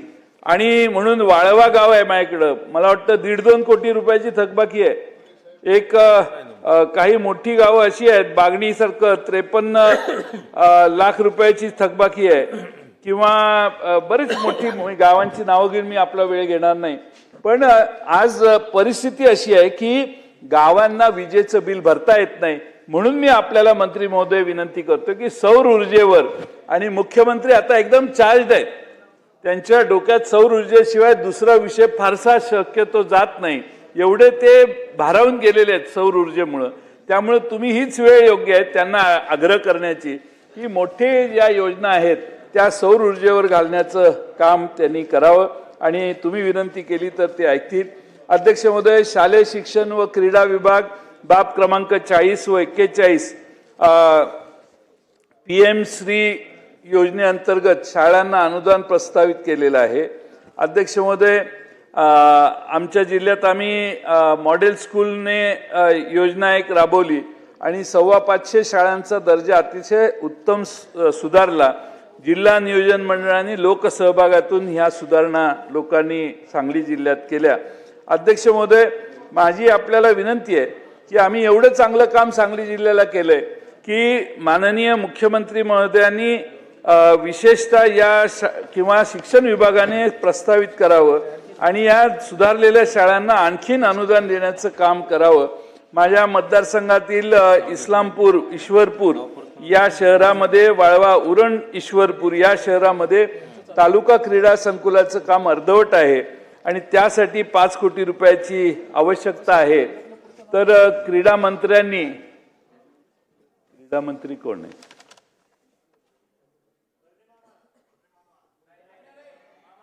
क्रीडा मंत्री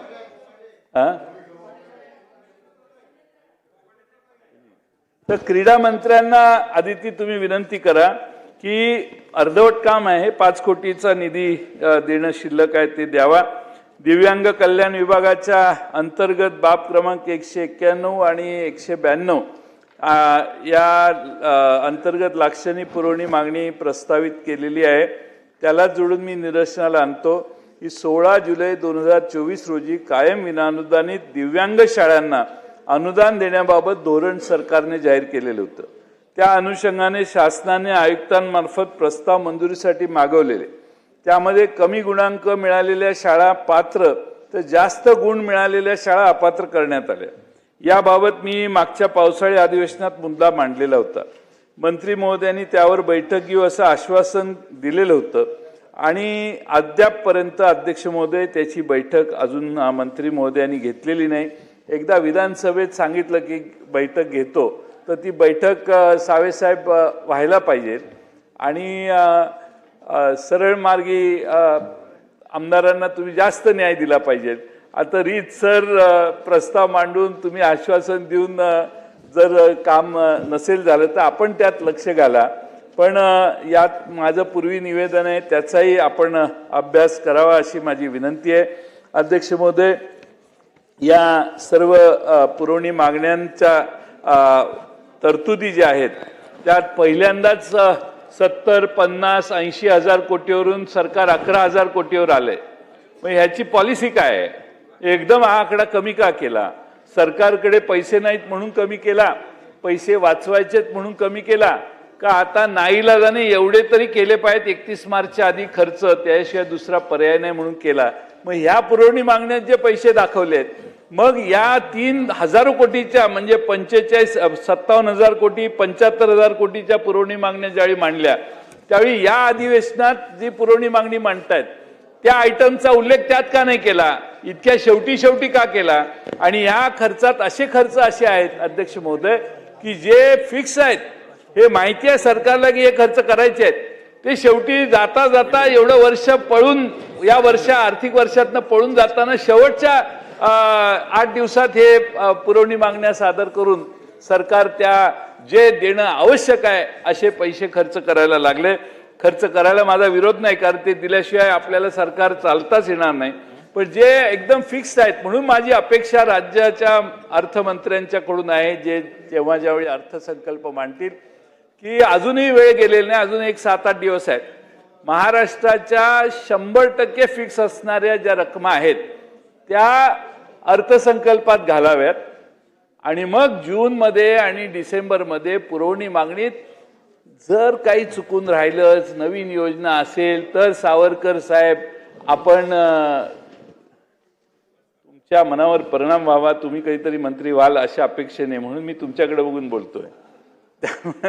त्यामुळे जरा परिणाम व्हावा. म्हणजे जे खर्च आहेत ते फिक्स आहेत, सगळ्यांना माहिती आहे, ते दडवून हे शेवटच्या पुरवणी मागणीत दाखवणं ही जनतेची फसवणूक आहे आणि म्हणून मी या पुरवणी मागण्यांना विरोध करतो. साहेब माझी विनंती मान्य करतील, आदिती तटकरे माझी विनंती पोचवतील आणि गुलाबराव पाटलांनी तर सभागृह सोडलेलं आहे, त्यामुळे माझ्या विनंतीचं काय होईल माहीत नाही. तरी आमच्या विनंतीला सावरकरांनी दिला निरोप तर तो त्यांना लागू होणार नाही, ते तिकडेच निरोप देतात. पण सावरकरांना निरोप द्यायला 2 नंबरच निरोप द्यावा लागेल, तर त्यांच्याकडून द्यायची व्यवस्था करू. पण विनोदाचा भाग करू, ते चांगल्या पद्धतीनं काम करतात, त्यांना निधी देण्याचं काम सरकारने करावं एवढीच विनंती करतो आणि या मागण्यांना विरोध करून माझे 2 शब्द पूर्ण करतो. सन्माननीय सदस्य संजयजी मेश्राम, अमीनभाई आलेत वाटते. तुमचं नाव मग येऊन गेलं अमीनभाई. बोला अमीनभाई पटेल. अध्यक्ष महोदय, 2025-26च्या पुरवणी मागणीवर मी माझ्या मत आणि त्यांचा विरोध करण्यासाठी तुमच्यासमोर उभा आहे. अध्यक्ष महोदय, शालेय शिक्षण व क्रीड़ा विभाग. अध्यक्ष महोदय, शालेय शिक्षण और क्रीड़ा विभाग पे मैं अपना मत रखते हुए आपके सामने कुछ बहुत अहम मुद्दे रखना चाहता हूँ. अध्यक्ष महोदय, जो शालेय शिक्षण, जो एजुकेशन की हम लोग बात करते हैं, तो आज सुबह भी लक्ष्य भी था इसमें और बहुत सारा बातें हुआ.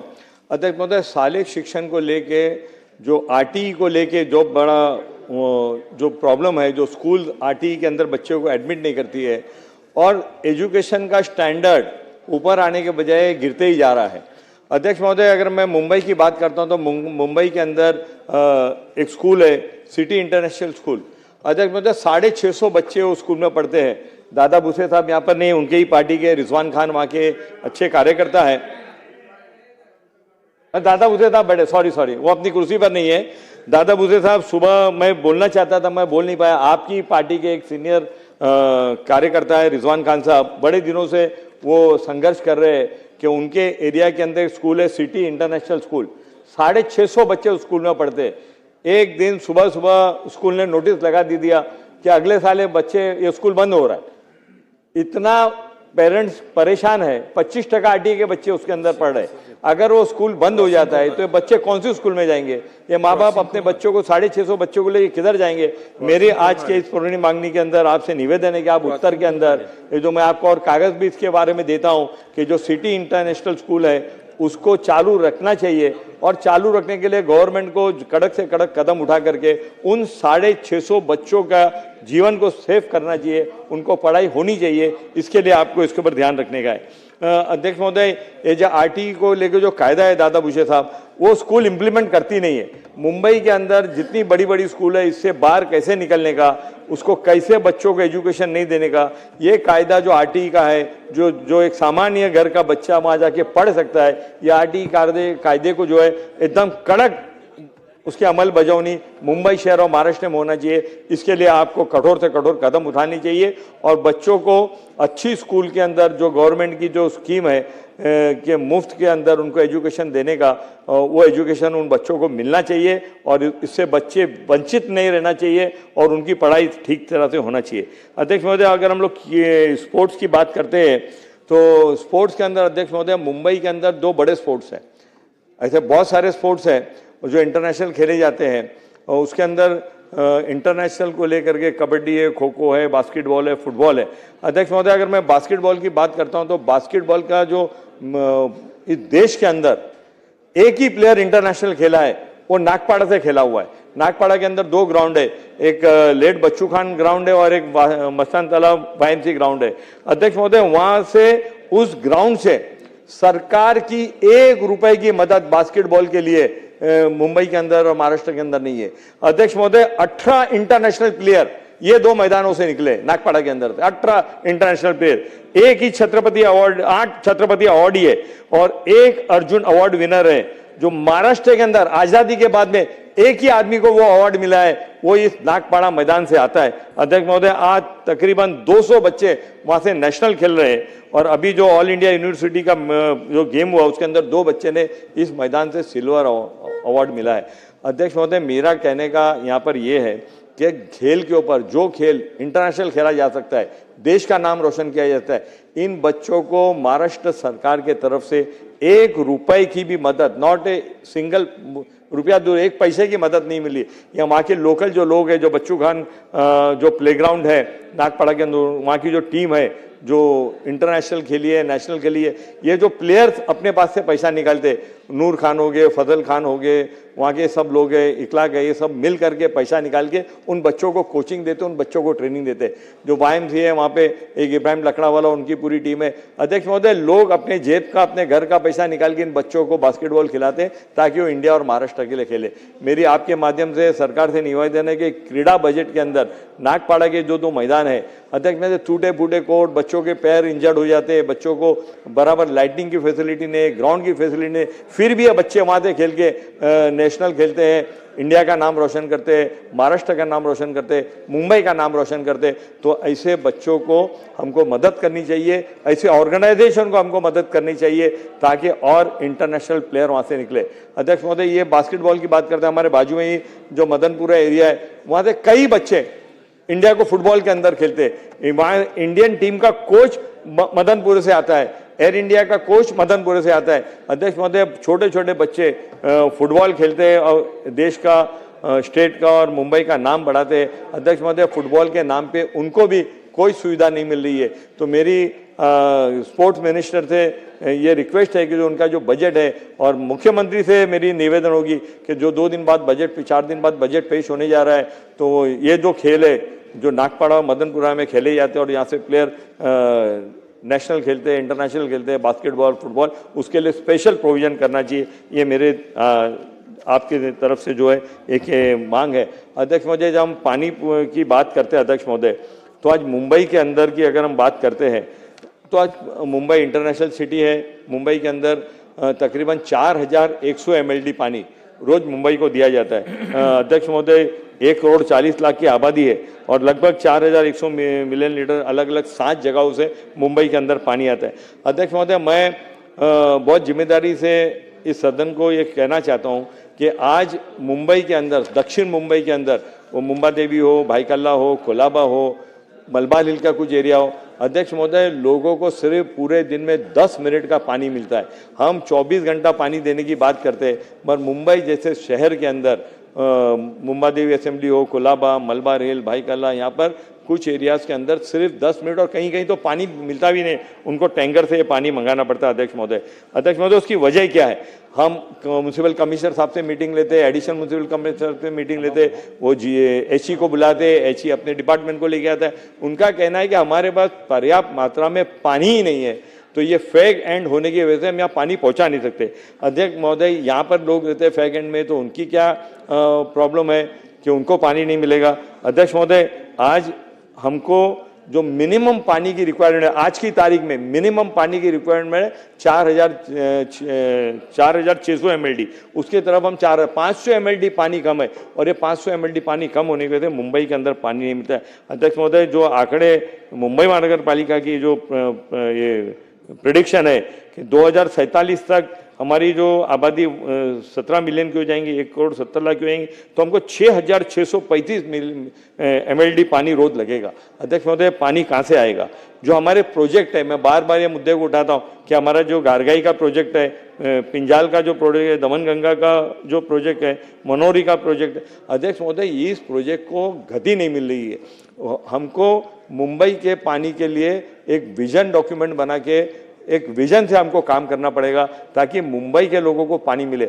अध्यक्ष महोदय, आज इस सदन के अंदर, सभागृह के अंदर आज जो चर्चा हो रही है उसके ऊपर, हम मुंबई के अंदर पानी नहीं है उसके ऊपर जब बात करते हुए, आने वाले दिनों में ये समस्या और बढ़ जाएगी। इस समस्या को सुलझाने के लिए स्टेट गवर्नमेंट और सेंट्रल गवर्नमेंट का कॉरपोरेशन के साथ में इन्वॉल्व होके, जो इनको ज़रूरत है, जो मुंबई महानगर पालिका को ज़रूरत है, उतनी निधि, उतनी सहायता जो स्टेट गवर्नमेंट की परमिशन है, वो जो सेंट्रल गवर्नमेंट की परमिशन है, वो देकर ये प्रोजेक्ट चालू करवाने पड़ेंगे। और ये प्रोजेक्ट अगर आज वॉर फुटिंग पे चालू नहीं किए गए तो मुंबई के अंदर वाटर क्राइसिस हो जाएगा, लोगों को पीने का पानी नहीं मिलेगा। और खास करके जो पानी पीने का दिया भी जाता है अध्यक्ष महोदय, वो पानी गंदा दिया जाता है, वो पानी साफ नहीं होता है, 10-10 मिनट 20-20 मिनट वो पानी को वेस्ट करना पड़ता है। एक तो पानी का शॉर्टेज और उसके बाद में पानी वेस्ट करना पड़ता है। अध्यक्ष महोदय, इसका उपाय ये है कि स्टेट गवर्नमेंट ने सीरियसली लेकर के इस इश्यू को सॉल्व करने के लिए मुंबई महानगर पालिका की एक मीटिंग करके, इस मीटिंग के अंदर इसका परमानेंट सॉल्यूशन निकाल करके मुंबई के अंदर इस पानी पुरोठे का हमको सॉल्यूशन लाना पड़ेगा। अध्यक्ष महोदय, जब तक ये प्रोजेक्ट होते इसको वक्त लगेगा। ये ऐसे प्रोजेक्ट नहीं कि आज हमने बोला और 3 महीने में, 6 महीने में, साल में चालू हो जाएगा। उसके लिए हमको ये समुद्र का जो खारा पानी है उसको मीठा करने के लिए, अध्यक्ष महोदय, अगर रिकॉर्ड निकाल के आप देखेंगे तो 12 साल पहले मैंने इस सदन के अंदर ये मांग की थी कि जो समुद्र का पानी, खारा पानी है, उसको मीठा करके देना चाहिए। आज सिंगापुर है और दूसरे कंट्रीज के अंदर है, ये 15-15 साल 20-20 साल पहले ये प्रोजेक्ट लगाए गए थे और आज तक उनको उनका फायदा मिलता है। ये जो डिसैलिनेशन ऑफ वाटर है, जो खारे पानी को मीठा करने के लिए 2 प्रोजेक्ट मुंबई महानगर पालिका ला रही है, मगर छोटे प्रोजेक्ट है। सरकार को इसके अंदर इंटरवेन करके मुंबई और मुंबई का थाना भी, अध्यक्ष महोदय, थाना भी इसके अंदर आ जाता है, तो मुंबई थाना और MMR रीजन के अंदर ये समुद्र का पानी मीठा करके इसको यूज करना चाहिए अध्यक्ष महोदय, तो जाकर ये मुंबई की पानी की समस्या हल हो जाएगी। समस्या तो हम यहाँ रख देते हैं, समस्या पे डिस्कशन भी हो जाता है, मगर दूरदृष्टि देके, लॉन्ग विजन देख के अध्यक्ष महोदय। अमीन भाई, 1-2 मिनिट घोषणा करायची. मला सर्व सन्माननीय सदस्यांना कळवण्यास अत्यंत आनंद होतो की आज आपल्या सभागृहाचे कामकाज पाहण्यासाठी इस्रायल देशाचे मुंबईतील वाणिज्य दूत श्री यानिव रेवाज विशेष अभ्यागत कक्षामध्ये उपस्थित आहेत. आपण सर्वजण त्यांच्या टाळ्याच्या गजरात स्वागत करूया.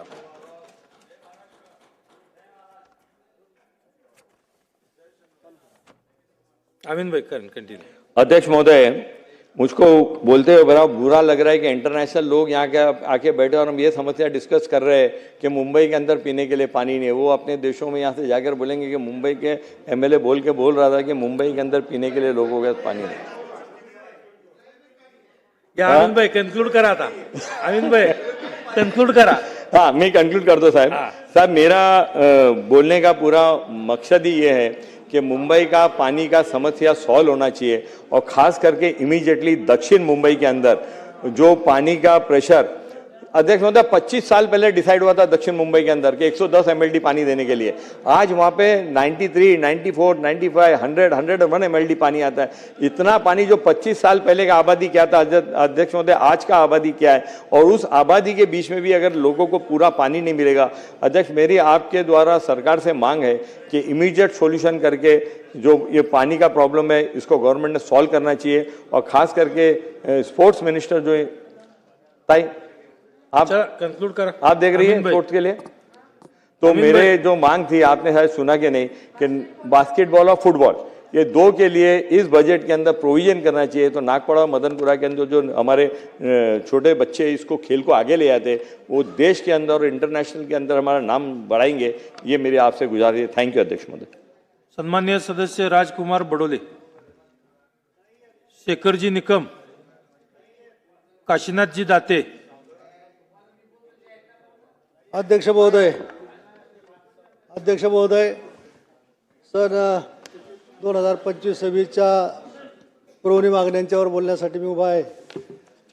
शालेय शिक्षण व क्रीडा विभागाच्या पान क्रमांक 28, बाब क्रमांक 40, पान क्रमांक 29 आणि बाब क्रमांक 41 या अनुषंगानं प्राथमिक शाळा ह्या जिल्हा परिषदाच खऱ्या अर्थानं चालवत आहेत. आज या शाळा चालवत असताना मी ज्या मतदारसंघातून येतोय त्या पारनेर अहिल्यानगर मतदारसंघामध्ये अतिशय इंटेरियरला, अतिशय दुर्गम भागामध्ये छोट्या छोट्या शाळा त्या ठिकाणी आहेत, वस्ती शाळा आहेत. आणि या वस्ती शाळांच्या मध्ये अजूनही भौतिक सुविधा त्या ठिकाणी पोहोचलेल्या नाहीत. भौतिक सुविधांपासून अनेक शाळा वंचित आहेत. त्या ठिकाणी स्वच्छतागृह केलेत, परंतु त्याच्यावर पाण्याची सोय नाही. त्याच्यामुळे ती सातत्यानं स्वच्छतागृह नुसतं म्हणायला आहे, परंतु कायमस्वरूपी ते अस्वच्छ असतात. त्याचप्रमाणे क्रीडांगणं नेटकी नाही आहेत. आणि या सुविधा खऱ्या अर्थानं विद्यार्थी घडवायचे असतील तर या सगळ्या सुविधा आपल्याला देणं गरजेचं आहे. 20 पेक्षा कमी पटसंख्या असलेल्या शिक्षकांच्या बाबतीत संच मान्यतेचं सातत्यानं ती चर्चा होत असते. खेड्यापाड्यातल्या ज्या शाळा आहेत त्या ठिकाणी 20च्या आत संख्या आज आलेली आहे. परंतु त्या शाळा जर खऱ्या अर्थानं बंद करण्याचा निर्णय सरकारने घेतला तर त्या ठिकाणाच्या गरीब मोलमजुरी करणाऱ्या या शेतकऱ्यांच्या मुलांना शिक्षणापासून वंचित राहावं लागेल. आणि म्हणून 20पेक्षा कमी संख्या 15पर्यंत त्याची संख्या करावी अशा प्रकारची अपेक्षा मी या ठिकाणी व्यक्त करतो. एका बाजूला AI तंत्रज्ञान आलं, खाजगी शाळांचं पे वाढलं आणि या जिल्हा परिषदच्या शाळांच्या मध्ये मुलांचं कौशल्य वाढावं, त्यांची गुणवत्ता वाढवावी म्हणून या AIच्या युगामध्ये कमीत कमी इंटरॅक्टिव्ह बोर्ड तरी या सगळ्या शाळांच्या मध्ये जायला पाहिजेत, परंतु अजून 50% शाळा अशा आहेत की त्या ठिकाणी आपण इंटरॅक्टिव्ह बोर्ड देखील देऊ शकलेलो नाही. आणि म्हणून ती सुविधा देखील खऱ्या अर्थानं या खेड्यातल्या शाळांमध्ये करण्याची गरज या ठिकाणी वाटते. आज पोषण आहाराच्या बाबतीमध्ये भरीव अशी तरतूद या ठिकाणी पुरवणी मागण्यांच्या निमित्ताने केली आहे. परंतु पोषण आहाराच्या बाबतीमध्ये मला शासनाच्या निदर्शनास आणून द्यायचं आहे की या आहाराची तपासणी आपण कधी करणार आहोत का? आहार अतिशय निकृष्ट दर्जाचा मिळतो आहे. शिजवलेला भात मुलं अर्धा फेकून देतात, अर्धाच खातात.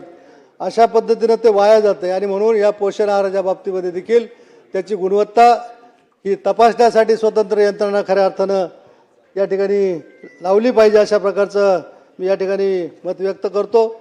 आज क्रीडा विभागाच्या बाबतीमध्ये देखील क्रीडा विभागाच्या अंतर्गत या ठिकाणी माझ्या मतदारसंघामध्ये पारनेरसारख्या तालुक्याच्या गावामध्ये त्या ठिकाणी 20 वर्षापूर्वी क्रीडा संकुल झालं. जवळपास 2.5-3 एकर जागा त्या क्रीडा संकुलासाठी शासनाने उपलब्ध करून दिली. 2-3 कोटी रुपये खर्च करून ते क्रीडा संकुल झालं, त्याच्यामध्ये काही सुविधा निर्माण केल्या. परंतु 20 वर्षामध्ये ते जे सगळे साधनं जे होते खेळाची साधनं ती सगळे आज कालबाह्य झाले. आणि ते चालवण्याचं, त्याची देखभाल दुरुस्ती करण्याचं कुठलीही जबाबदारी या कुठल्याही डिपार्टमेंटवर नाही. आणि मग क्रीडा विभागाच्या मार्फत जर अशा पद्धतीनं जर इन्व्हेस्टमेंट करून त्या ठिकाणी तरुण येतात, त्या ठिकाणी वयोवृद्ध लोक फिरायला येतात, जॉगिंग ट्रॅक केलेला आहे आणि मग त्या ट्रॅकवर भविष्यामध्ये कुठल्याही प्रकारच्या सुधारणा झालेल्या नाही. बॅडमिंटन हॉल त्या ठिकाणी केलेला आहे, त्याचे पत्रे सगळे तुटलेले आहेत. आणि म्हणून मी 1 वर्षापूर्वी या क्रीडा विभागाकडं त्याच्या क्रीडा संकुलाच्या दुरुस्तीसाठी प्रस्ताव त्या ठिकाणी दाखल केला. 3-3.5 कोटी रुपयाचा प्रस्ताव त्या ठिकाणी आहे. परंतु मला सांगितलं जातं की क्रीडा विभागाची जी राज्य समिती आहे त्या राज्य समितीची मिटिंगच झाली नाही. आणि म्हणून त्या पद्धतीने ती मिटिंग देखील लवकर झाली पाहिजे. आणि हे जे संपूर्ण महाराष्ट्रातल्या वेगवेगळ्या भागातून जे क्रीडांगणाचे जे प्रस्ताव त्या ठिकाणी आलेले आहेत ते प्रस्ताव मंजूर करण्याच्या दृष्टीने शासन पातळीवर विचार व्हावा, क्रीडा खात्याकडून विचार व्हावा, अशा प्रकारची विनंती आपणास या ठिकाणी करतो. आज आपल्यामार्फत पाणी पुरवठा व जलस्वच्छता विभाग बाब क्रमांक 140, बाब क्रमांक 178, पान क्रमांक 140 आणि बाब क्रमांक 179 या अनुषंगानं बोलत असताना माझ्या पारनेर नगर मतदारसंघामध्ये जवळपास या ठिकाणी जलजीवन मिशन योजनेअंतर्गत गेल्या 6-7 वर्षापूर्वी गुलाबराव पाटील या ठिकाणी आहेत, 83 योजना, एकूण 83 योजना त्या ठिकाणी घेतल्या गेल्या होत्या. आज त्या योजनांपैकी फक्त 29 योजना फिजिकली पूर्ण झालेल्या आहेत. बाकीच्या सगळ्या ज्या 54 योजना आहेत त्या 54 योजना या 10% तर 80% त्याच्यावर काम झालेलं आहे. बाकी काम तसंच पडलेलं आहे. आणि वरून पुन्हा त्याचा निधी संपला, त्याचे पैसे संपले, म्हणून पुन्हा एकदा ते रिव्हाइज करून निधीची मागणी त्या ठिकाणी झालेली आहे. मग एवढा मोठ्या प्रमाणावर जवळपास 83 योजनावर एवढा मोठा खर्च करत असताना, शासनाचा एवढा खर्च झाला असताना, आज 7-7 वर्ष ह्या योजना जर चालू होणार नसतील, त्याचं पाणी जर त्या लाभार्थ्यांना मिळणार नसेल, ग्रामस्थांना मिळणार नसेल, तर या योजनांवरचा खर्च हा खऱ्या अर्थानं वाया गेलेला आहे असंच आपल्याला समजावं लागेल. आणि म्हणून या ठिकाणी मी गुलाबराव पाटील साहेब या ठिकाणी आहेत, त्यांचं काम चांगलं आहे, ते आल्यापासून त्यात सुधारणा झाली. परंतु माझं म्हणणं असं आहे की या सगळ्या योजनांचा एकदा आपण आढावा घेतला पाहिजे आणि तो आढावा घेऊन या योजना कार्यान्वित कशा होतील त्या दृष्टीनं आपण प्रयत्न करणं खऱ्या अर्थानं गरजेचं आहे. आणखी एक बाब म्हणजे निदर्शनास मी सरकारच्या आणि गुलाबराव पाटील साहेबांच्या निदर्शनास आणून देतो. सुपा हे गाव माझ्या मतदारसंघामध्ये आहे, त्या ठिकाणी मोठी MIDC आहे. आणि त्या गावामध्ये 7-8 वर्षापूर्वी एक योजना, पूर्वीची जी योजना होती जलजीवन योजना, त्या योजनेच्या मार्फत त्या ठिकाणी योजना मंजूर झाली आणि प्रत्यक्ष वीज कनेक्शन त्या योजनेला मिळालं नाही. आणि अशातच ती योजना फायनल करून टाकली, पाणी देखील त्या गावामध्ये आलेलं नाही. आणि म्हणून ती योजना पुन्हा त्याच्यामध्ये जे राहिलेली कामं आहेत ते करण्यात यावी म्हणून त्या सुपा ग्रामपंचायतनं या ठिकाणी आपल्याला जलजीवन मिशनमधून आम्हाला 3-3.5 कोटी रुपये निधी उपलब्ध करून द्या की जेणेकरून वीज मंडळाच्या कनेक्शनसाठी DP जो काही पैसा लागतोय तो पैसा त्याच्यातून उपलब्ध होईल. आज एवढ्या मोठ्या गावाची योजना 20 कोटी रुपये खर्च करून जर त्या गावामध्ये अजूनही थेंबर पाणी आलेलं नसेल तर ही बाब अतिशय गंभीर आहे. आणि मला गुलाबराव पाटील साहेबांना या ठिकाणी विनंती करायची की आमचा त्या सुप्याच्या योजनेचा जलजीवनमधून राहिलेली उर्वरित रक्कम उपलब्ध करून द्यावी अशा प्रकारचा प्रस्ताव या ठिकाणी दिलेला आहे. त्याला देखील आपण मान्यता द्यावी अशा प्रकारची मी विनंती या ठिकाणी आपल्याला करतो. दिव्यांग कल्याण विभागाच्या पुरवणी मागण्यावर बोलत असताना मी या ठिकाणी सांगेल की या संजय गांधी निराधार योजनेमधून आपण त्यांना 1,500 रुपये देत होतो. नागपूरच्या अधिवेशनामध्ये मी आणि अनेक सदस्यांनी त्या ठिकाणी बाकी राज्यातले दाखले देऊन यांची वाढ कशी केली पाहिजे अशा प्रकारचं आपण मागणी केली होती आणि सरकारनं ती मागणी मान्य करून त्याचे 2,500 रुपये केले. परंतु 2,500 देखील आजच्या परिस्थितीमध्ये त्या दिव्यांगाला तुटपुंजी आहे. 40% जे जास्त दिव्यांग आहेत त्यांना त्या 2,500 सुद्धा त्यांचा खर्च भागवता येत नाही. त्यांच्या दृष्टीने ते ज्या घरामध्ये राहतात त्या घरांचं वीज बिल 50% करण्यात यावं अशी त्यांची अनेक वर्षाची मागणी आहे आणि त्या मागणीचा देखील सरकारनं खऱ्या अर्थाने विचार या ठिकाणी केला पाहिजे असंही मी या ठिकाणी आपल्याला निवेदित करतो.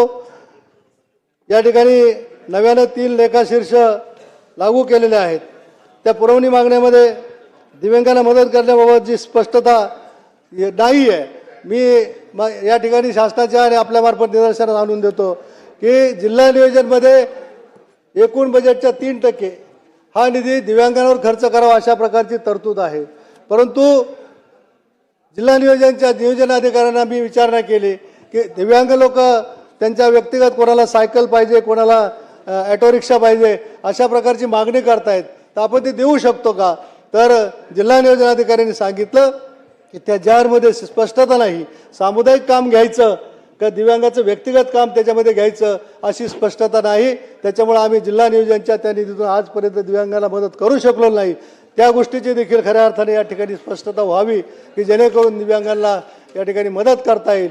अशा पद्धतीनं मी या पुरवणी मागण्यांच्या निमित्तानं मी शासनाला विनंती करतो आणि मला बोलण्याची संधी सन्माननीय सदस्य दिल्याबद्दल प्रताप धन्यवाद व्यक्त अडसर. करून थांब. प्रताप अडसर साहेब. धन्यवाद अध्यक्ष महोदय. 25-26च्या पुरवणी मागण्यांच्या संदर्भात चर्चा करण्यासाठी मी उभा आहे. आपण परवानगी दिली त्याबद्दल धन्यवाद. पाणी पुरवठा स्वच्छता विभाग बाब क्रमांक 151-152 पृष्ठ क्रमांक 119.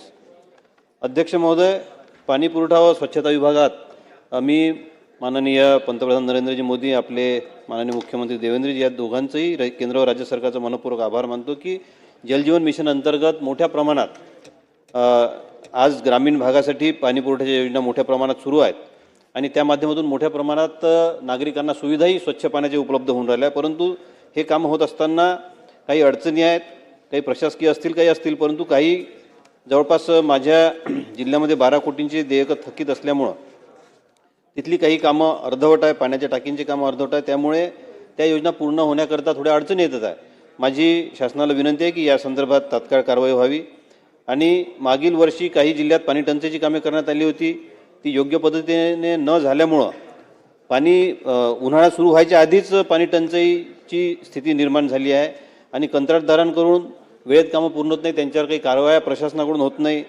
त्या संदर्भात सुद्धा शासनाने लक्ष घालणं अत्यंत आवश्यक आहे आणि पाणी टंचाईसाठी 14 कोटी रुपये मागणी होती, त्यापैकी 3.5 कोटी रुपयाचा निधी उपलब्ध करून दिलेला आहे. 9.5 कोटी अद्यापही जिल्हा प्रशासनाला मिळाला नाही. त्या संदर्भातही लवकरात लवकर काळजी घ्यावी. आणि आता अध्यक्ष महोदय, ग्रामपंचायतांचा कार्यकाळ संपल्यामुळे प्रशासक बसलेले आहेत आणि त्यांच्या मग DSC वगैरे हे व्हायला वेळ लागतो आणि तो निधी खर्च न झाल्यामुळे मग तो जिल्हा स्तरावर पुन्हा परत मागवला जातो आणि तो मागवला गेला आहे तसा. तर त्या संदर्भातही तो निधी खर्च करण्यासाठी आदेश देऊन तो निधी त्या कामावरच खर्च करण्यासाठी उपलब्ध करून द्यावा अशी विनंती करतो. आणि अध्यक्ष महोदय, ग्रामीण भागामध्ये हातपंप मोठ्या प्रमाणात आहे. पाणी टंचाई ज्यावेळी येते, उन्हाळा असतो त्यावेळी मोठ्या प्रमाणात कधी लाईन नसते आणि अशावेळी त्यांचा मोठा आधार त्या ग्रामीण भागामध्ये असतो. परंतु ते दुरुस्त करण्यासाठी ग्रामीण पाणी पुरवठा विभागाअंतर्गत फक्त एकच गाडी पूर्ण जिल्ह्याकरता उपलब्ध आहे. तर त्या संदर्भात निधीची उपलब्धता करून 2-3 गाड्या उपलब्ध करून देण्यात यावा अशी विनंती करतो. अध्यक्ष महोदय, शालेय शिक्षण व क्रीडा विभाग बाब क्रमांक 42 पान क्रमांक 29. अध्यक्ष महोदय, जिल्हा परिषद शाळांच्या अनेक गावांमध्ये शेतजमिनी आहेत. या शेतजमिनीवर E-क्लास अशी नोंद असल्यामुळं गावामध्ये आणि त्या शाळेमध्ये वाद निर्माण होतात. कारण त्या गावांच्या ज्या काही त्या शाळांच्या ज्या काही मेंटेनन्स असतात बऱ्याच अंशी या शाळांच्या ऑप्शनवर अवलंबून असतात आणि मग त्यावेळी गाव आणि शाळा यामध्ये वाद निर्माण होतात. त्यामुळे त्यांच्यावर जिल्हा परिषदची नोंद अधिकृत करण्यात यावी याबद्दल आम्ही विनंती करतो. अनेक ठिकाणी जिल्हा परिषद शाळांना क्रीडांगण नसल्यामुळे सुद्धा मोठी गैरसोय होत आहे. त्यामुळे गावठाणातील जागा उपलब्ध करून त्या डेव्हलपमेंट करण्याकरता सुद्धा निधी मोठ्या प्रमाणात उपलब्ध करून देण्यात यावा, जेणेकरून क्रीडा क्षेत्रामध्ये आपले चांगले विद्यार्थी मुलं ग्रामीण भागातून येतील. आणि अध्यक्ष महोदय, जिल्हा परिषद असो की माध्यमिक शाळा यातील इलेक्ट्रिक बिल हे व्यावसायिक बिल बनवून दिले जाते. त्याचा भुर्दंड सुद्धा त्या शाळांना सुचावा लागतो. त्यामुळे रेग्युलर जे आपले घरगुती बिल आपण आकारतो त्या पद्धतीनं ते देण्यात यावं. आणि खाजगी माध्यमिक शाळांना इमारत कर सुद्धा आकारण्यात येत असल्यामुळे हा कर भरण्यासाठी मोठ्या अडचणी येतात. त्यामुळे अध्यक्ष महोदय, ज्या आपल्या शासकीय शाळा आहेत त्यांना हा कर माफ करावा अशी विनंती करतो. आणि अध्यक्ष महोदय, जिल्हा परिषद शाळांना CCTV कॅमेरे ज्या पद्धतीनं आपण देतो त्याचप्रमाणे खाजगी शाळांनाही या माध्यमातून काही करता येईल का याची काळजी घेण्याची आवश्यकता आहे. कारण एकतर ते सक्तीचं करावं, त्यांचं काय प्रयोजन आहे ते पाहावं आणि शक्य नसल्यास आपल्याकडूनही काही नियोजन करता येते का याबाबत काळजी घ्यावी अशी विनंती करतो. आणि अध्यक्ष महोदय, क्रीडा संकुल जे आपले तालुका स्तरावर आहे ते मोठ्या प्रमाणात सगळे झालेले आहेत, परंतु त्या ठिकाणी त्याच्या देखभालीसाठी दुरुस्तीसाठी वार्षिक 3 लाख रुपये फक्त दिले जातात. आणि या 3 लाखामध्ये मग इलेक्ट्रिक बिल, मेंटेनन्स सगळ्या गोष्टी आणि त्यामध्ये जे 5 कर्मचारी असतात कोचपासून ते सिक्युरिटी गार्डपर्यंत या सगळ्यांचं यामध्येच करावं लागतं. आणि त्यासाठी जे शासनानं ठरवून दिलेलं आहे ते कोचसाठी 5,000 आणि त्याच्याखाली शेवटी शिपायापर्यंत आणि सिक्युरिटी गार्डपर्यंत 1,000 रुपये महिना. अध्यक्ष महोदय, आपण किमान वेतन कायदा लागू केला आहे आणि हे कुठंतरी त्याच्या कॉन्ट्राडिक्टरी आहे. म्हणून मला असं वाटते की त्यामध्ये आता वार्षिक किमान 25 लाख ते 50 लाख रुपयेपर्यंत तरी करावे, जेणेकरून हा सगळा मेंटेनन्स वर्षभराचा साध्य करता येईल आणि ग्रामीण भागामध्ये चांगले खेळाडू तयार करता येतील. अध्यक्ष महोदय, दिव्यांग कल्याण विभाग बाब क्रमांक 191 पुष्ट क्रमांक 149. अध्यक्ष महोदय, ग्रामीण भागामध्ये अनेक आमच्या मतदारसंघातील लोक अनेक येतात जे दिव्यांग आहेत. ते काही शिक्षण घेणारे आहेत, काही व्यवसाय करणारे आहेत, परंतु त्यांना जे काही चॅलेंजेस आहे नैसर्गिकदृष्ट्या त्यामुळे ते करू शकत नाही. आणि त्यांना ज्या सायकली मिळतात 3 चाकी सायकल त्यासुद्धा मागे देण्यात येत होतं, त्याही बहुतेक आता बंद करण्यात आला आहे. परंतु माझी विनंती आहे, जसं केंद्र शासनाच्या माध्यमातून खासदारांना एक त्यांच्या खासदार निधीमधून इलेक्ट्रिक गाडी किंवा पेट्रोलची गाडी त्या दिव्यांगांना देण्याची परवानगी खासदार निधीमधून आहे, त्या पद्धतीनं आम्हाला सुद्धा परवानगी देण्यात यावी. वार्षिक किमान एक 20-25 लाख रुपये त्यामध्ये खर्च करता यावे, जेणेकरून या सर्व आमच्या दिव्यांग बंधू भगिनींना याचा लाभ आम्हाला देता येईल. इलेक्ट्रिक गाडी किंवा पेट्रोलची गाडी त्या संदर्भात आपण काळजी घ्यावी अशी विनंती करतो. आणि अध्यक्ष महोदय, संजय गांधी निराधारच्या माध्यमातून जो निधी आपण वाढवला त्याचं मी स्वागतच करतो, परंतु मोठ्या प्रमाणात निधी प्रलंबित काही ठिकाणी आहेत वर्षभरापासून, ते सुद्धा लवकरात लवकर रिलीज करावे, जेणेकरून त्यांचं जीवन सुसह्य होईल याबद्दल विनंती करतो. आणि क्रीडा संकुलामध्ये मी आता जसं म्हटलं तसं ते मानधनावर सगळ्या तिथं रेग्युलर स्टाफ आपण नियुक्त करू शकत नाही. त्या संदर्भातही एक योग्य पद्धतीने जर स्टाफ दिला, आपण आज राष्ट्रीय स्तरावर आपले खेळाडू चांगले व्हावे त्या संदर्भात सगळे प्रयत्न करत आहोत, सगळे नियोजन करत आहोत. परंतु ज्या क्रीडा संकुलामधून हे विद्यार्थी घडतात, मुलं घडतात, तिथे स्टाफ नसल्यामुळं अनेक अडचणी फेस कराव्या लागतात.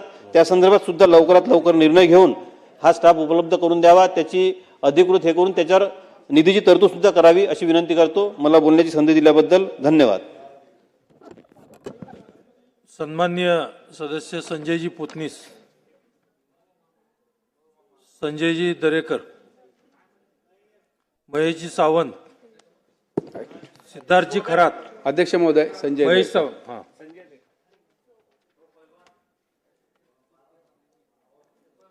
बाब क्रमांक 40, पान क्रमांक 28, बाब क्रमांक 41, पान क्रमांक 29, बाब क्रमांक 42, पान क्रमांक 32. अध्यक्ष महोदय, शिक्षकांना विना शाळा म्हणजे शरीर विना आत्मा. आज आपण निर्णय घेतला नाही तर उद्या ही पिढी आपल्याला माफ करणार नाही. सरकारने केवळ घोषणा न करता कृती दाखवावी हीच या सभागृहातून माझी ठाम मागणी आहे. अध्यक्ष महोदय, मी शिक्षण व्यवस्थेमधील एका विशिष्ट गोष्टीकडे लक्ष इच्छितो. शिक्षण घेत असताना कलागुणांना वाव घेण्यासाठी मिळण्यासाठी आपण केंद्रस्तरीय, तालुकास्तरीय, जिल्हास्तरीय क्रीडा आपण आयोजित करतो. याचं स्वागत आहे. त्यामुळे ग्रामीण भागातील विद्यार्थी घडतो, विद्यार्थ्यांच्या कलागुणांना वाव मिळतो. अध्यक्ष महोदय, अशा कार्यक्रमाला जात असताना माझ्या निदर्शनास असे आले की केंद्रस्तरीय क्रीडा महोत्सव ज्यामध्ये घेत असताना संबंधित मुख्याध्यापकांना, शिक्षकांना एक मोठ्या समस्येला समोर जावे लागतं. आपल्यामार्फत जो क्रीडा महोत्सव आयोजित करण्यात निधी मिळतो अत्यंत तटपुंजा म्हणून खूपच कमी, त्यांच्यामध्ये काही होऊ शकत नाही. साधा पेंडॉलसुद्धा, मंडपसुद्धा टाकू शकत नाही, इतका कमी निधी हा आपल्या शाळेला मिळतो. माझी विनंती आहे की जे क्रीडा महोत्सव होतात त्या तरतूद करावं. ज्यावेळेस तालुकास्तरीय क्रीडा महोत्सव त्याला कमीत कमी 3 लाख रुपये या क्रीडा महोत्सवात देणे गरजेचे आहे असं मला वाटते.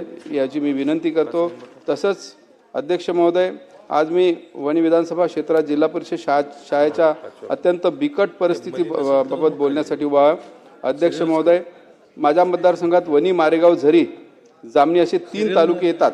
त्यात मारेगाव आणि झरी, जामणी हे आदिवासी बहुल तालुके आहेत आणि दुर्दैवाने तिथल्या शाळांची अवस्था अत्यंत चिंताजनक आहे.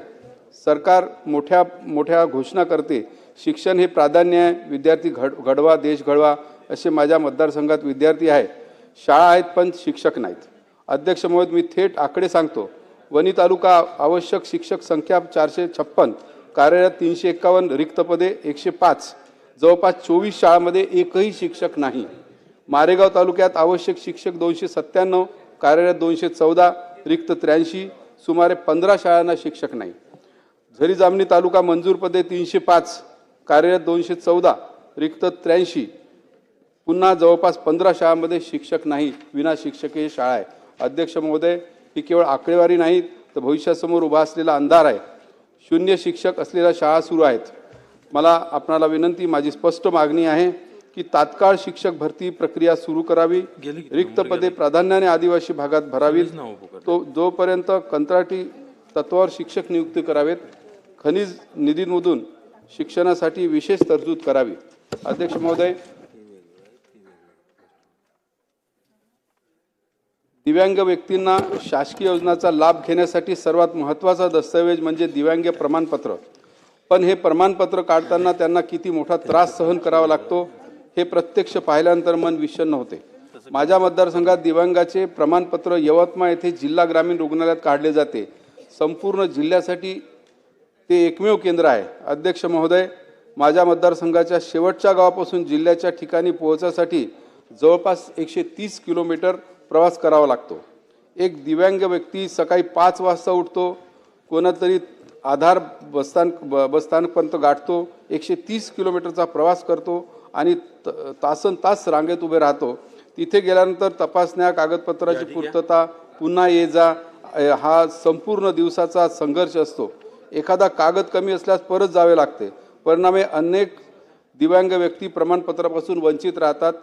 अध्यक्ष महोदय, जो माणूस शरीरदृष्ट्या आधीच अडचणीत आहे त्याला आपण प्रशासकीय अडचणीत अधिक त्रास देत आहोत, ही वस्तुस्थिती आहे. म्हणून मी शासनाकडे ठोस मागणी करतो की दिव्यांग प्रमाणपत्र देण्याचा अधिकार उपजिल्हा रुग्णालयांना द्यावा. प्रत्येक उपजिल्हा रुग्णालयात महिन्यातून किमान एकदा विशेष कॅम्प आयोजित करावा. तालुकास्तरीय वैद्यकीय मंडळ स्थापन करावे. प्रक्रिया सुलभ व वेळबद्ध करावी. दिव्यांग व्यक्तींना दया नको, सन्मान हवा.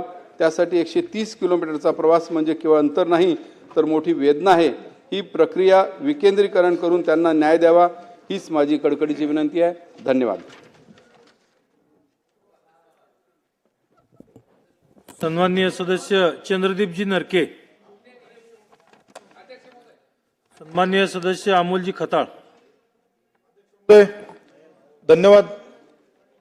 25-26च्या पुरवणी मागण्यांवर बोलण्यासाठी मी इथं उभा आहे.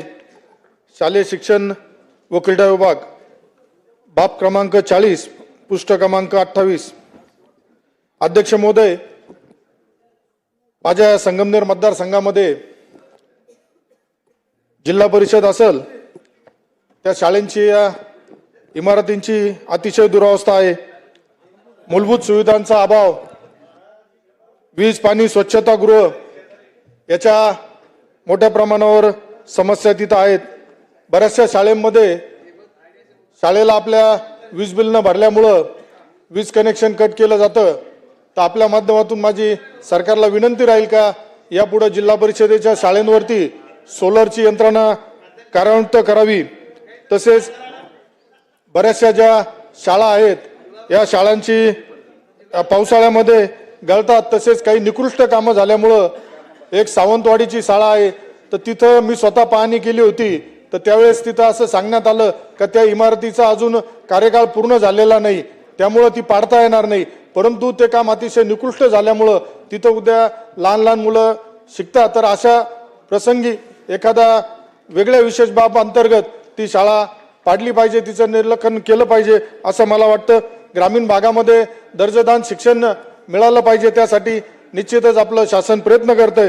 परंतु एक खंतव्य आहे का बऱ्याचशा शिक्षकांना निवडणुका आल्यानंतर काही संस्था चालक आहेत. माझ्या संगमनेर मतदारसंघामध्ये तशीच परिस्थिती आहे. बिचारे शिक्षक लोक विठीला धरले जातात. त्यांना निवडणुका आल्यानंतर पूर्ण वेळ तिथं कामाला जुंपलं जातं.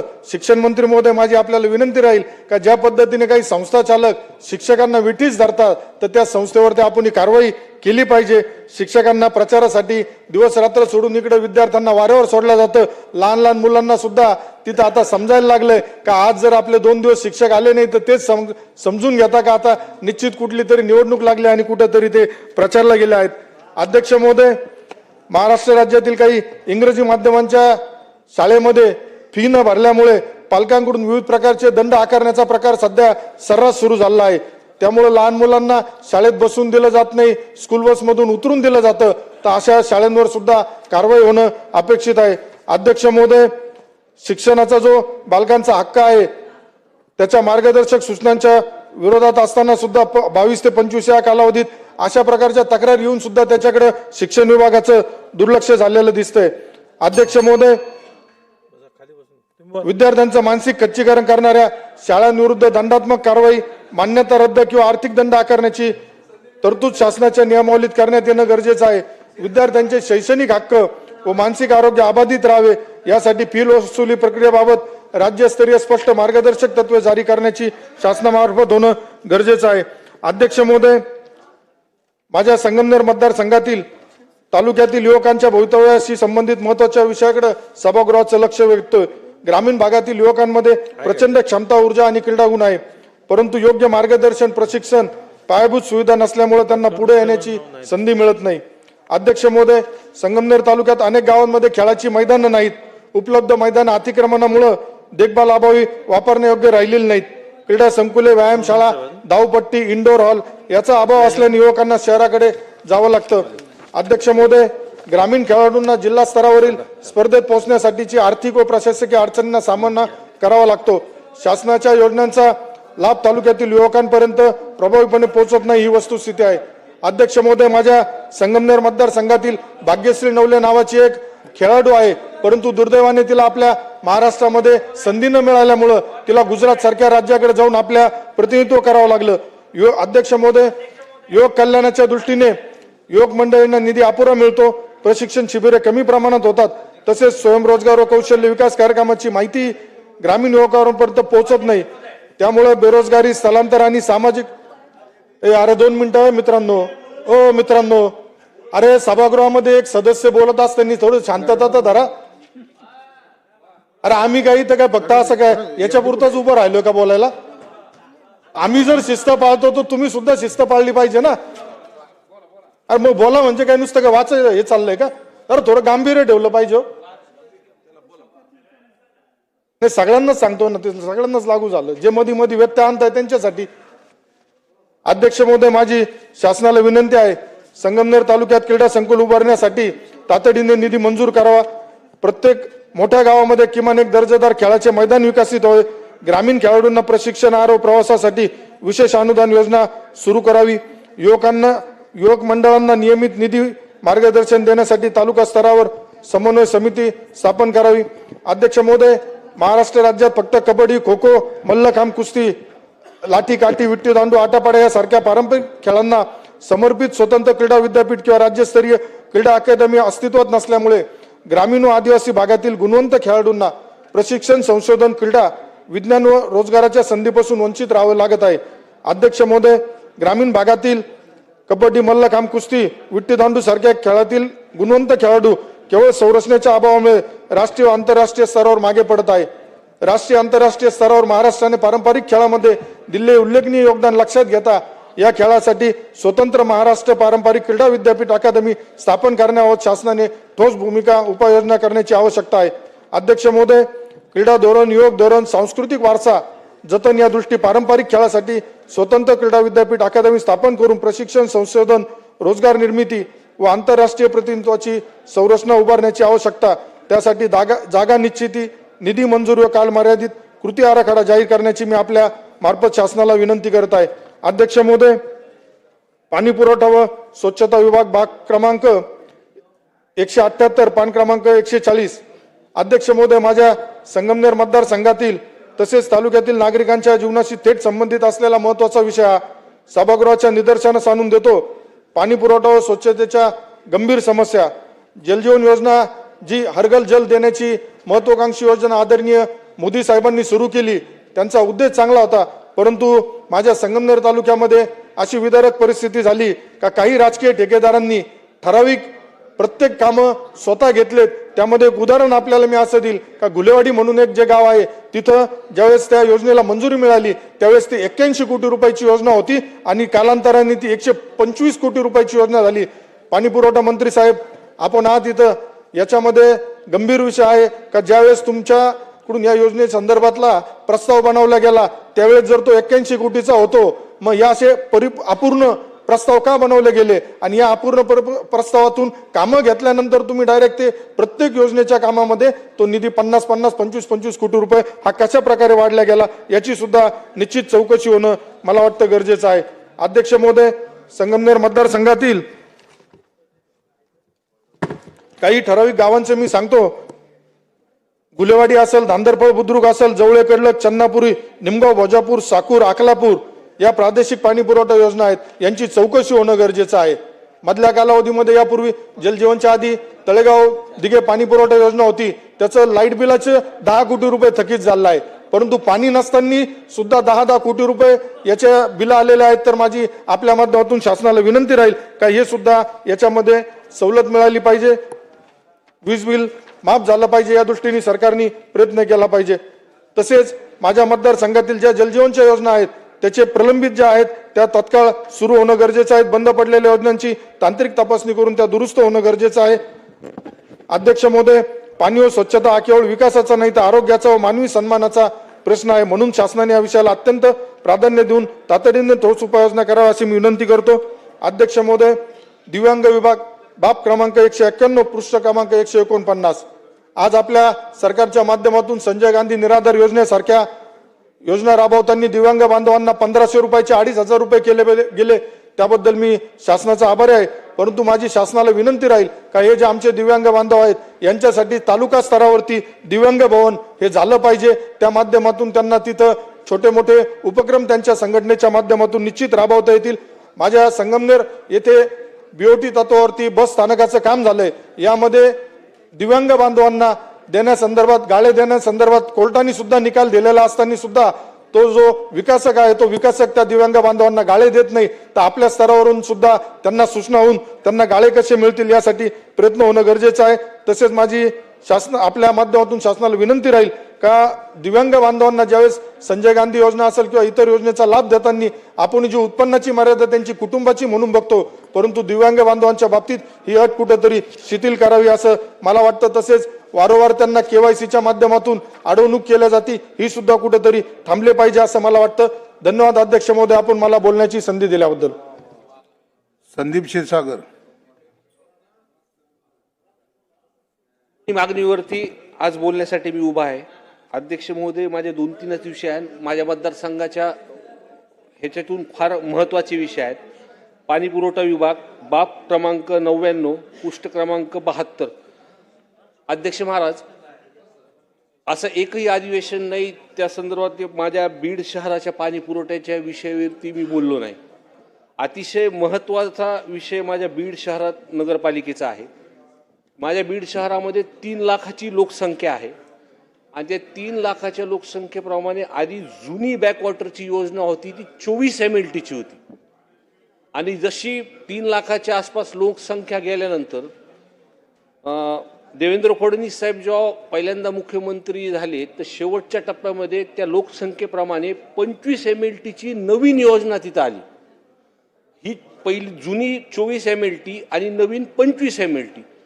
पण अध्यक्ष महोदय, नवीन योजना झाल्यानंतर सुद्धा आज सुद्धा शहरामध्ये रेग्युलरपणे पाणी येत नाही. त्याचं सगळ्यात मोठं कारण हे आहे की तिथं थकबाकी आहे MSEBची आणि MSEBची थकबाकी असल्यामुळे पूर्ण योजना जी 25 MLTची आहे ती 125 कोटीची ती धूळ खात पडली अध्यक्ष महाराज. आणि सगळ्यात महत्त्वाची मधल्या काळामध्ये जे 20 दिवसाला बीड शहरामध्ये पाणी येत होतं तिथं आम्ही काही त्या जुन्या 24 MLT योजनेचे लिकेज काढून आम्ही ते 20 दिवसाचं पाणी 10 दिवसावर आणलं. पण अजितदादा पालकमंत्री झाल्याने त्यांनी बीड शहरामध्ये जाहीर केलं होतं की जी 25 MLTची जी योजना आहे ती चालू करून आपण 10 दिवसाचं पाणी 1 ते 2 दिवसामध्ये झालो. अशी ही घटना झाली अध्यक्ष महाराज. माझी विनंती आहे कळकळीची की 125 कोटीची योजना पूर्णपणे तयार झालेली आहे. वारंवार मी अधिवेशनाच्या मार्फत ही विषय सभागृहामध्ये मांडतो आणि सर्वात महत्त्वाचा अध्यक्ष महाराज, इतके दिवस नगरपालिकेमध्ये प्रशासक असल्यामुळं 15 वित्त आयोग जो आहे की गेल्या 3 वर्षापासून आलेले नाही. त्याचे कमीत कमी 30-35 कोटी रुपये ते कधी सुद्धा हे वर्ग होतील. माझी विनंती अध्यक्ष महाराज, सरकारला किंवा मुख्यमंत्री साहेबांना मी वारंवार भेटून सुद्धा या संदर्भातलं पत्र दिलं होतं की या संदर्भातली एकदा दालनात बैठक जर लावली आणि हे सर्व जर पैसे तिथं हे 35 कोटी रुपये जर वर्ग केले आणि काही व्याज आम्हाला जर माफ केलं तर ते 10 दिवसाचं मुबलक पाणी असून सुद्धा जे 20 दिवसाचं पाणी आम्ही 10 दिवसावरती आणलं, हे जर वीज कनेक्शन ह्या योजनेला जर जोडलं तर ते 1 ते 2 दिवसामध्ये शहरामध्ये पाणी चालू होईल. दुसरा विषय तोच ग्रामीण पाणी पुरवठा जल जीवन मिशन अंतर्गत पाणी पुरवठा योजना हा फक्त माझ्या एकट्याचाच विषय नाही तर सभागृहामध्ये आपण सर्वजण आमदार आहेत. आपल्या मतदारसंघामध्ये सुद्धा हा आमदार साहेब हा महत्त्वाचा विषय. एवढी सुंदर योजना ही आपल्याकडे आली होती आणि कोविडच्या काळामध्ये ती स्टॉप झाली. आता योजनेची परिस्थिती अशी आहे की आपण DPDCच्या मार्फत जेव्हा आपण बैठकीमध्ये किंवा ह्या योजनेचा जेव्हा आराखडा आपण मागवतो तर आराखड्यामध्ये असं नमूद केलं जातं की 90% काम प्रगतीपथावरती आहे, 80% प्रगतीपथावरती आहे. पण आपण जर ग्राउंडवरती किंवा फील्डवरती प्रत्येक गावामध्ये जर गेलं तर काम अर्धवट पडलंय. कुठं कुठं 10-10, 20% ती योजना बंद पडलेली आहे. कुठं खड्डे खोदलेले आहेत, पाईपलाईन उघडे पडलेले आहेत. सगळ्यात महत्त्वाचा विषय, समजा ह्या योजनेला जर पैसे आत्ता दिले नाही, कॉन्ट्रॅक्टर तिथं हात लावायला तयार नाहीत. ते म्हणतात आमचे मागचे बिल निघाले नाहीत आणि योजना जर अशी ठप्प पडली तर काही दिवसामध्येच ही म्हणजे जे पैसे शासनामार्फत सरकारमार्फत खर्च केलेत ते धुळीत जातील. माझी कळकळीची विनंती, हे दोन्ही विषयामध्ये अध्यक्ष महाराज आपल्याकडून विनंती आहे की सरकारला आपण ह्या संदर्भात लक्ष आपण घालायला आणि मला निधी या उपलब्ध करून द्यावा. तिसरा विषय क्रीडा विभाग, बाब क्रमांक 42 आणि पृष्ठ क्रमांक 29. क्रीडा विभागाच्या माध्यमात दादा पालकमंत्री असताना आमच्या छत्रपती शिवाजी महाराज स्टेडियमला 25 कोटी रुपयेची प्रशासकीय मान्यता झाली. त्याचे प्रस्ताव सुद्धा आपल्या विभागाकडे आले. तसेच तालुका क्रीडा संकुल या संकुलसाठी 5 कोटी रुपये तिथं प्रस्ताव आहेत, 1 कोटी रुपये वर्ग केलेत. त्या दोन्ही विषयामध्ये जो छत्रपती शिवाजी महाराज स्टेडियम आणि तालुका क्रीडा संकुल ज्याची प्रशासकीय मान्यता आहे त्याचे प्रस्ताव सुद्धा शासनाकडे गेलेत. माझी विनंती आहे अध्यक्ष महाराज की आपण सरकारला ह्याचं पाठपुरावा करून आम्हाला या योजनेसाठी आम्ही पैसे निधी आपण उपलब्ध करून द्यावा. आपण मला बोलायची संधी दिली त्याबद्दल मी आपले आभार मानतो. अबू आजमी. धन्यवाद अध्यक्ष महोदय.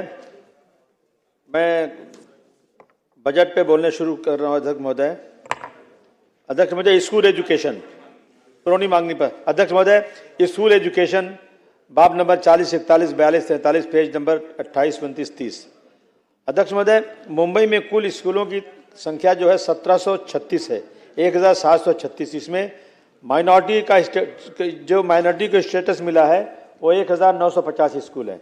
यानी मुंबई के कुल स्कूलों में माइनॉरिटी का अगर संख्या देखी जाए तो 54.43 स्कूल माइनॉरिटी स्कूल में आते हैं। अध्यक्ष महोदय, इस आंकड़े से ऐसा लगता है कि माइनॉरिटी स्कूल मुंबई में मेजॉरिटी में है। अध्यक्ष महोदय, ये समझना जरूरी है कि माइनॉरिटी दो टाइप की हैं।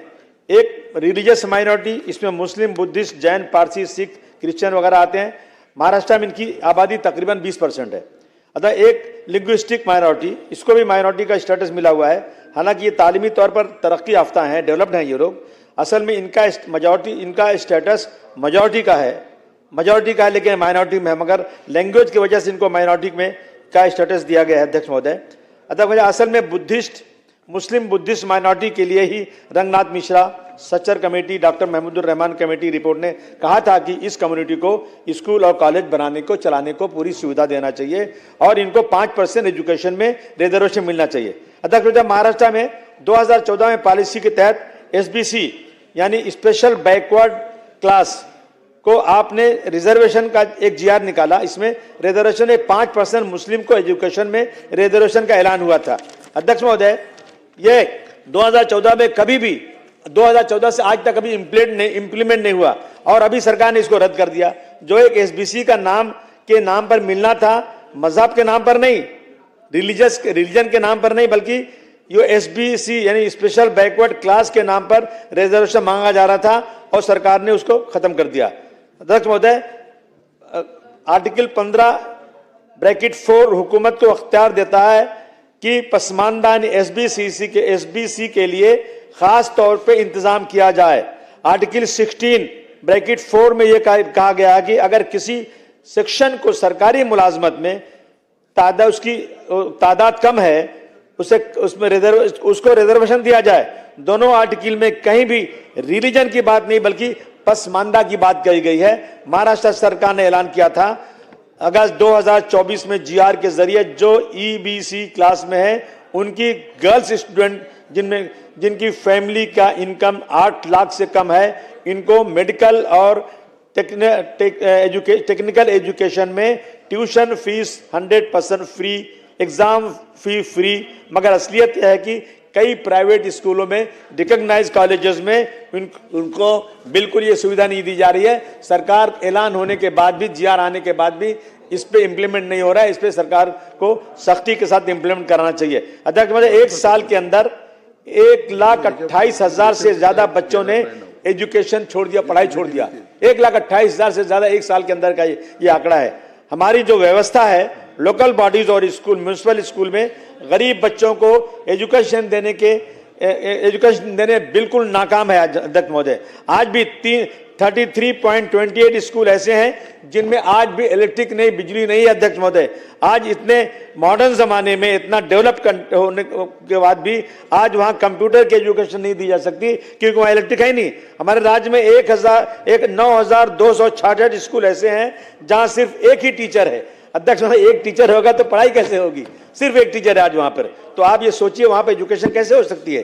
कई स्कूल ऐसे हैं अध्यक्ष महोदय जहां टॉयलेट ही नहीं है, पीने का पानी ही नहीं है। RTE के तहत जिन बच्चों का एडमिशन प्राइवेट स्कूल में होता था उनकी फीस 60% उसका हिस्सा अध्यक्ष महोदय सेंट्रल गवर्नमेंट देती थी, 40% स्टेट गवर्नमेंट देती है। अध्यक्ष महोदय, और लेकिन पिछले साल से फीस नहीं दिया, जो तकरीबन 2,000 करोड़ पेंडिंग है, जिसकी वजह से बच्चों के एडमिशन में बहुत दिक्कत आ रही है और पेमेंट नहीं होने की वजह से ये लोग बच्चों को एंटरटेन नहीं कर रहे हैं। RTE के तहत जो बच्चे पहले 3 किलोमीटर के दायरे में स्कूल चुन सकते थे, अब नया रूल आ गया, उनको 1 किलोमीटर के अंदर स्कूल चुनना पड़ेगा, जो इनकी चॉइस में अब स्कूल कम हो गए। RTE के तहत मुंबई में स्कूलों का जो एडमिशन दिया जा रहा है उसमें जो है एडमिशन में अध्यक्ष महोदय बहुत कमी होती जा रही है। 2014 में जहां 8,000 से ज्यादा सीट थी, आज घटकर 6,000 से भी कम रह गई हैं। ये सीटें कहां गई, इसका पता लगाना चाहिए। महाराष्ट्र सरकार ने ऐलान किया था कि जुलाई अगस्त में 2024 में GR के जरिए EBC क्लास इनकी गर्ल्स स्टूडेंट को जिनमें फैमिली इनकम, ये भी जल्द से जल्द अध्यक्ष महोदय ये शुरू होना चाहिए। अध्यक्ष महोदय, ये जो बच्चे जो स्पेशल चाइल्ड हैं, मुंबई में कई ऐसे स्कूल हैं जिनकी ग्रांट बिल्कुल रुकी हुई है। ग्रांट अध्यक्ष महोदय, मंत्री जी का ध्यान देना चाहता हूं कि स्पेशल चाइल्ड के स्कूलों की ग्रांट रुकी हुई है, जो लोग स्कूल चलाने में असमर्थ हो रहे हैं। स्कूलों को स्कूल का परमिशन नहीं मिलता सर, ऐसे स्कूलों को स्कूल का परमिशन नहीं मिलता, बल्कि प्रोजेक्ट का परमिशन मिलता है। बाकायदा स्कूल का परमिशन इनको दिया जाना चाहिए ताकि बच्चों को स्टूडेंट का स्टेटस मिल सके। अध्यक्ष, नेशनल एजुकेशन पॉलिसी के तहत ये कहा गया है कि स्पेशल बच्चों को नॉर्मल स्कूल में एडमिशन होना चाहिए। ये कैसे हो सकता है? वहां कोई स्कूल, नॉर्मल स्कूल स्पेशल बच्चों को लेने को तैयार नहीं है। उसके लिए स्पेशल टीचर्स लगते हैं, स्पेशल उसके लिए टॉयलेट्स लगते हैं, टीचर्स लगते हैं, और जिसकी कमी है इसलिए उनके लिए अलग स्कूल बनना चाहिए। अध्यक्ष महोदय, गवर्नमेंट की तरफ से स्पेशल बच्चों के लिए हर जिले में रेसिडेंशियल स्कूल होना बहुत ही जरूरी है। मानखुश शिवाजी नगर में अध्यक्ष महोदय स्पेशल बच्चों के लिए एक बीएमसी के स्कूल में एक कमरा दिया हुआ है, वो नाकाफी है, और वो एक जो है एनजीओ पढ़ा रही है, उसकी तरफ मंत्री जी का ध्यान दिलाना चाहता हूं कि जरा उनको सहूलत दी जाए। एक अगर आप टाइम देंगे तो एक डेलीगेशन लेके इनकी प्रॉब्लम से आपसे बात करूंगा तब। अध्यक्ष महोदय, यहाँ अध्यक्ष महोदय मैं स्वच्छता पे आ रहा हूं। अध्यक्ष महोदय, सफाई का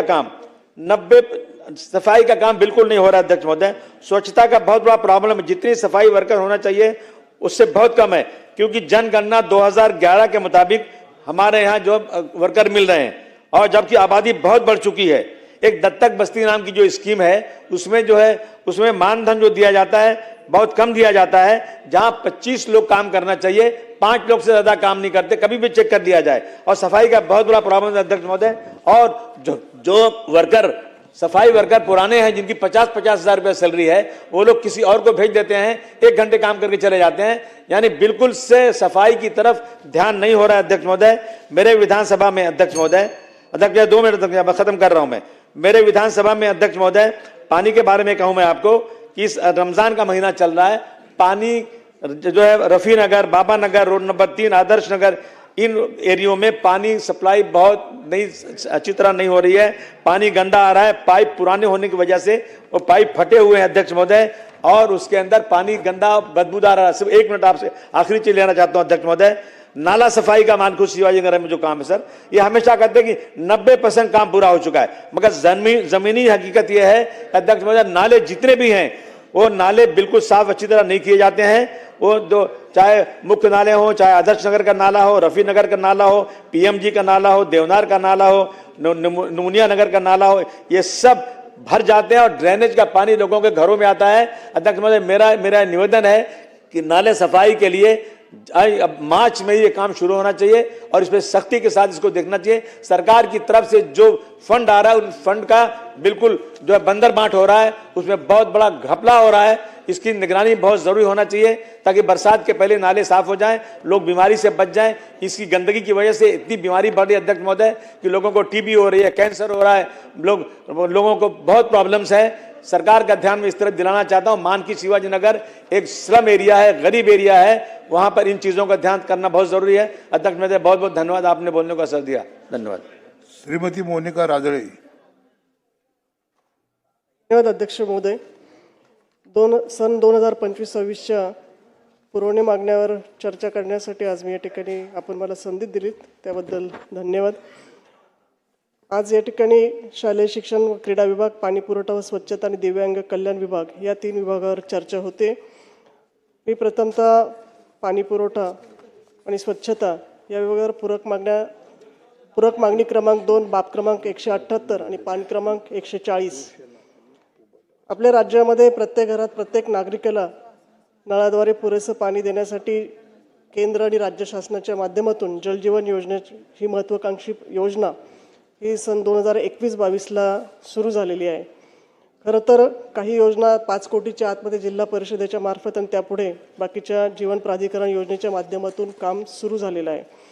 आमच्या अहिल्यानगर जिल्ह्यामध्ये 830 गावामध्ये जलजीवन मिशन अंतर्गत स्वतंत्र पाणी पुरवठा योजना अध्यक्ष महोदय मंजूर झाल्या, परंतु त्यापैकी फक्त 274 योजना आज पूर्ण झालेल्या आहेत आणि त्यातही काही योजना अजून हस्तांतरित झालेल्या नाही आहेत।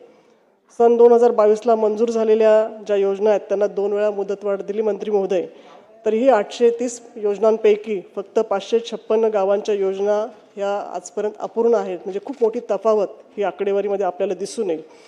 त्याच अनुषंगाने माझ्या पाथर्डी तालुक्यात 32 गावांमध्ये जिल्हा परिषदेमार्फत ज्या स्वतंत्र पाणी पुरवठा योजना आहेत 32 पैकी फक्त 3 योजनांचे काम अध्यक्ष महोदय पूर्ण झालेलं आहे आणि 29 गावांच्या पाणी पुरवठा योजना अद्यापही अपूर्ण आहेत.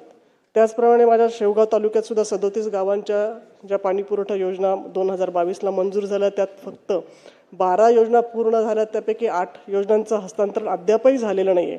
त्यामुळे जी आकडेवारी बघितली की 37 योजनांपैकी फक्त 29 योजना ह्या आजही अपूर्ण अवस्थेत आहेत.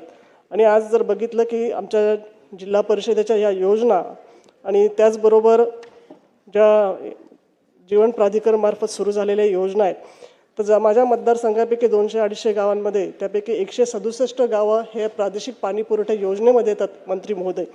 आणि त्यामुळे माझी आपणास विनंती आहे की आपण याचा एक स्वतंत्र आढावा या ठिकाणी घेतला पाहिजे. जर 2-3 वर्षापूर्वीचा जर विचार केला तर आमच्या मतदारसंघामध्ये 450पेक्षा जास्त टँकरद्वारे पाणी पुरवठा केला जात होता आणि आज आपण जीवन प्राधिकरणाच्या माध्यमातून या योजनांचं काम चालू आहे. स्वतंत्र पाणी पुरवठा योजना देतो आणि त्यामुळे प्रशासनाच्या ज्या काही आपल्या नियम निकष आहेत त्यामध्ये आपल्याला त्या गावामध्ये टँकर मंजूर करता येत नाही. म्हणजे अतिशय अडचणीचा विषय या ठिकाणी झालेला आहे. आपल्याच माध्यमातून आमच्या रेट्रोफिटिंगमध्ये माळी बाबळगाव अमरापूर ही 50 गावांची एक योजना आहे. शहर टाकळी 24 गावांची, बोदेगाव ही 7 गावांची, मिरी तिसगाव ही 43 गावांची आणि भगवानगडी नव्याने 43 गावांची पाणी पुरवठा योजना चालू आहे. अनेक ठिकाणी या ठेकेदारांनी खाली काही लोकांना सबलेट कामं करून दिलेली आहेत.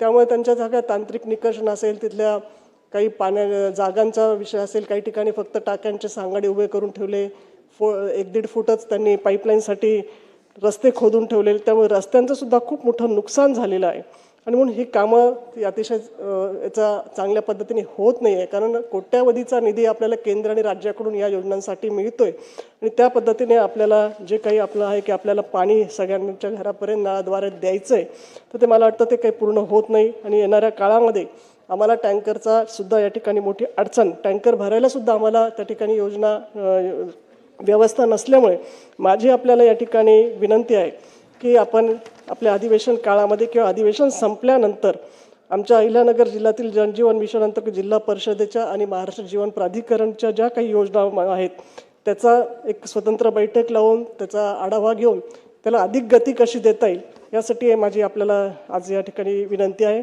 त्याचबरोबर शालेय शिक्षण क्रीडा विभागाच्या पूरक मागणी E2 बाब क्रमांक 40 पान क्रमांक 28 आणि बाब क्रमांक 146 पान नंबर 116 राज्यात PM श्री प्राथमिक शाळा विकसित करणे या योजनेअंतर्गत शाळांच्या विकासासाठी मोठ्या प्रमाणात केंद्राच्या माध्यमातून काही राज्य हिस्सा या ठिकाणी दिला जातो. परंतु तालुक्याच्या दृष्टीने जर बघितलं की दरवर्षी 1 किंवा 2 शाळा त्यामध्ये निवडल्या जातात. प्रायोगिक तत्वावर काही शाळा झालेल्या आहेत परंतु शाळांची जर संख्या आपण बघितली तर आज मोठ्या प्रमाणावर शाळांच्या खोल्यांची गरज मोठ्या प्रमाणावर आहे. शिक्षकांचाही तुटवडा आहे. त्याचबरोबर ज्या शाळा निर्लेखन झालेल्या आहेत त्या शाळा खोल्या बांधण्यासाठी आपल्याला निधी उपलब्ध होत नाही. आमच्या DPTC योजनेतून जर बघितलं दरवर्षी 5 किंवा 6 शाळा खोल्यांना निधी मिळतो. आज अनेक विद्यार्थी उघड्यावर किंवा समाज मंदिरामध्ये शाळेसाठी त्यांचे वर्ग भरवले जातात आणि म्हणून त्याचबरोबर विशेषतः शौचालयाची सुद्धा अतिशय गंभीर बाब आम्ही ज्या ठिकाणी मतदारसंघात फिरतो त्यात दिसून येते की मुलींचे शौचालय जे वेगळे असायला हवेत ते अतिशय मोडकळी झालेले आहे. काही ठिकाणी त्यांना दरवाजे नाही आहेत. त्यामुळे विशेष बाब म्हणून जर आपण संपूर्ण राज्याच्या या सर्व गोष्टींच्या शाळा खोल्यांचा निर्लेखित शाळा आपल्याला किती करायच्या त्यासाठी आपल्याला किती निधी लागणार आहे, राज्याची मागणी किती आहे, या सर्वांचा एक आपल्याकडे जी मागणी आपल्याकडे निश्चितपणे त्याची संख्या आहे. तर दरवर्षी आपल्याला या शाळा खोल्यांसाठी मोठ्या प्रमाणावर राज्याकडून कसं देता येईल कारण DPTC मधून अतिशय कमी आपल्याला त्या ठिकाणी शाळा खोल्यांसाठी निधी मिळतो. म्हणून शौचालय शाळा खोल्या आणि त्याचबरोबर शाळेच्या कंपाऊंडसाठी या ठिकाणी द्यात. आमच्या ग्रामीण भागामध्ये वस्तींवर शाळा आहेत. मुली 3-3, 4-4 किलोमीटर शाळेला येतात.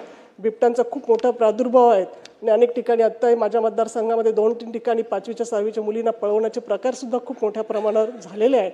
आणि माझी विनंती आहे की संरक्षक भिंत असेल, शाळा खोल्या आणि शौचालय यासाठी आपण निधी उपलब्ध करून दिला पाहिजे.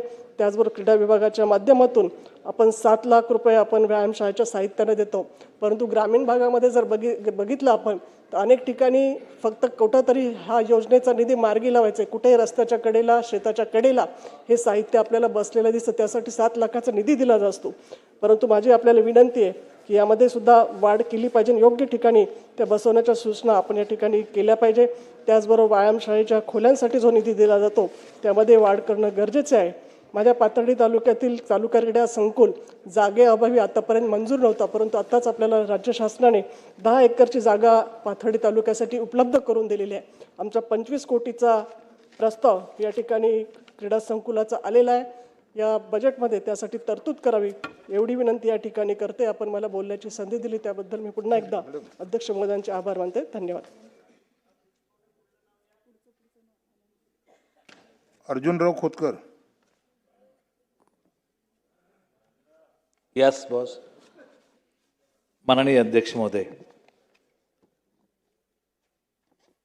या ठिकाणी पुरवणी मागण्यावरती मी माझं मत व्यक्त करण्यासाठी उभा आहे.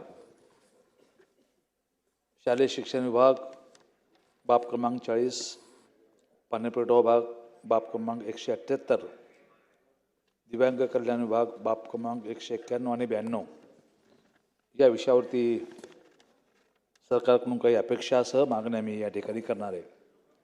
अध्यक्ष महोदय, पाणीपुरवठा खात्याचे मंत्री आमचे मित्र माननीय गुलाबरावजी सभागृहामध्ये हजर आहेत आणि ते नोंदही घेतात. खरं तर जलजीवन या पाणीपुरवठा योजनेच्या माध्यमातून ग्रामीण जीवनाचं जीवन अक्षरशः उद्ध्वस्त होण्याच्या मार्गावरती आहे. माननीय मंत्री महोदयाचे हाती बांधलेले आहेत. केंद्र आणि राज्य मिळून या योजनेला निश्चितपणे निधी दिला जातो, परंतु मोठ्या अपेक्षेने आम्ही केंद्राकडे या संदर्भातली मागणी करतोय. परंतु का जाणो माननीय गुलाबरावचं वजन का त्यांच्यावरती पडत नाही. माननीय शिंदे साहेबाला एकदा घेऊन जा आणि राज्यातल्या या सर्व योजनेच्या संदर्भातला विषय निकाली काढा.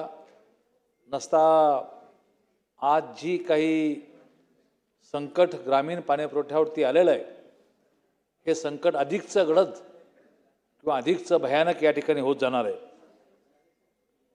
आम्ही फार मोठा संकल्प केला अध्यक्ष महोदय की जलजीवन या कामातून प्रत्येक घरामध्ये हर घर नल हर घर जल ही योजना आपण या ठिकाणी राबवायचा महत्त्वाकांक्षी निर्णय आणि याचा गवगावा खूप झाला अध्यक्ष महोदय.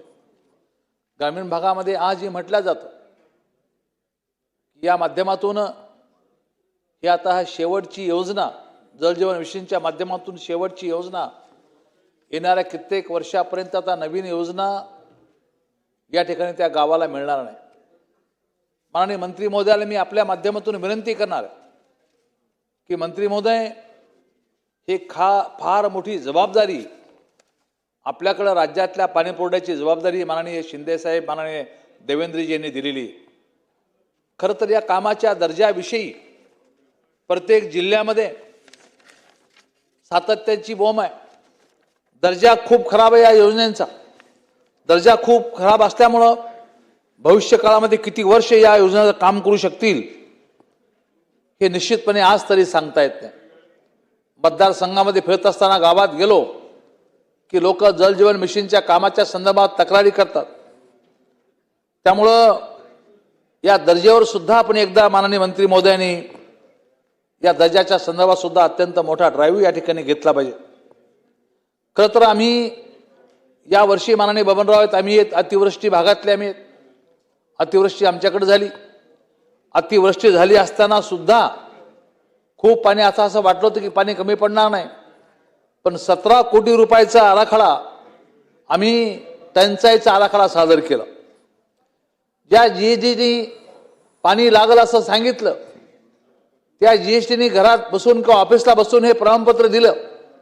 म्हणजे आपल्या माध्यमातून माननीय अध्यक्ष महोदय विनंती आहे मंत्री महोदयाला की जीजीशी एकदा चौकशी करून घ्या, कारण की त्या लोकांनी ऑफिसमध्ये बसून प्रमाणपत्र दिलं की पाणी लागणार आहे.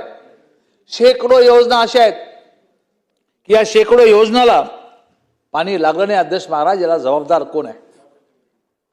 निश्चितपणे या ठिकाणी दोन दोन पाणी पुरवठा मंत्री, माजी पाणी पुरवठा मंत्री बबनराव आहेत आणि माननीय गुलाबराव या ठिकाणी आहेत.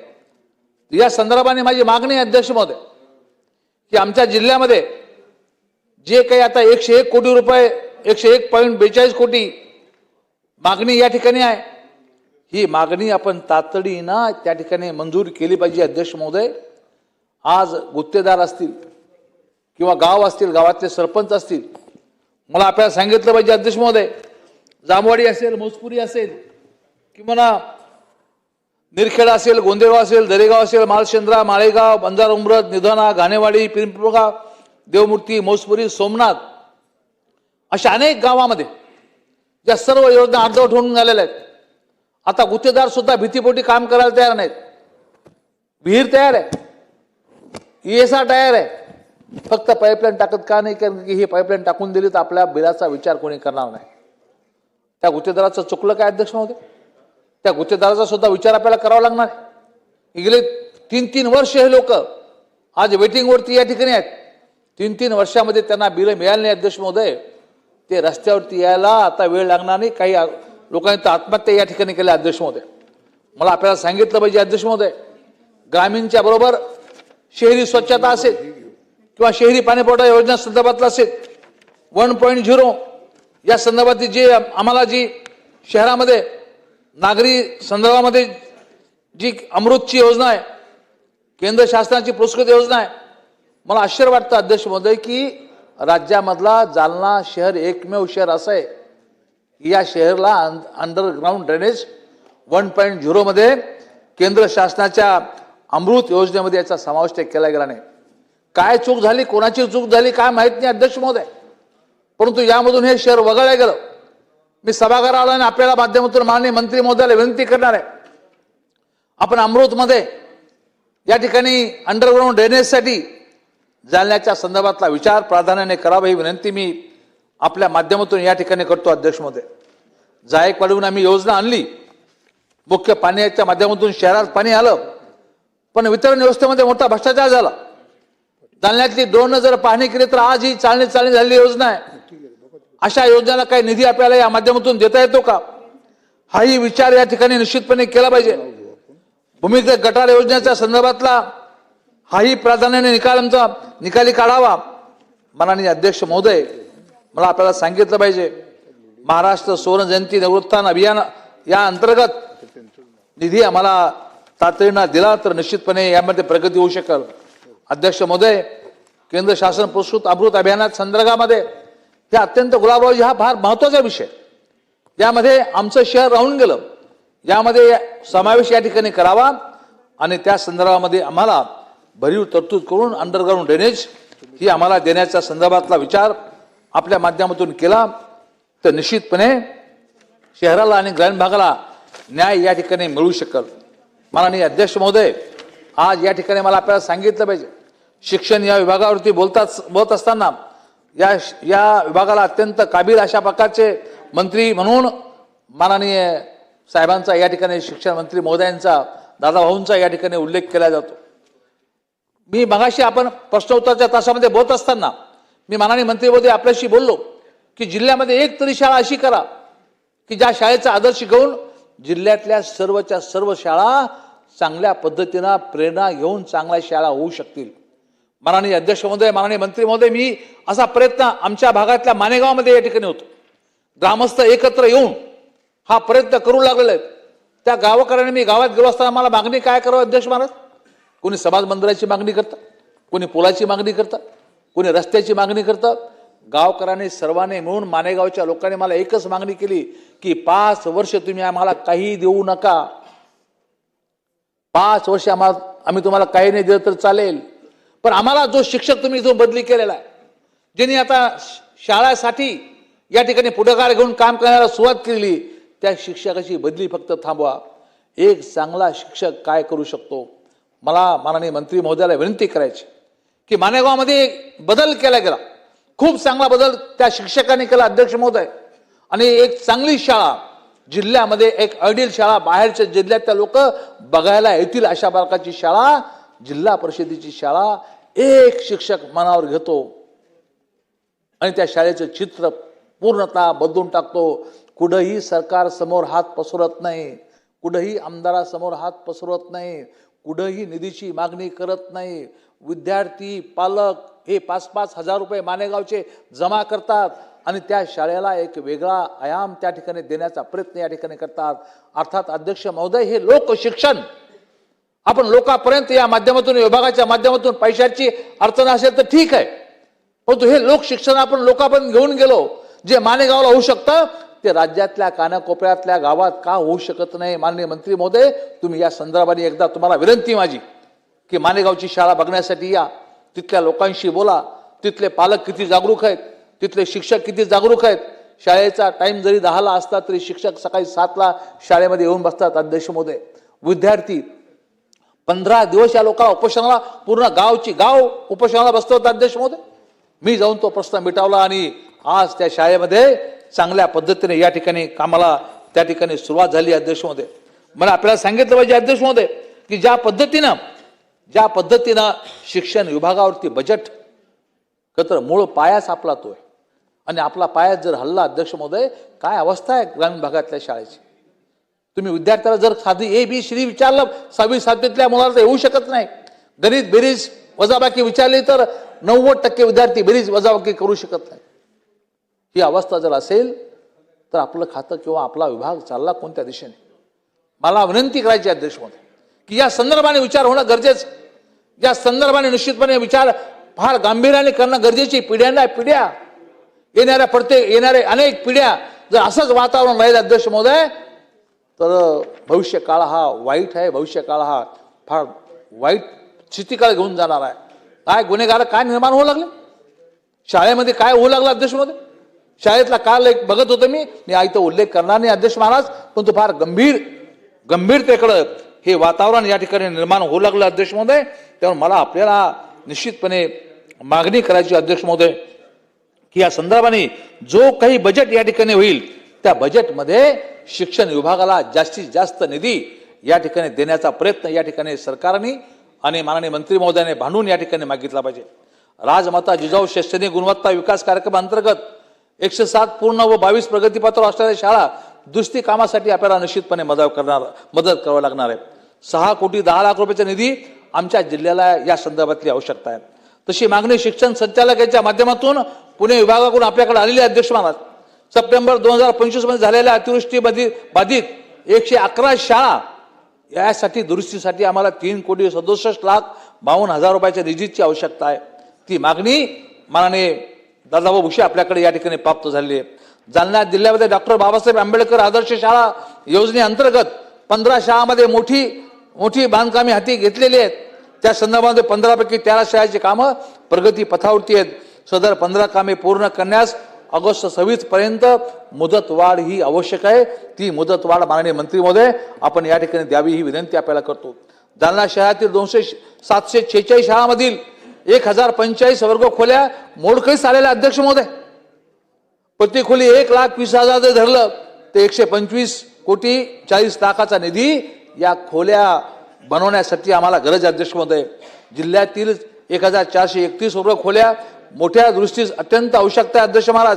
त्यासाठी आपल्याला 42 कोटीची स्वतंत्र 42 कोटीची लक्ष या ठिकाणी निधी लागणार आहे. नाविन्यपूर्ण योजनेमधून जिल्हा परिषद निवासी क्रीडा प्रबोधिनी सुरू केली. त्यात 50 मुलं 50 मुली शिक्षण घेतात अध्यक्ष महोदय. प्रति वर्ष 90 लाख रुपये खर्च येतो. शासनाने 90 लाख प्रति वर्ष निधी उपलब्ध करून देण्याच्या संदर्भातील तरतूद या ठिकाणी करावी अध्यक्ष महाराज. इंडोर जिम हॉलसाठी 2 कोटी या ठिकाणी मंजूर करून देण्याचा निश्चितपणे माझी मागणी आपल्याकडे. 98 शाळांमध्ये स्वच्छतागृहाची आवश्यकता या ठिकाणी अध्यक्ष महाराज. ही अवस्था ही तर फार वाईट परिस्थिती अध्यक्ष महाराज. प्रति स्वच्छतागृह 4 लाख प्रमाणे आम्हाला 3,52,00,000 स्वच्छतागृह करण्यासाठी ही गरज आहे अध्यक्ष महोदय. या ठिकाणी विद्यार्थ्याच्या सुरक्षेसाठी आपल्याला CCTV बसवण्यासाठी कमीत कमी 5 कोटीची गरज आहे अध्यक्ष महोदय. जिल्ह्यामधील 500 उच्च माध्यमिक शाळांमध्ये डिजिटल क्लासरूम निर्माण करणं हे बसवण्यासाठी 5 कोटीच्या निधीची आम्हाला या ठिकाणी गरज आहे. त्यामुळं विद्यार्थ्याची सुरक्षित व प्रसन्न वातावरणात हा निश्चितपणे त्यामध्ये मिळेल. शैक्षणिक दर्जा सुधारेल, जिल्हा परिषद शाळेचा दर्जा सुधारला तर गुणवत्ता वाढेल. निवासी क्रीडा प्रबोधिनीस दिलेल्या निधीमुळे उत्कृष्ट खेळाडू निर्माण होतील. जालना जिल्ह्यात या शैक्षणिक बाबीचा विचार प्राधान्याने माननीय मंत्री महोदयांनी या ठिकाणी करावा ही विनंती या ठिकाणी करतो. अध्यक्ष महोदय, दिव्यांग कल्याण विभागाच्या संदर्भामध्ये जालना जिल्हा जरी मागासलेला जिल्हा असला तरी शिक्षण, उद्योग, व्यवसाय, क्रीडा या बाबतीमध्ये मागे आहे. सर्व क्षेत्रामध्ये सक्रिय समतोल विकास व्हावा या संदर्भाने माझ्या दिव्यांग बंधूंना ही समाजात आपले भरीव योगदान देता यावे यासाठी सुद्धा निधीची तरतूद करणं गरजेचं आहे. दिव्यांग व्यक्तीच्या कौशल्य प्रशिक्षण देण्यात यावे, वैद्यकीय पुनर्वसन सेवा मिळावी, रोजगार मार्गदर्शन होऊन स्वयंरोजगार संधी निर्माण व्हाव्यात, समाजात समावेशक वातावरण निर्माण व्हावे, दिव्यांग पालक अथवा कुटुंबाचे समुपदेशन करता यावं यासाठी जालना जिल्ह्याच्या या ठिकाणी प्रशासकीय कार्यालय, प्रशिक्षण केंद्र, समुपदेशन केंद्र, फिजिओथेरपी, ॲक्युप्रेशर थेरपी कक्ष, वाचनालय, डिजिटल लॅब, 200 आसन क्षमतेचे सभागृह, स्वच्छतागृह, लिफ्ट व रॅम्प या इतर सर्व सुविधा असणं अत्यंत गरजेचं अध्यक्ष महोदय. समर्थ दिव्यांग भवन ही इमारत सुद्धा आम्हाला मिळाली पाहिजे अध्यक्ष महाराज. अशी दिव्यांगासाठी हक्काचा आधार असणारी किमान 30,000 चौरस फूट क्षेत्रात त्या लागणाऱ्या विविध पदार्थ स्थापना अथवा आम्हाला या ठिकाणी मिळावी. अध्यक्ष महोदय, दिव्यांगासाठी जो खर्च केला जातो डेप्युटीच्या माध्यमातून तोही अनेक जिल्ह्यामध्ये या ठिकाणी त्या प्रमाणामध्ये खर्च केला जात नाही. अध्यक्ष महोदय, माझी आपल्या माध्यमातून विनंती आहे की या संदर्भाने निश्चितपणे शासनाने तातडीनं पावलं उचलणं गरजेचं आहे. पाणीपुरवठा असेल, शैक्षणिक असेल, स्वच्छता असेल किंवा दिव्यांग बांधवांचा विषय असेल, या सर्व विषयाला माननीय अध्यक्ष महोदय आपल्या माध्यमातून मी न्यायाची अपेक्षा व्यक्त करतो. आपण दिलेल्या संधीबद्दल आपले मनापासून आभार व्यक्त करतो. धन्यवाद. श्रीमती सुलभाताई गायकवाड. धन्यवाद अध्यक्ष महोदय.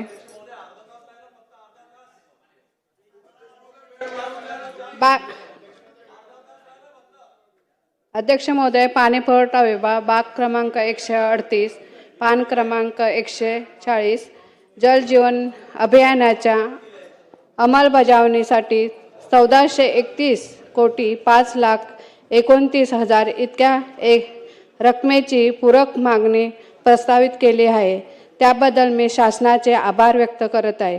परंतु माझ्या कल्याण डोंबिवली विधानसभा मतदारसंघातील जल जीवन मिशन अंतर्गत अनेक कामे निधी अभावी प्रबलित असल्याने या कामांना पुरेशा प्रमाणात निधी उपलब्ध करून ही कामे या चालू आर्थिक वर्षात पूर्ण करण्यात यावी अशी मी मागणी करत आहे.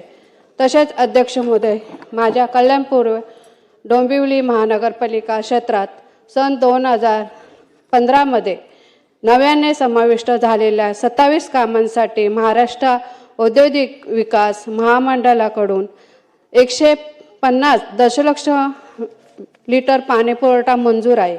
परंतु सध्याची स्थिती महाराष्ट्र औद्योगिक विकास महामंडळ व महानगरपालिका यांच्याकडून पाणी योजना मोजले जाते. दररोज फक्त 60 ते 65 दशलक्ष लिटर पाणी पुरवठा महाराष्ट्र औद्योगिक विकास महामंडळाकडून केला जात आहे.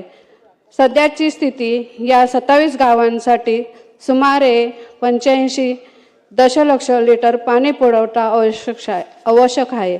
परंतु 2015च्या लोकसंख्येपेक्षा सध्याची स्थिती या गावाची लोकसंख्या सुमारे तिप्पट झाली आहे. सध्याच्या स्थिती गावांमध्ये सुमारे 10 ते 12 लक्ष लोक राहत आहेत. या लोकांसाठी हा पाणी पुरवठा अपुरा असून जर महाराष्ट्र औद्योगिक विकास महामंडळाने दररोज 80 ते 85 दशलक्ष लिटर पाणी पुरवठा केल्यास या गावांची पाणी समस्या कायमस्वरूपी सुटणार आहे. परंतु वारंवार या संदर्भात महाराष्ट्र औद्योगिक विकास महामंडळाला सकाळी 8 ते रात्री 8 या वेळामध्ये किमान मनपाडा जंक्शनवर पाईट AC व पिंगारा हॉटेलजवळ किमान 1 इतका प्रेशर देण्यासाठी विनंती करण्यात आलेली आहे. परंतु ही विनंती महाराष्ट्र औद्योगिक महामंडळाने मान्य न करता फक्त 60 दशलक्ष लिटर पाणी पुरवठा करत आहे. तर सरकारला एक विनंती करत आहे की 105 ते 10 दशलक्ष लिटर पाणी आम्हाला द्यावं. तसेच अध्यक्ष महोदय, भाग क्रमांक 179 पान क्रमांक 140, अध्यक्ष महोदय, जिल्हा परिषद अंतर्गत हातपंप व वीज पंप यांची देखभाल आणि दुरुस्तीकरिता चालू आर्थिक वर्षात 1000 दशलक्ष रकमेची लाक्षणिक पूरक मागणी सादर केली आहे. त्याबद्दल मी शासनाचे धन्यवाद व्यक्त करत आहे. यामध्ये माझ्या कल्याण डोंबिवली विधानसभा मतदारसंघातील अनेक गावांमधील हातपंप व वीज पंप यांची देखभाल दुरुस्ती न झाल्याने ते बंद अवस्थेत आहेत. ते पूर्ण करावेत. यामध्ये करवळे, कुंभारली, बोनवली, पोसरी, बुर्दुल व शिरवली या गावांचा समावेश आहे. या गावातील सर्व पाण्याची योजना तात्काळ पूर्ण करण्याची मागणी मी या पुरवणी मागणीच्या माध्यमातून करत आहे. तसेच अध्यक्ष महोदय, बाद क्रमांक 142 व 129 माझा मतदारसंघ अंबरनाथ तालुक्यातील प्राथमिक शिक्षणाची 114 पदे रिक्त असून ही पदे भरण्यास न आल्याने प्राथमिक शिक्षणाचा दर्जा खालवत चाललेला आहे. त्यामुळे सध्याची परिस्थिती असलेल्या शिक्षकावर मोठ्या प्रमाणात ताण येत आहे. त्यामुळे ही पदे कंत्राटी पद्धतीने किंवा कायमस्वरूपी भरण्यात यावीत. अध्यक्ष महोदय, कारण डोंबिवली मनपा आणि अंबरनाथ मनपा कार्यक्षेत्रातील अनेक जिल्हा परिषद शाळा मोडकलीस आल्याने त्यांची दुरुस्ती करणे अत्यंत गरजेचे असल्याने या शाळांची तात्काळ दुरुस्ती देखभाल करण्यासाठी पुरेसा निधी देण्यात यावा ही मी शासनाला विनंती करत आहे. त्याबरोबर अध्यक्ष महोदय, जिल्हा परिषद शाळांच्या वीज बिलासाठी स्वतंत्र तरतूद असावी. प्राथमिक आरोग्य केंद्रासाठी ज्याप्रमाणे वीज बिल भरण्याची तरतूद आहे त्याच धर्तीवर शाळेची वीज बिल भरण्याची तरतूद करण्यात यावी आणि हे बिल घरगुती दराने आकारण्यात यावे अशी मी मागणी या निमित्ताने करत आहे. तसेच अध्यक्ष महोदय, अपंगांसाठी जे अपंग आहेत ते आमच्याकडे मागणी करण्यासाठी येत असतात की आम्हाला कुठेतरी एक स्टॉल द्यावा किंवा काय तरी. तर ते कुठेतरी त्या अपंगांसाठी एक स्टॉलची व्यवस्था किंवा एक त्यांच्यासाठी कुठेतरी धंदा करण्यासाठी एक जागा त्यांना देण्यात यावी अशी मी एक मागणी करत आहे. धन्यवाद अध्यक्ष. आनंद तिडके.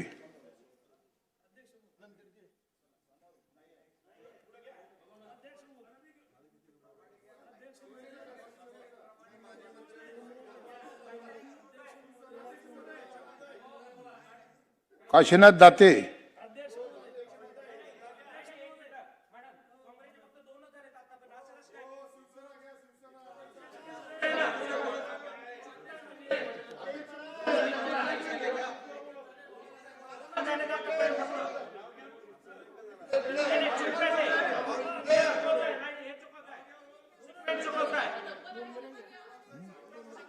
विलास बुमरे. गेले झोपायला. अध्यक्ष महोदय, सन 2025-26च्या पुरवण्या मागण्यावर बोलत असताना या ठिकाणी शिक्षण विभागावरती बोलत असताना बाब क्रमांक 40 आणि पृष्ठ क्रमांक 28 या ठिकाणी अध्यक्ष महोदय, केंद्र शासनाची जी PMC योजना आहे या योजनेतील देशातील निवडक शाळांना आदर्श शाळांमध्ये रूपांतर करण्याचं या ठिकाणी दूरदर्शीपूर्ण हुकम त्या ठिकाणी ठरवलेला आहे. या ठिकाणी पैठण हे ऐतिहासिक शहर आहे, सांस्कृतिक परंपरा जपणारं हा माझा मतदारसंघ आहे. तर माझ्या मतदारसंघातील या ठिकाणी PMC मध्ये योजनेमध्ये या ठिकाणी आदर्श शाळा गाडीवाट असेल, वरवंडी असेल आणि वियामंडा असेल आणि कन्या शाळा प्रशाला पैठण या शाळेची देखील निवड त्या ठिकाणी झाली पाहिजे. अध्यक्ष महोदय, आपल्या माध्यमातून ही विनंती आहे. या ठिकाणी अध्यक्ष महोदय, पाणी पुरवठा योजनेवर बोलत असताना बाब क्रमांक 178 आणि पृष्ठ क्रमांक 140 या ठिकाणी मंत्री महोदय देखील उपस्थित आहे. मी मंत्री महोदयाचे मनापासून धन्यवाद देईल आणि अभिनंदन करेल की या ठिकाणी पैठण मतदारसंघासाठी 178 गावाची त्या ठिकाणी वॉटर ग्रीड योजना केलेली आहे. पण माझ्या मतदारसंघात जायकवाडी धरण आहे आणि 178 गावाची वॉटर ग्रीड योजना जी केली आहे, पण मतदारसंघातील जवळपास 50 ते 60 गावं अजून त्या योजनेपासून वंचित आहे. तर या ठिकाणी आपल्या माध्यमातून मंत्री महोदयांना देखील विनंती आहे का त्या वॉटर ग्रीड योजनेमध्ये जे उर्वरित गावं माझ्या मतदारसंघातील राहिले त्याचा देखील या ठिकाणी समावेश झाला तर निश्चित त्या ठिकाणी पिण्याचा पाण्याचा प्रश्न हा त्या ठिकाणी 50-60 गावाचा मार्गी लागण ही देखील या ठिकाणी मागणी. अध्यक्ष महोदय, या ठिकाणी क्रीडा विभागावरती बोलत असताना बाब क्रमांक 40 आणि पृष्ठ क्रमांक 28 पैठण शहरामध्ये एक भव्य क्रीडा संकुल झालं पाहिजे ही देखील आमची त्या ठिकाणी मागणी आहे. कारण की पैठण शहरामध्ये त्या ठिकाणी अनेक नवयुवक आहे, पोलीस भरती असेल, अनेक भरत्या असतील, पण त्या ठिकाणी कुठलं ग्राउंड नाही आहे. तर पैठण येथे भव्य क्रीडा संकुल, इंडोर गेम हॉल असेल, त्या ठिकाणी बॅडमिंटन हॉल असेल, फुटबॉल असेल, अनेक खेळासाठी त्या ठिकाणी आपल्याला क्रीडा संकुल उभारण्यात यावं ही अध्यक्ष महोदय आपल्या माध्यमातून या ठिकाणी विनंती करतो. आणि या पुरवणी मागण्यावरती बोलण्याची संधी दिली त्याबद्दल अध्यक्ष महोदय आपले मनापासून आभार व्यक्त करतो. महेश सावंत,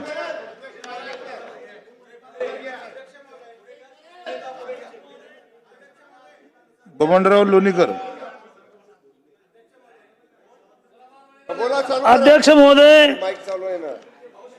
महोदय, पुरवणी मागण्याच्या बाब क्रमांक 40 पृष्ठ क्रमांक 28 शालेय शिक्षण विभाग व क्रीडा विभागाच्या विषयावर मी पॉइंटेड मुद्दे मांडणार आहे.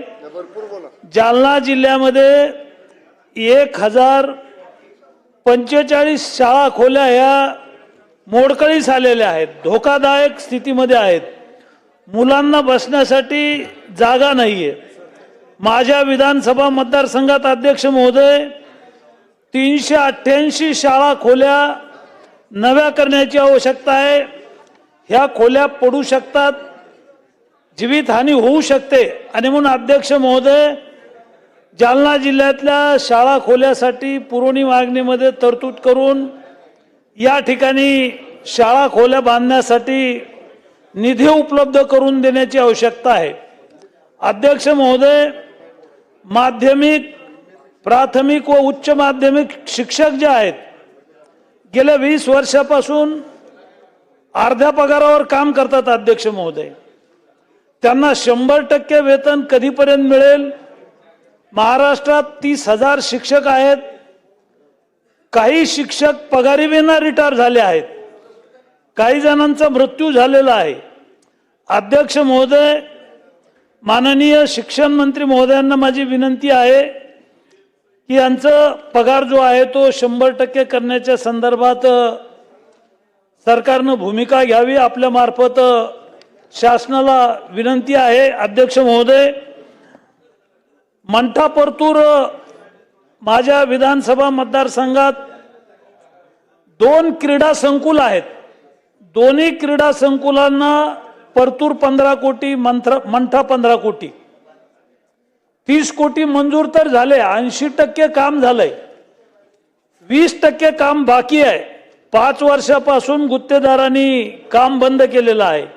शासनानं 10 कोटी खर्च झालाय, बिल दिलंय, मात्र 20 कोटी दिले नाही. तर आपला जो 10 कोटी खर्च झालेला आहे तो निधी किंवा तो पैसा वाया जाईल. अध्यक्ष महोदय, जे काही मतदारसंघातले क्रीडाप्रेमी आहेत, कॉलेजची मुलं आहेत, मुली आहेत, ते प्रतीक्षेत आहेत की आमचं क्रीडा संकुल या वर्षी चालू होईल, पुढच्या वर्षी चालू होईल.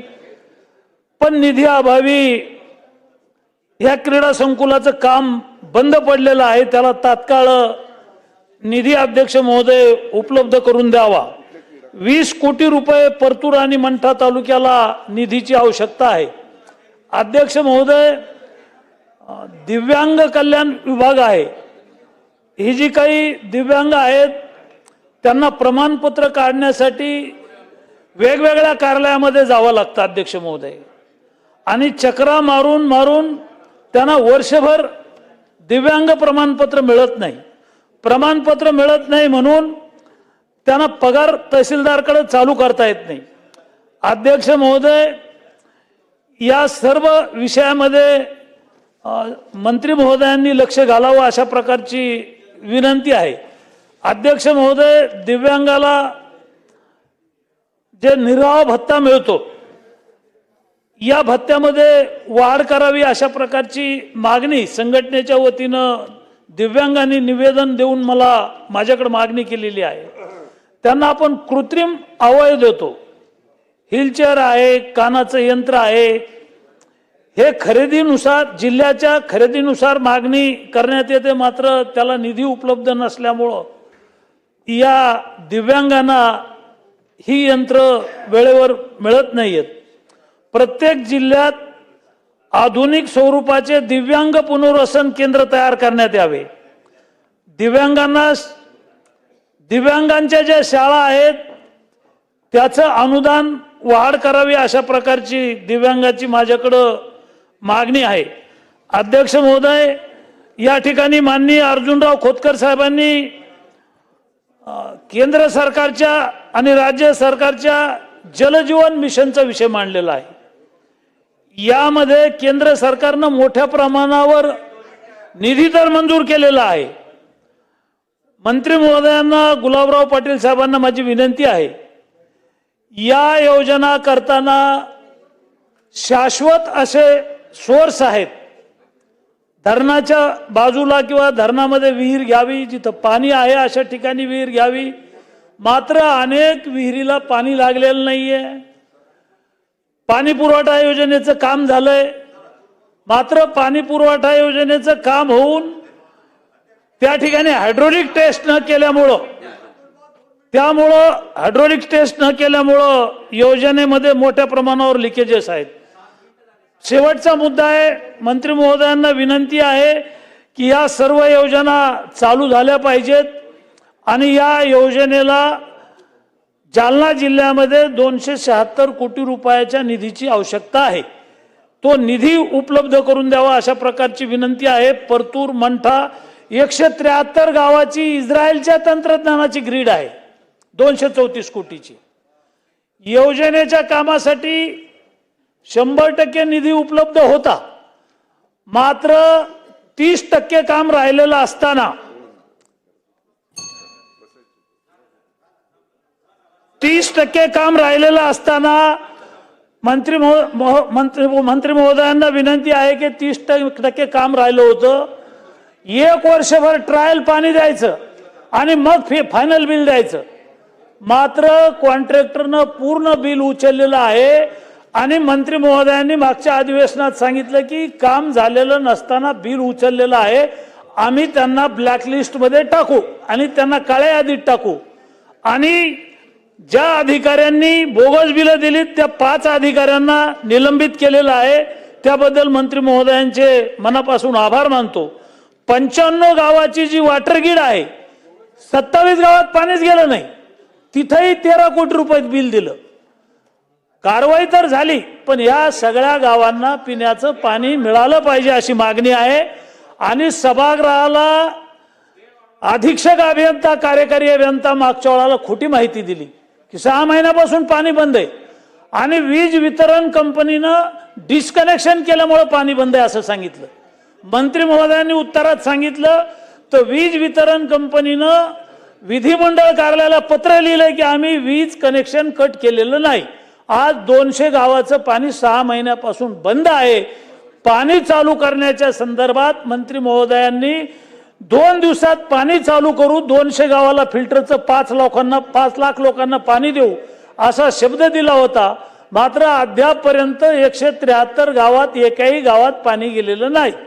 या संदर्भात सभागृहाला खोटी माहिती देणारे अधीक्षक अभियंता, कार्यकारी अभियंता वीज बिल भरलं नाही म्हणून पाणी पुरवठा योजनेचं डिस्कनेक्शन झालं ही खोटी माहिती दिली. या संदर्भात वीज वितरण कंपनीनं विधिमंडळाला लेखी पत्र दिलं की आम्ही वीज कट केलेली नाही. किती दिवसात पाणी चालू होईल मंत्री महोदय? किती दिवसात पाणी चालू होईल मंत्री महोदय? या ठेकेदाराला 26 कोटी रुपये बोगस बिल दिलं आहे, त्यांच्यावर निलंबनाची कारवाई झाली. ते पैसे रिकव्हर करणार आहात का? त्यांच्या सातबारावर बोजा टाकणार आहात का? फौजदारी गुन्हा दाखल करणार आहात का? संजय मेश्राम. महोदय, पुरवण्या मागण्याच्या पाणी पुरवठा, स्वच्छता, सर्वसाधारण शिक्षण आणि सामाजिक सुरक्षा कल्याण याच्यावर हो. अध्यक्ष महोदय, पाणी पुरवठा आणि स्वच्छता विभागामध्ये पहिले बोलतो. पृष्ठ क्रमांक 183, बाब क्रमांक 187. अध्यक्ष महोदय, 2019 पासून ही जलजीवन मिशन योजना आपल्याकडे सुरू आहे. 6 वर्ष झालेले आहेत. महत्वाकांक्षी योजना, त्याला लॉन्च करणं खूप सोपं असतं, पण त्याला कार्यान्वित करणं किती कठीण असतं याच्या माध्यमातून आपला दिसतं. आणखी कोणत्या प्रकारे ही योजना राबवण्यात आलेली आहे याचं उदाहरण आज आपल्या समोर आहे. आणि ते होत असताना आजही परिस्थिती काय आहे हे सगळ्यांना माहिती आहे. आज तुमचं रिवाइज एस्टिमेट माननीय मुख्यमंत्री साहेब या सभागृहाच्या पटलावर बोलून गेले 44,000 कोटी आपल्याला पाहिजे. पण मला एक समजत नाही की जे एस्टिमेट झाले होते आणि 2025-26 मध्ये 67,000 कोटी सेंट्रलचा बजेट अलोकेशन झाल्यानंतरही फक्त 17,000 कोटी खर्च झाले. Revise estimate, as per revise estimates, म्हणजे 50,000 कोटी आपण जाऊन घेतले नाही. आणि आपण या योजनेमधल्या सगळ्या योजना पूर्ण केल्या नाही असा समजूत झालेला आहे की नाही. मग आपल्याला सेंट्रल कडून निधी आलेला, मी माझ्या मतदारसंघामध्ये सांगतो, आमचे पालकमंत्री इथं बसलेले आहेत आणि आमचा डीपीडीसी मध्ये हा निर्णय झाला. माझ्या मतदारसंघामध्ये 337 योजना आहेत आणि ते पूर्ण करण्याकरता मला किती 73 कोटी हवे आहेत. आणि ते नागपूर जिल्ह्याचा म्हटलं तर 350-400 कोटी आम्हाला हवे आहेत. आणि हा पैसा सेंट्रलकडे उपलब्ध आहे, बजेटमध्ये उपलब्ध आहे. फक्त आपण 17,000 कोटी झालेला आहे खर्च, 67,000. परत रिवाइज एस्टिमेट 26-27 मध्ये सर लिखित रूपी आहे आणि डिटेल मध्ये सांगतोय. मग आपण पैसा का नाही घेतला हा विषय आहे.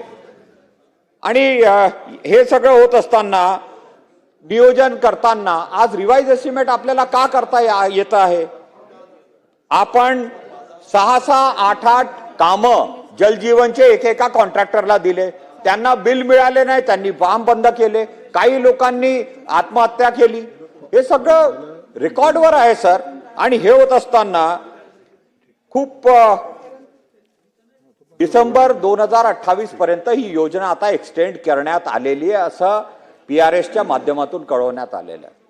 सर, आता डिसेंबर नंतर निधी मिळेल नाही मिळेल हे आपल्याला माहिती नाही, पण मला माझे काही स्पेसिफिक प्रश्न आहेत. पालकमंत्री इथं आहेत.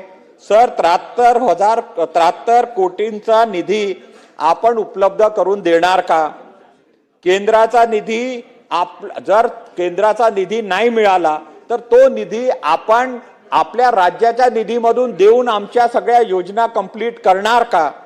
आणि मार्च पर्यंत जर पैसे नाही आले तर केंद्राकडून आपण हा जो निधी आहे हे आणणार का? कारण हे सगळे खूप महत्वाचे प्रश्न आहेत. फक्त हेच नव्हे अध्यक्ष महोदय, आज त्या ग्रामपंचायतीकडे पैसा नाही आहे, इलेक्ट्रिसिटीचं बिल ते भरू शकत नाही. मग तरतूद याच्यामध्ये मेंटेनन्सची काहीच नाही आहे. 3 महिन्याचा फक्त मेंटेनन्स पिरियड देण्यात आलेला आहे. 3 महिन्यामध्ये नंतर बिघाड होईल तर ते दुरुस्त कुठून करणार? म्हणजे या सगळ्या योजना बंद पडणार आहेत. आणि मग याचा काहीतरी तरतूद सरकारने करायला पाहिजे, हे मी आपल्या माध्यमातून सांगू इच्छितो. सर्वसाधारण शिक्षणामध्ये अध्यक्ष महोदय, प्रत्येक माझ्या मतदारसंघाच्या 3 तालुक्यांमध्ये क्रीडा संकुल आहे. हो, क्रीडा संकुल आहेत आणि हे प्रत्येक वर्षी आपण त्यांना काही निधी देत असतो, पण या निधीचा काहीच उपयोग होत नाही आणि ते ओसाड पडले. नाही सर नाही अध्यक्ष महोदय, अध्यक्ष महोदय, आज पुरवणी मागण्यावरील चर्चेसाठी मी आपल्यासमोर उभी आहे बोलण्यासाठी. बाब क्रमांक 4041, पान क्रमांक 28, शाळा शिक्षण व क्रीडा विभाग. अध्यक्ष महोदय, केस जिल्हा बीड येथील जिल्हा परिषद माध्यमिक शाळा 1952 पासून सुरू असून या शाळेतून हजारो विद्यार्थी घडले आहेत. अनेक अधिकारी, इंजिनियर्स, डॉक्टर्स व विविध क्षेत्रातील जबाबदार नागरिक या शाळेतून तयार झालेले आहेत. अध्यक्ष महोदय, परंतु 2023 पासून स्टुडंट स्ट्रेंथ कमी झाल्याचे असल्याने या कारणाने शिक्षक पदे कमी करण्यात आली व शाळा बंद झालेली आहे. पूर्वी सुमारे 1800 विद्यार्थी शिकत असलेल्या या हिस्टॉरिक शाळा ही बंद झाल्यामुळे केस शहर व परिसरातील विद्यार्थ्यांचे मोठे एज्युकेशन नुकसान हे झालेले आहे.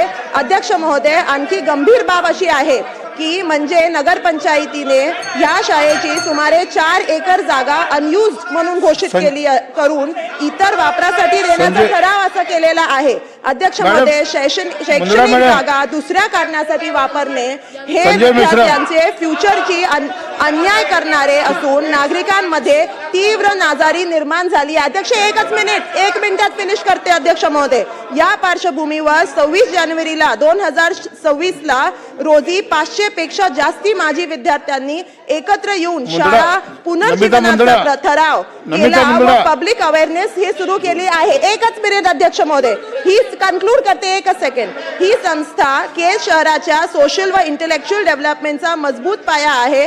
त्यामुळे नागरिकांच्या भावना व विद्यार्थ्यांच्या फ्युचर चा विचार करून नगरपंचायतीचे जमीन वळविण्याचा ठराव तात्काळ रद्द करून शाळेची जमीन शैक्षणिक वापरण्यासाठी ही राखीव ठेवावी आणि शाळा परत पहिल्यासारखी ही सुरू करावी ही विनंती मला इकडे मंत्री महोदयांना करायची आहे. एकच मुद्दा मानते आणि फिनिश करते. अध्यक्ष महोदय, पाणी पुरवठा विभाग, बाब क्रमांक 178, पान क्रमांक 140. माझ्या मतदारसंघात जल जीवन मिशन अंतर्गत सुरू असलेल्या अनेक पाणी पुरवठा योजनांची कामे अपूर्ण किंवा अर्धवट अवस्थेत आहेत. त्यामुळे नागरिकांना नियमित व स्वच्छ ड्रिंकिंग वॉटर हे मिळत नाहीये. महिलांना व ग्रामस्थांना लांब अंतरावरून पाणी आणून त्यांना त्याचा मोठा त्रास सहन करावा लागतोय. अध्यक्ष महोदय, उन्हाळा जवळ येत असल्याने ही सिच्युएशन आणखी गंभीर होण्याची शक्यता आहे. त्यामुळे शासनाने संबंधित गुत्तेदार जे असतील त्यांची रिस्पॉन्सिबिलिटी फिक्स करून अपूर्ण कामे प्रायोरिटीने पूर्ण करण्याचे आदेश हे लवकरात लवकर द्यावे, जेणेकरून नागरिकांना नियमित व सुरक्षित पिण्याचे पाणी हे उपलब्ध होईल. धन्यवाद अध्यक्ष महोदय.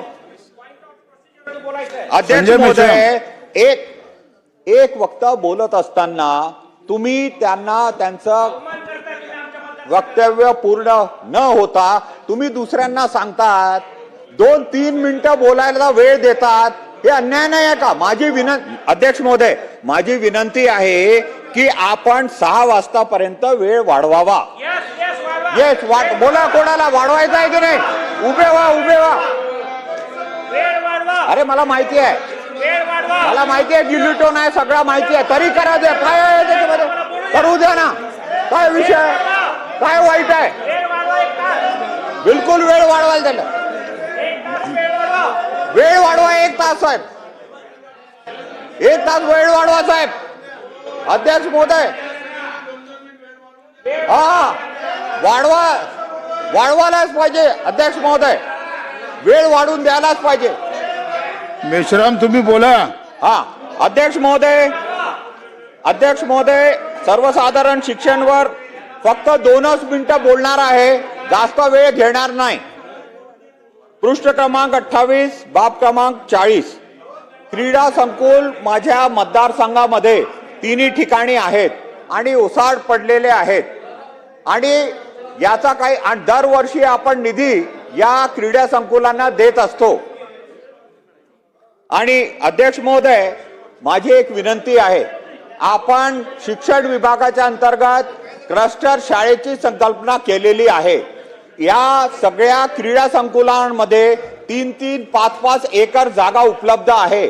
जर आपण क्लस्टर शाळा या क्रीडा संकुलांमध्ये दिली तर त्याचा उपयोग सुद्धा होईल आणि तिथं निधी दरवर्षी जे मिळत असेल त्याच्या माध्यमातून मुलांना खेळण्याची व्यवस्था सुद्धा होईल. म्हणून आपणास विनंती आहे की आज बोलायचं आहे, बोलायचं आहे.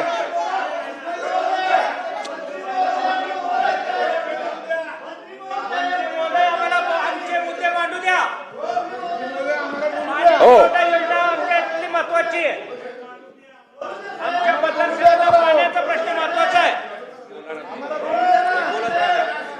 अध्यक्ष महोदय, सामाजिक सुरक्षा व कल्याणच्या या अंतर्गत आपण निधी दिव्यांगांना देत असतो आणि आपण तो उपकार करत नाही, त्यांच्या वेदना. अध्यक्ष महोदय, एक मिनिट. अध्यक्ष महोदय, ही चर्चा पुरवणी मागण्यावर आहे आणि 5:30ला गिलोटीन आहे आणि अध्यक्ष महोदय 6 मंत्र्यांना उत्तर द्यायचं आहे. किमान 25 मिनिट 6 मंत्र्यांना लागतील. माझी सदस्यांना विनंती आहे, ही पुरवणी मागणी आहे. मेन बजेटची चर्चा अजून येणार आहे. मेन बजेटची चर्चा अजून त्या ठिकाणी मुख्य बजेटची चर्चा होणार आहे. त्यावेळेस तुम्हाला 2-3 दिवस चर्चेला मिळणार आहे. पण हे 5:30ला गिलोटीन करावीच लागते. ही वाढवता येत नाही. हा वेळ वाढवता येत नाही. त्यामुळं जे काही सदस्य बोलले आहेत ते उत्तरच आलं नाही तर चर्चेला अर्थ होणार नाही. आणि त्यामुळं 25 मिनिट तरी मंत्र्यांना द्यावे. आणि सदस्यांना विनंती आहे की त्यांनी मुख्य बजेटच्या वेळी पुन्हा 3 दिवस मिळतील, त्यावेळी तुमच्या त्या ठिकाणी अजून हे आपल्याला आपले प्रश्न मांडता येतील. अध्यक्ष महोदय, 2 मिनिटात कन्क्लूड करतो आहे. आपण दिव्यांगांना पैसे देतो पण आपण त्यांच्यावरती उपकार करत नाही. त्यांच्या वेदना जर आपल्याला गाऊन घ्यायच्या आहे तर जर कोणी आंधळा असेल, डोळ्याला पट्टी बांधून 1 दिवस बघून बघा, तुम्हाला माहिती होईल. आणि म्हणून विनंती आहे तुम्हाला की त्यांना स्वरोजगाराकरता जे आपण पैसे तर देतोच आहोत, पण स्वरोजगाराकरता आपण बस. धन्यवाद अध्यक्ष महोदय. बाकी लोकांना बोलण्याची संधी मिळावी म्हणून आठवतोय. धन्यवाद. मंत्री महोदय उत्तर.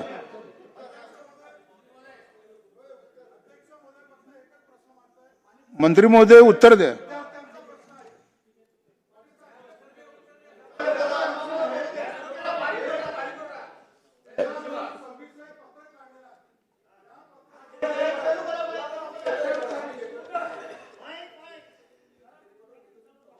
माननीय अध्यक्ष महोदय,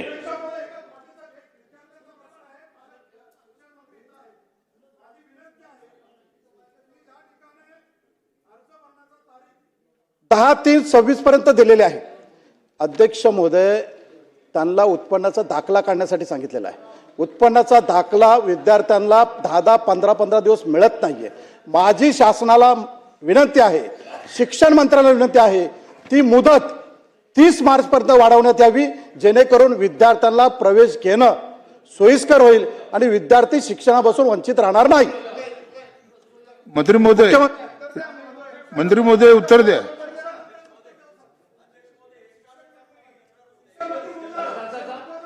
आम्हाला इतके लोक बोलले, आम्हाला काय बोलू द्याल की नाही तुम्ही? फक्त आम्ही आरोप ऐकायचे का सभागृहात?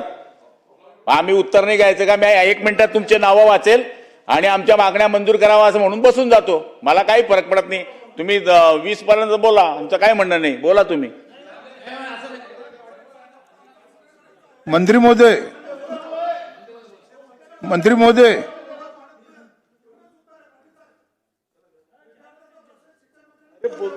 उत्तरामध्ये बोलणार आहे लांडे साहेब, तुमच्या उत्तरामध्ये तुमचा विषय बोलणार आहे. माननीय अध्यक्ष महोदय, सन 2026-27च्या आर्थिक वर्षाकरिता अर्थसंकल्प अधिवेशनामध्ये पुरवण्या मागणीच्या संदर्भामध्ये सन्माननीय सदस्यांनी भाग घेतला, त्यांचे मी खूप आभार मानतो. त्याच्यामध्ये सुनील प्रभू साहेब आहे, रमेशजी बोरनारेजी आहे, जयंतजी पाटील, अमनजी पटेल, त्याचप्रमाणे काशीनाथजी दाते, प्रताप अडसड, संजयजी देरकर, अमोलजी खताळ, संदीप क्षीरसागर, आबू आझमी, श्रीमती मेनिकाताई राजोळे, अर्जुनरावजी खोतकर, सौ सुलभाताई गायकवाड, लोणीकर साहेब, मेश्राम साहेब, निमिता मुंदळाताई, या सगळ्या सन्माननीय सदस्यांनी या ठिकाणी पाणी पुरवठा व स्वच्छता या विभागावर आपले विचार या ठिकाणी मांडलेले आहे. बोरनारेजींनी आपल्या भाषणामध्ये सांगितलं असता पाणी पुरवठ्याची कामं ही रखडलेली आहेत आणि जनरली आपण सगळ्या सभासदांच्या भावना जर पाहिल्या तर पाणी पुरवठ्याकरता कामं रखडल्याच्या या ठिकाणी बऱ्याच चर्चेमध्ये या ठिकाणी विषय आला। जवळपास 50,000च्या वरती योजना आपल्या त्या काळामध्ये मंजूर झाल्या आणि आता त्याच्यापैकी 26,000च्या वरती योजना हे आपल्या पूर्णत्वास आलेल्या आहे। निधीच्या बाबतीमधलाही विषय या ठिकाणी करण्यात आला। कामं कशी रखडली, कॉन्ट्रॅक्टरांचा काय विषय आला, आपल्याला सगळ्यांना माहिती आहे की मागच्या काळामध्येही आदरणीय सुधीरभाऊ मुनगंटीवार सन्माननीय सदस्य महोदय यांनी या विषयावर अर्धा तासाची चर्चा या ठिकाणी मांडली असता त्याच्यामध्ये त्यांनी बरेच मुद्दे त्यावेळेसपणे मांडले होते। ही बाब खरी आहे की इस्टिमेट करत असताना बऱ्याच चुका मागच्या काळामध्ये झाल्या। ज्यावेळेस केंद्र सरकारने ही योजना लॉन्च केली त्यावेळेस इतक्या दिवसामध्ये जर आपण इस्टिमेट पाठवले तर आपल्याला 50% कॅश शेअरिंग 50% हिस्सा मिळेल अशा पद्धतीची अट घातल्यामुळे उद्भवाचे जे सोर्स आहे जे सरफेस वॉटरवरून आपण घ्यायला पाहिजे होते तर त्याच्यामध्ये चुका झाल्या। GSD कडनं दाखले दिले आता पोटात तर आपण जाऊ काही पाणी पाहू शकत नाही। शेवटी GSD जो दाखला देईल त्याच ठिकाणी आपण इंधन विहीर करत असतो किंवा त्याच ठिकाणी आपण विहीर करत असतो। हां GS आहे सॉरी। तर माझ्या माहितीप्रमाणे त्या पद्धतीने आपण योजना केल्या त्या ठिकाणी पाणी लागलं नाही। मग पाणी लागलं नाही याचा अर्थ आपण ते गाव सोडू शकत नाही। त्याच्याकरता आपण दुसरा उद्भव पाहिला। दुसरा उद्भव पाहिला म्हणजे ऑटोमॅटिक आपला इस्टिमेट चेंज झालं। इस्टिमेट चेंज झालं म्हणजे मग पुन्हा ते रिवाईज करता आलं। मग रिवाईज करता आल्यानंतर पुन्हा आपल्याला असं वाटलं की ह्या योजना रिवाईज करताय। शेवटी या कमिटीला आमदार तालुक्याचा आपण अध्यक्ष केला होता। पालकमंत्री ज्यावेळेसचे त्या काळाचे आताच्या काळाचे पालकमंत्री हे या योजनेचे जिल्ह्याचे अध्यक्ष आहे। त्यांच्यामध्ये कलेक्टर आहे, CO आहे। ग्रामसभेचा ठराव मंजूर झाल्याशिवाय योजना मंजूर करण्यात येऊ नये हा नियम आहे। तालुक्याच्या आमदाराने सही केली पाहिजे तर त्या योजना जिल्हा पालकमंत्र्याकडे जातील। जिल्हा पालकमंत्र्यांनी तो आढावा घेऊन त्या योजना आमच्याकडे सादर केल्यानंतर आम्ही मंजुरी देऊ हा पूर्णपणे त्याचा डाटा आहे।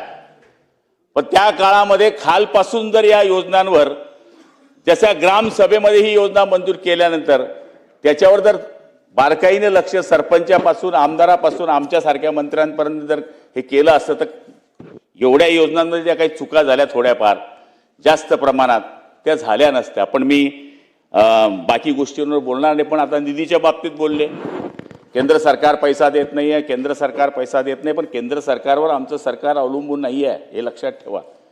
आदरणीय देवेंद्रजींनी 4,000 कोटी रुपये या दोन दीड वर्षामध्ये आपल्याला दिले राज्याचे हिस्स्याचे।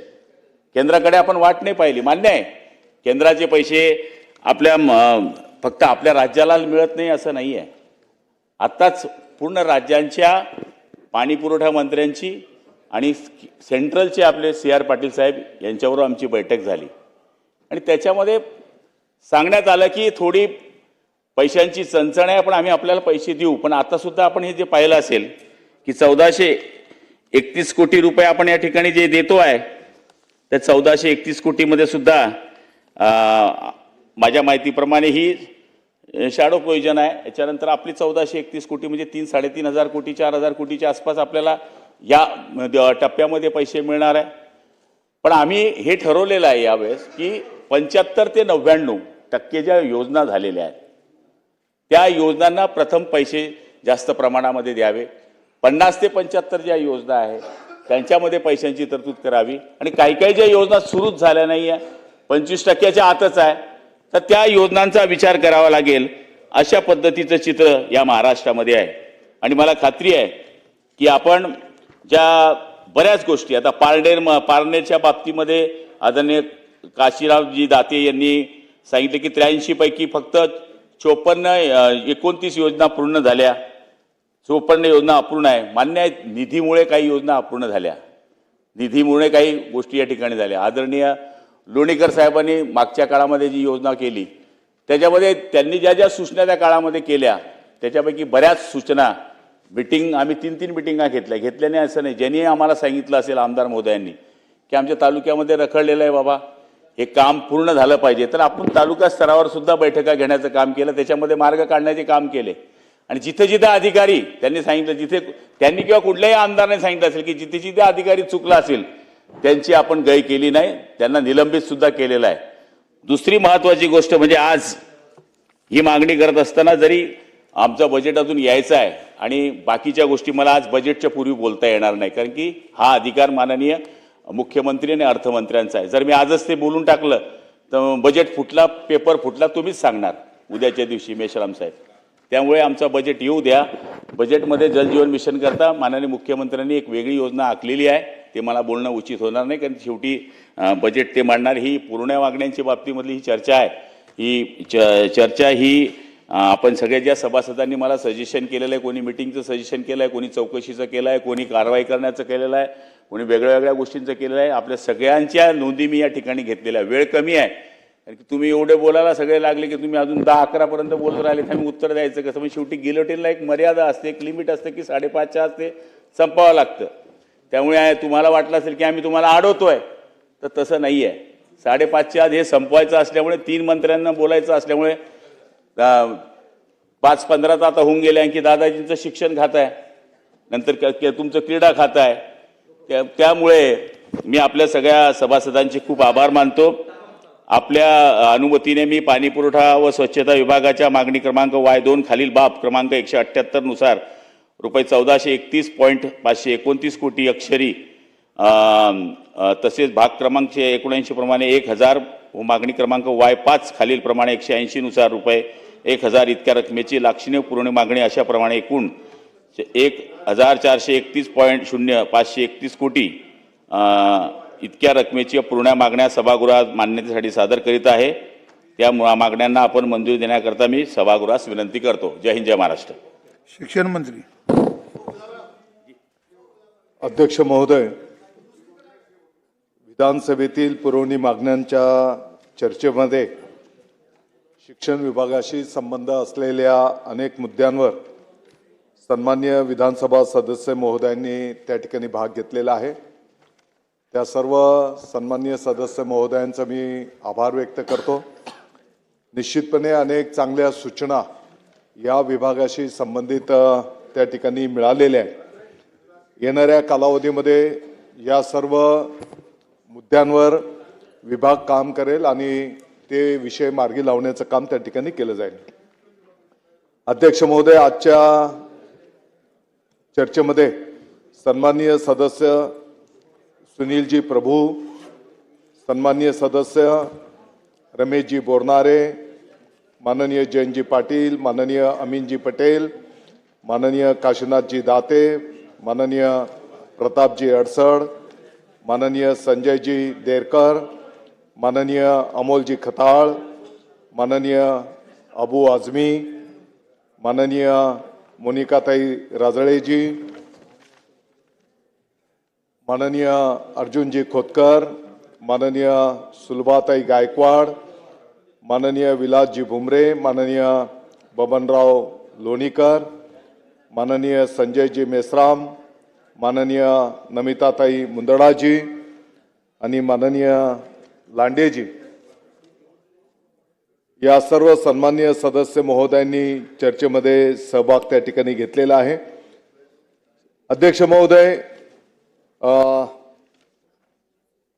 सन्माननीय सदस्य सुनील प्रभू साहेबांनी या ठिकाणी बोलत असताना मराठी शाळा बंद होत आहेत या संदर्भातली चिंता व्यक्त केली आणि 18% शाळेंमध्येच ग्रंथालय आहेत अशा प्रकारच्या भावना त्या ठिकाणी ठेवलेल्या आहेत.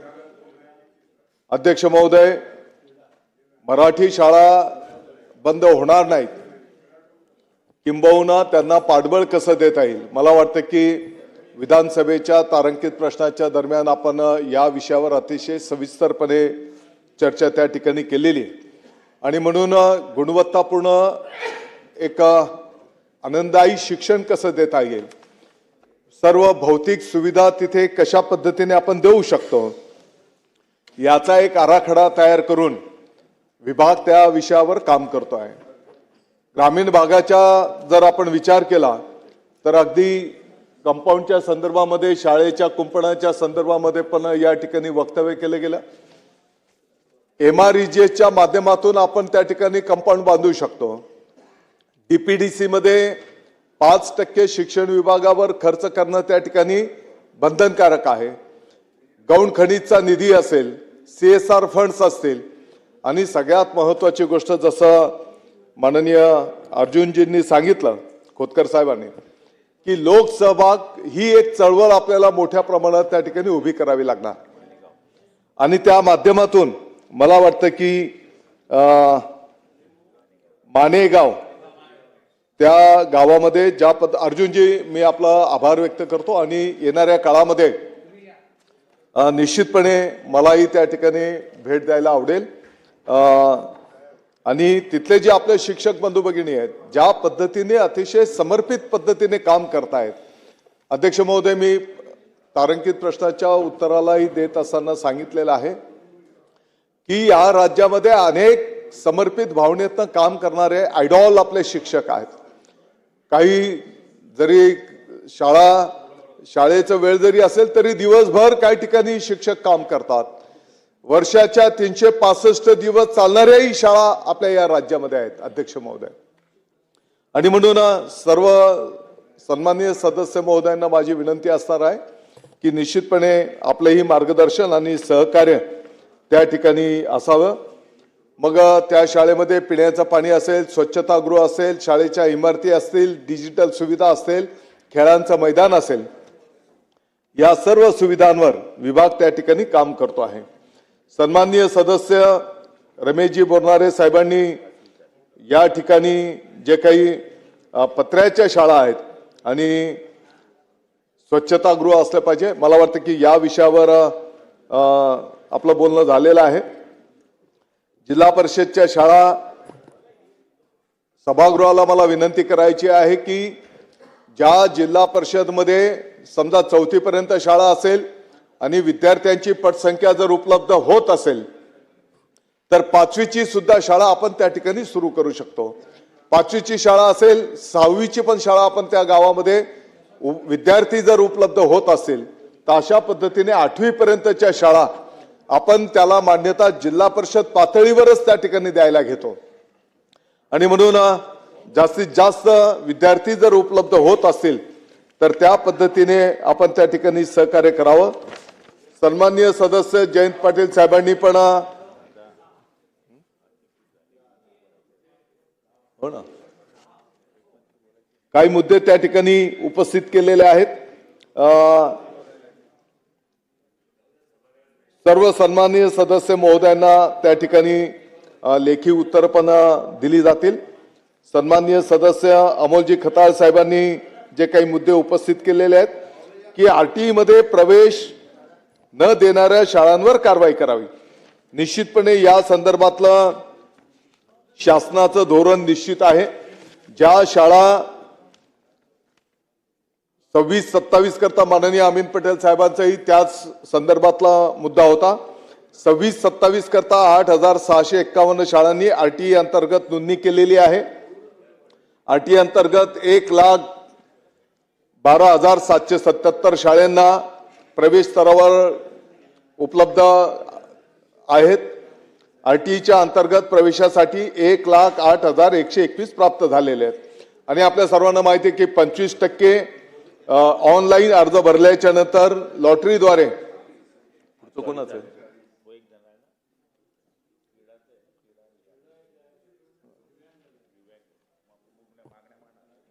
आणि म्हणून अध्यक्ष महोदय वेळेचं भान या ठिकाणी ठेवतो. मी सर्व सन्माननीय सदस्य महोदयांना या ठिकाणी विनंती करतो जेव्हा आपलं रेग्युलर बजेट येईल, विभाग कोणत्या कोणत्या मुद्द्यांवर कशा पद्धतीने काम करतोय याची सविस्तर माहिती त्या बजेटच्या माध्यमातून त्या ठिकाणी निश्चितपणे दिलं जाईल. अध्यक्ष महोदय, मी आपल्या अनुमतीने शालेय शिक्षण विभागाची मागणी क्रमांक E2 बाब क्रमांक 40 ते 43 अंतर्गत एकूण रुपये 10,000 च्या लाक्षणिक पूरक मागण्या मंजूर करण्याची विनंती सभागृहास करीत आहे.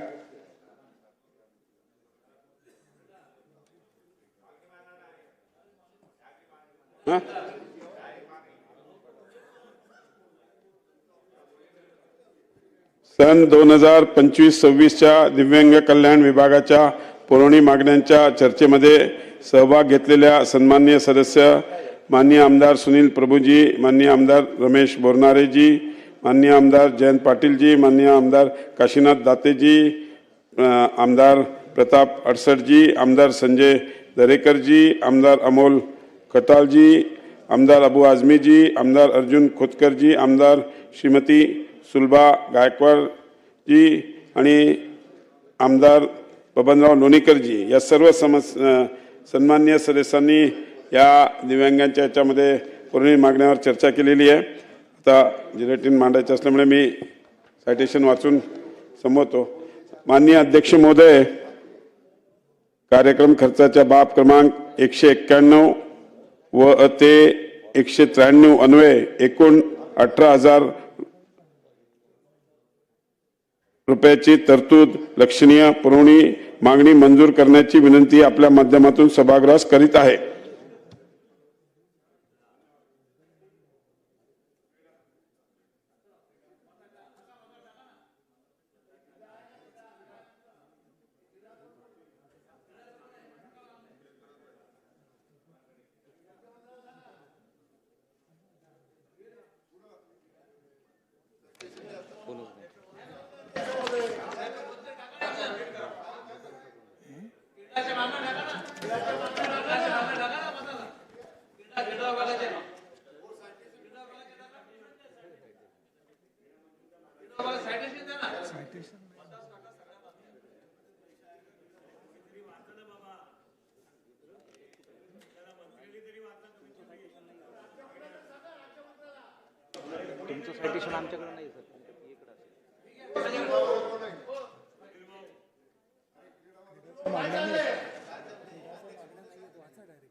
आता मी सन 2025-26च्या पुरवण्या मागण्यावरील शालेय शिक्षण व क्रीडा विभाग, पाणी पुरवठा व स्वच्छता विभाग, दिव्यांग कल्याण विभाग या विभागाच्या मागण्या वितरित केलेल्या सूचित दर्शविल्याप्रमाणे एकत्रित मतास टाकतो. शालेय शिक्षण व क्रीडा विभाग अनुक्रमांक 16, पाणी पुरवठा व स्वच्छता विभाग अनुक्रमांक 51 व 52, दिव्यांग कल्याण विभाग अनुक्रमांक 58. अनुकूल असतील त्यांनी होय म्हणावे, प्रतिकूल असतील त्यांनी नाही म्हणावे. होयचं बहुमत मागण्या सहमत झाल्या. आता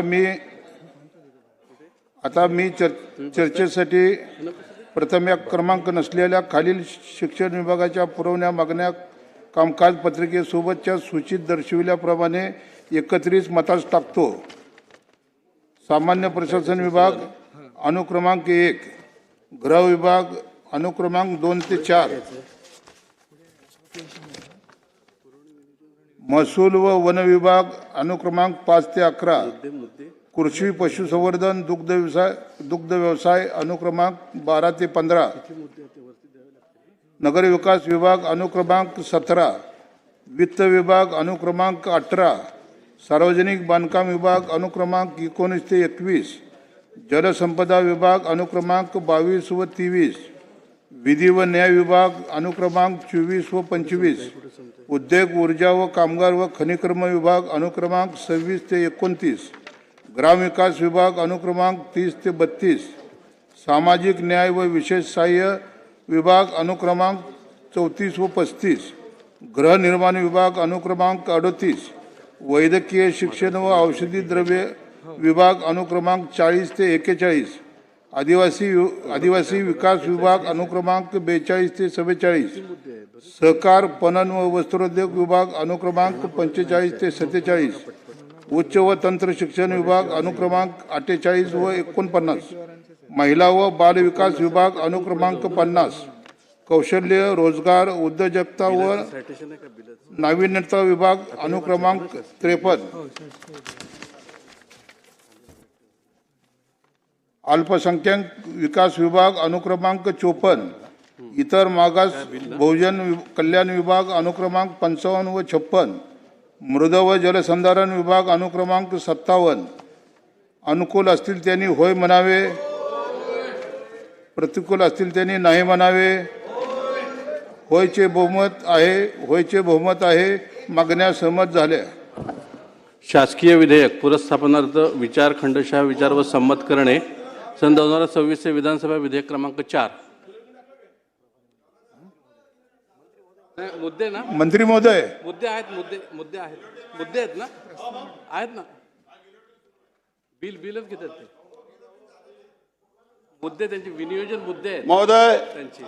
मी सन 2026 चे विधानसभा विधेयक क्रमांक 4 महाराष्ट्र पुरवणी विनियोजन विधेयक 2026 आपल्या अनुमतीने मांडतो. मागण्या झाल्या. विधेयक मांडण्यात आले. मंत्री महोदय, मी बोलतो ना आपल्याबद्दल.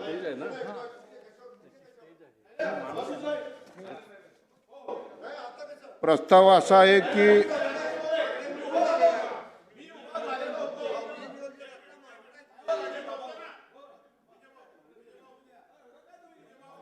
अध्यक्ष महोदय, तू बिल मांडू, पूर्ण बिल मांडून घ्या. सन 2026 चे विधानसभा विधेयक क्रमांक 4 महाराष्ट्र पुरवणी विनियोजन विधेयक 2026 विचारात घेण्यात यावे असा मी आपल्या अनुमतीने प्रस्ताव मांडतो. माननीय अध्यक्ष महोदय, आजच्या यामध्ये विनियोजन विधेयकाच्या अनुषंगाने सन्माननीय सदस्य विजय वडेट्टीवार आणि सन्माननीय सदस्य नानाभाऊ पटोले यांनी काही सूचना केलेल्या आहेत. त्यापैकी विजयभाऊ वडेट्टीवार यांच्या 4 व नाना पटोले साहेब यांच्या 2 अशा 6 सूचना या ठिकाणी मंजूर झालेल्या आहेत. मी त्यांना सन्माननीय सदस्यांना सांगू इच्छितो की आपल्या विषयाच्या संदर्भामध्ये मी आपल्याला लेखी उत्तर कळवेल व आवश्यकता वाटल्यास त्याच्यात आपल्यासोबत बैठक घेईल आणि ज्या सूचना आपण या ठिकाणी केलेल्या आहेत त्याचा निश्चितपणे विचार या ठिकाणी करण्यात येईल. त्यामुळे आपण या विनियोजन विधेयकाच्या प्रस्तावाला मान्यता द्यावी अशी मी सभागृहाला विनंती करतो. प्रस्ताव असा आहे की सन 2026 चे विधानसभा विधेयक क्रमांक 4 महाराष्ट्र पुरवणी विनियोजन विधेयक 2026 विचारात घेण्यात यावे.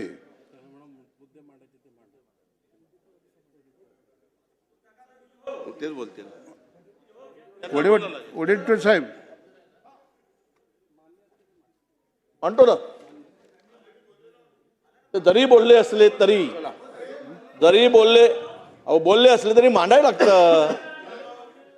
मानल्याशिवाय ते रेकॉर्डवर येत नाही. एकदा गिलोटीन झालं, मंत्र्यांनी आपलं बिल मंजूर झालं, आता कसं कपात सुद्धा मांडता येतील. अध्यक्ष महोदय त्यांनी मान्य केलं की एक बैठक तुमच्यासोबत बैठक होईल आणि बैठकीत निर्णय होईल. एक मिनिट. पुरवणी मागण्यावरील विनियोजन बिलाच्या तुम्ही बिल मांडायच्या अगोदर मी उभा झालो होतो साहेब. असं काय करताय? बिल मांडण्यात आलेलं आहे, अजून आपण विचारात घेतलेलं नाहीये, त्यामुळे त्यांना मांडू दे. बघा, बोला. अध्यक्ष महोदय, या ठिकाणी या विनियोजन बिलाच्या अगोदर आपण मला संधी दिली त्याबद्दल मी आपला धन्यवाद. मी 4 सूचना या ठिकाणी मांडलेल्या आहेत. एक तर चंद्रपूर जिल्ह्यातील ब्रह्मपुरी हे माझं मतदारसंघ आहे आणि यामध्ये 20,000 विद्यार्थी शिक्षण घेत असतात. सर्व शैक्षणिक सुविधांनी जिल्ह्यातील पूर्व विदर्भामध्ये असलेलं एक असं क्षेत्र आहे की जिथे 20,000 विद्यार्थी शिक्षण घेत आहेत. त्यामुळे या ठिकाणी ओबीसी विद्यार्थ्यांच्या वसतिगृहाची व्यवस्था नसल्यामुळे ओबीसी विद्यार्थी अनेक विद्यार्थी शिक्षणापासून वंचित आहेत. त्यामुळे या निमित्तानं माझी मंत्री महोदयाकडे या बिल कपात सूचना मांडत असताना विनंती असणार आहे की या ठिकाणी 100 मुलांचं आणि 100 मुलींचं ओबीसीचं वसतिगृह मंजूर करण्यासाठी आपण यामध्ये शासनाने मंजूर निधी उपलब्ध करून द्यावा आणि यावर कारवाई करावी अशी माझी या कपात सूचनेच्या माध्यमातून विनंती आहे.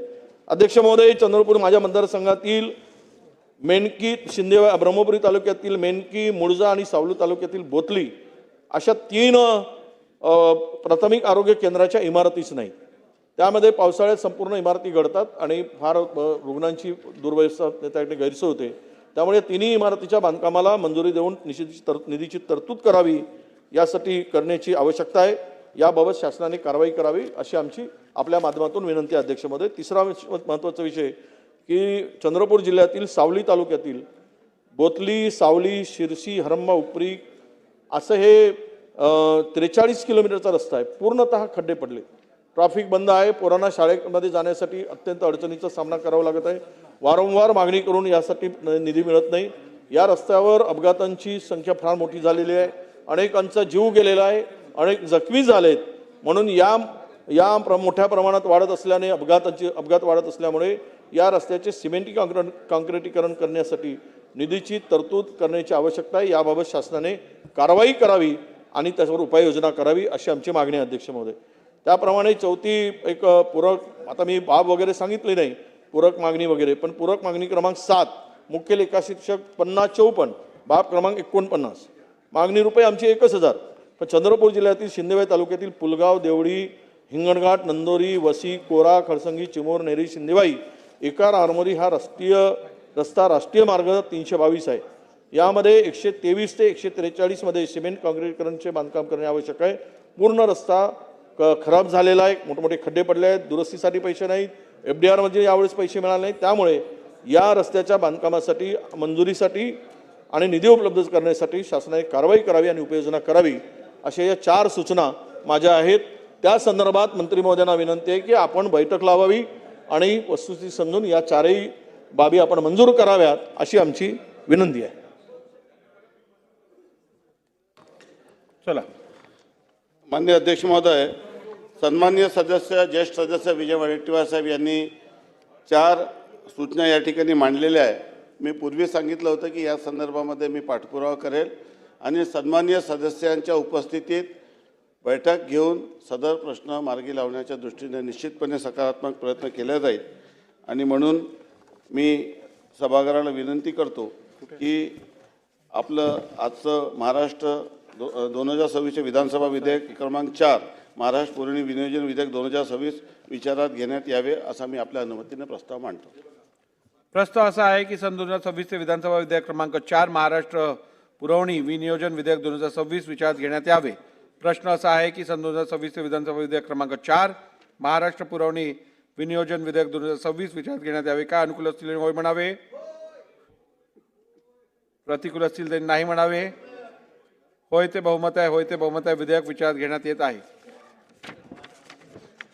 आता विधेयक खंडशः विचारात घेण्यात येईल. खंड 2 व 3 अनुसूची खंड 1 संपूर्ण शीर्षक आणि हेतुवाक्य विधेयकाचे भाग समजण्यात यावेत. अनुकूल असतील तर होय म्हणावे, प्रतिकूल असतील तर नाही म्हणावे. होय ते बहुमत आहे, होय ते बहुमत आहे. खंड 2 व 3 अनुसूची खंड 1 संपूर्ण शीर्षक आणि हेतुवाक्य विधेयकाचे भाग झाले. महोदय, मी सन 2026 विधानसभा विधेयक क्रमांक 4 महाराष्ट्र पुरवणी विनियोजन विधेयक 2026 संमत करावे असा मी आपल्या अनुमतीने प्रस्ताव मांडतो. प्रस्ताव असा आहे की सन 2026 विधानसभा विधेयक क्रमांक 4 महाराष्ट्र पुरवणी विनियोजन विधेयक 2026 संमत करावे. प्रश्न असा आहे की सन 2026 विधानसभा विधेयक क्रमांक 4 महाराष्ट्र पुरवणी विनियोजन विधेयक 2026 संमत करावे. काय अनुकूल असतील त्यांनी होय म्हणावे, प्रतिकूल असतील त्यांनी नाही म्हणावे. होय ते बहुमत आहे, होय ते बहुमत आहे. विधेयक संमत झाले. संपूया. ठीक आहे. आज ऑर्डर ऑफ द डेला अशासकीय कामकाज जे दाखवलेलं आहे ते आपण उद्यावर घेणार आहोत. नाही, उद्या सगळं उद्या घेऊ. उद्या घेऊया ना. ठीक आहे, तुमचा परत लावतो, पुढच्या शुक्रवारी लावतो. तुमचा जो ठराव आहे, तुम्ही उद्या नसाल तर मी पुढच्या शुक्रवारी तुमचा घेतो पहिल्या नंबरवर. माझ्याकडे नाही दिलाय, तुमच्याकडे दिलाय, कागदही दिला, तुमच्या कार्यालयाची सही आहे, थोडा तर मांडू द्या. काय विषय बोला. नाही अध्यक्ष महाराज, महाराष्ट्र विधानसभा नियम 273 अन्वये महाराष्ट्र प्रदूषण नियंत्रण मंडळाचे सदस्य सचिव यांच्या विरुद्ध हा हक्कभंग मांडतोय. अध्यक्ष महाराज, या सभागृहामध्ये अनेक विषयावर हक्कभंग आलेत. कधी कधी विधानसभा सदस्याच्या अधिकाराचा हक्कभंग झाला म्हणून आपण हक्कभंग आणला. कधी विधानसभेच्या अध्यक्षांच्या निर्देशाचं पालन झालं नाही म्हणूनही हक्कभंग आणला. पण अध्यक्ष महाराज, गेल्या 31 वर्षामध्ये मी प्रथम घटना या सभागृहामध्ये अर्धा तास चर्चेच्या माध्यमातून जेव्हा ऐकली तेव्हा अध्यक्ष महाराज, तुमच्याकडून न्याय प्राप्त होऊ शकेल या विश्वासाने हा हक्कभंग मी अध्यक्ष महाराज देतोय. सन्माननीय मंत्री महोदय पंकजाताई मुंडे या अतिशय सिनियर मंत्री आहेत, अनुभवी मंत्री आहेत. सन्माननीय सदस्य देवराव भोंगे यांनी प्रदूषणाच्या संदर्भामध्ये अर्धा तास चर्चा उपस्थित केली असता सन्माननीय मंत्री महोदय आपल्या उत्तरामध्ये असं म्हणाल्यात की ब्रीफिंगमध्ये जेव्हा मी अधिकाऱ्यांना या ब्रीफिंगसाठी बोलवलं तेव्हा अधिकाऱ्यांनी स्पष्ट नकार दिला ब्रीफिंगसाठी. प्रदूषणाच्या संदर्भामधली गंभीर चर्चा या सभागृहाचा नियम आहे की या सभागृहामध्ये सदस्यांनी चर्चा उपस्थित केल्यानंतर अध्यक्ष महाराज, मंत्री महोदयांच्या ब्रीफिंगला जर एखादा अधिकारी गंभीर आजारी नसेल, जर अध्यक्ष महाराज तो विदेशात असेल तर मी समजू शकतो. पण अध्यक्ष महाराज मुंबईत असताना अशा पद्धतीने उत्तर देण्यात आलं.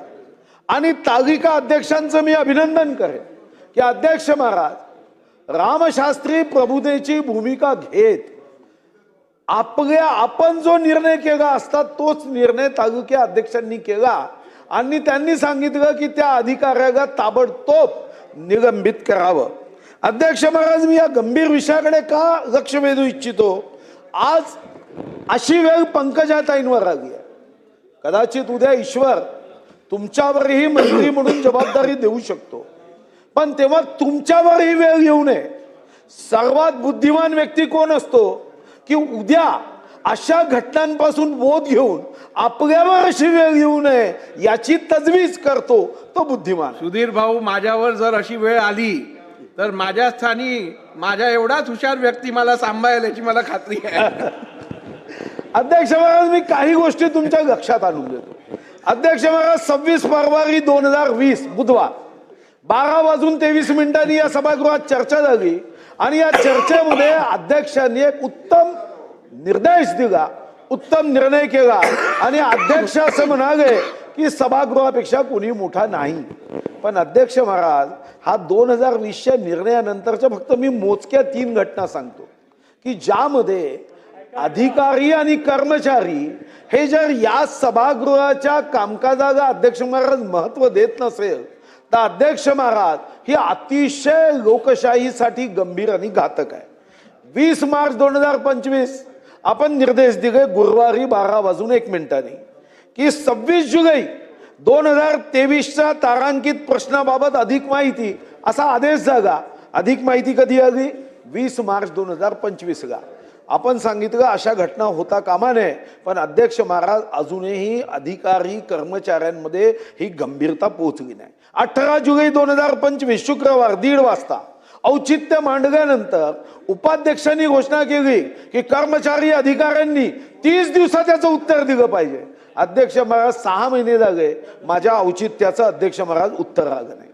13 डिसेंबर 2025 2:40 अध्यक्ष महाराज आपले निर्देश आहे. लक्षवेधीची उत्तर आली नव्हती.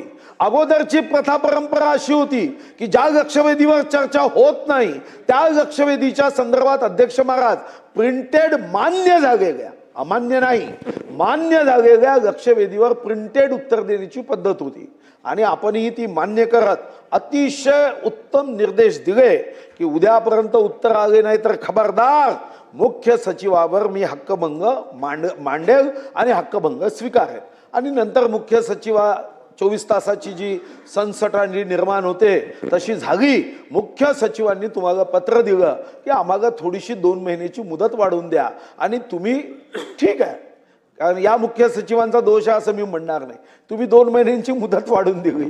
पण अध्यक्ष महाराज आता 13 डिसेंबर झालं, 13 जानेवारी झाली, 13 फरवरी झाली, आता आम्ही 27 फरवरीमध्ये आहो.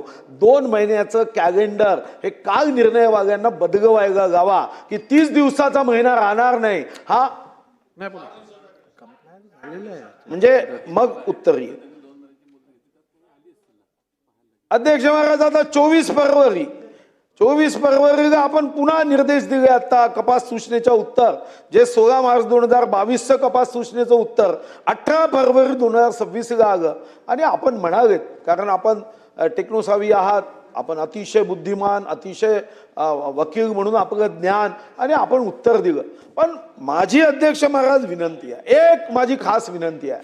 असं म्हणतात की पेनिसिलिनचं इंजेक्शन द्यायचं असेल तर टेस्ट केस केली पाहिजे. डॉक्टर पहिल्यांदा स्किनमध्ये एक इंजेक्शन देऊन टेस्ट करायचे. माझी आपल्याला आग्रही विनंती आहे हक्कभंगाच्या माध्यमातून.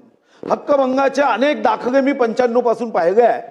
मी स्वतः मनजित सिंग सेठीवर हक्कभंग टाकला तर अध्यक्ष महाराज आम्ही एका मिनिटात स्वीकारलाही, आणि स्वीकारून 2 महिन्याच्या आत निर्णय देऊन 90 दिवसाची जेल दिली. आणि आपल्यालाही माहिती आहे की हक्कभंगाची जेल कंटिन्युएशन मध्ये जेलमध्ये जात नाही. जेव्हा अधिवेशन असेल तेव्हा जेलमध्ये, पुन्हा बाहेर, पुन्हा जेलमध्ये. आणि जेव्हा त्याच्या लक्षात आलं की विधानसभेचे काय अधिकार आहे, या विधानसभेची शक्ती काय आहे, या विधानसभेला हक्क काय आहे, तेव्हा मग लोकांना लक्षात आलं की ही विधानसभा गमतीनी नाही. 10,000 वाघाची ताकद एकीकडे आणि अध्यक्ष महाराजांची या विधानसभेची ताकद एकीकडे. आणि म्हणून माझी विनंती आहे की हा हक्कभंग आपण स्वीकारावा. याला आता जर तर किंतु परंतु बट या शब्दाचा वापर न करता हक्कभंग स्वीकारावा. आणि हक्कभंग समितीला निर्देश द्यावे की तातडीने पुढच्या अधिवेशनापर्यंत याचा निर्णय करून लेखी निर्णय विधानसभेत त्यांनी पटलावर द्यावा. आणि हक्कभंग समितीने जर पुढच्या अधिवेशनापर्यंत निर्णय केला नाही तर हक्कभंग समितीला बरखास्त करावं, एवढी विनंती मी करतो. धन्यवाद. सन्मान्य ज्येष्ठ सदस्य सुधीर मुनगंटीवार साहेबांनी आज अत्यंत गंभीर विषयाकडे या सभागृहाचं लक्ष वेधलेलं आहे.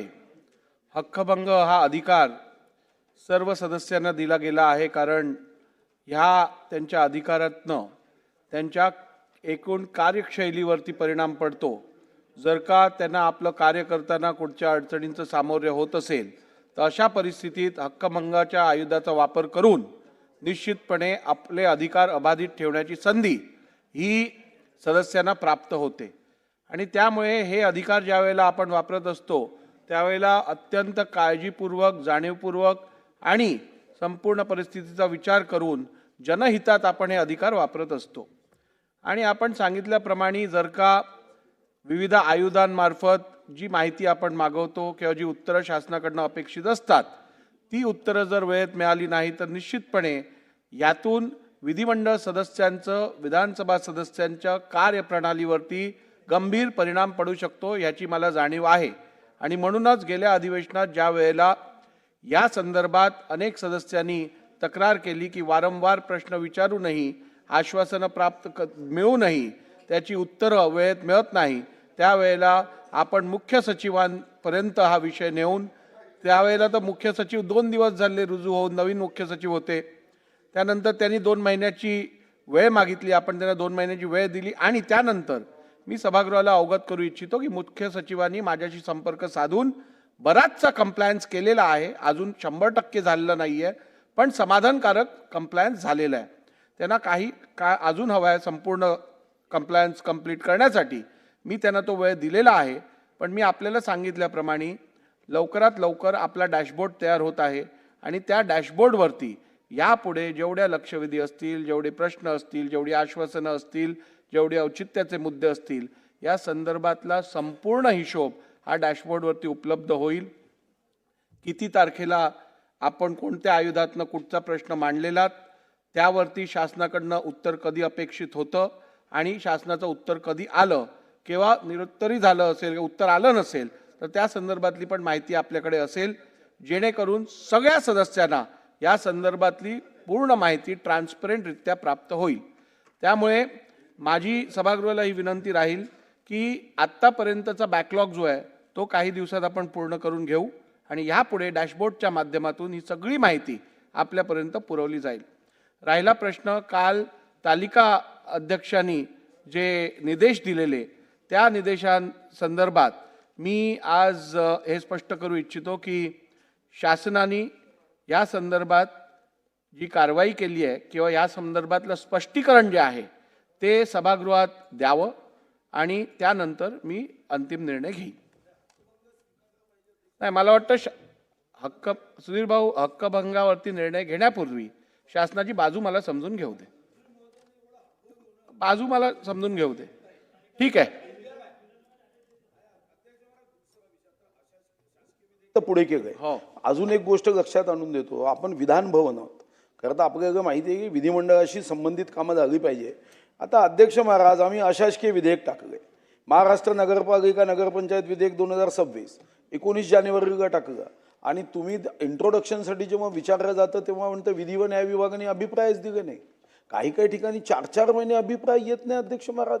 आता महाराष्ट्र अशासकीय विधेयकाचं म्हणत आहे. अशासकीय विधेयक विधानसभेत मांडण्याच्या अगोदर विधान भवनातून अध्यक्ष महाराज हे विधी व न्याय विभागाला अभिप्राय मागायला जातात.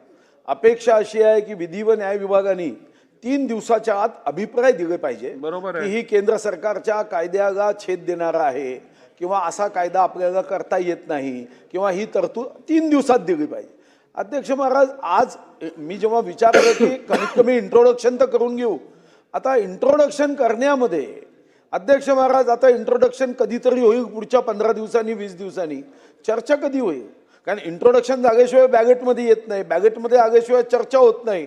पुन्हा आपल्याला माहित आहे की अशासकीय कामकाजाचे शुक्रवार विधेयकाचे कमी आहे आणि विधी व न्याय विभाग असा अभिप्रायच देत नसेल तर अध्यक्ष महाराज ही बाब गंभीर आहे. इंट्रोडक्शनसाठी आलं का त्यांचं?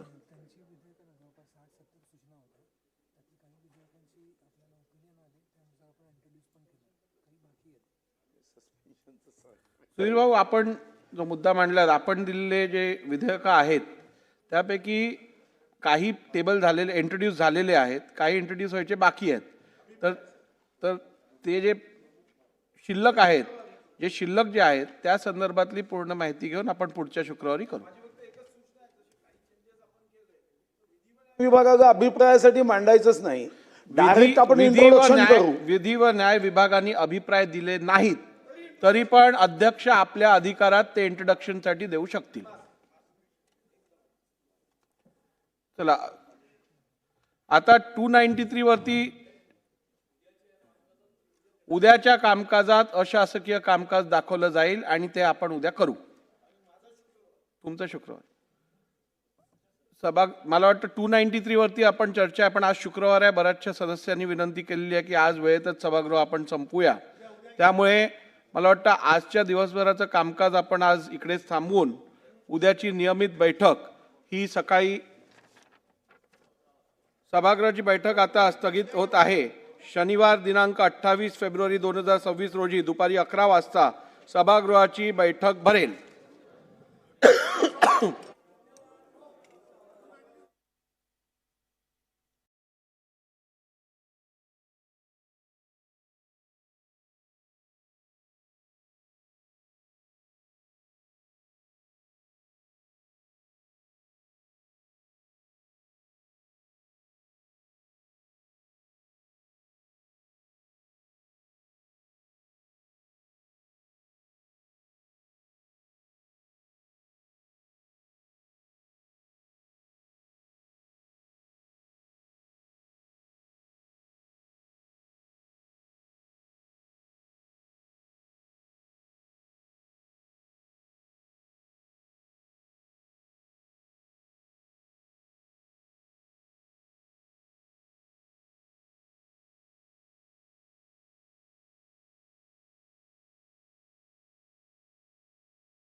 कितना ठंडा यार.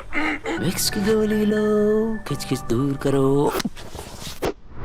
विक्स हर खिचखिच फिक्स।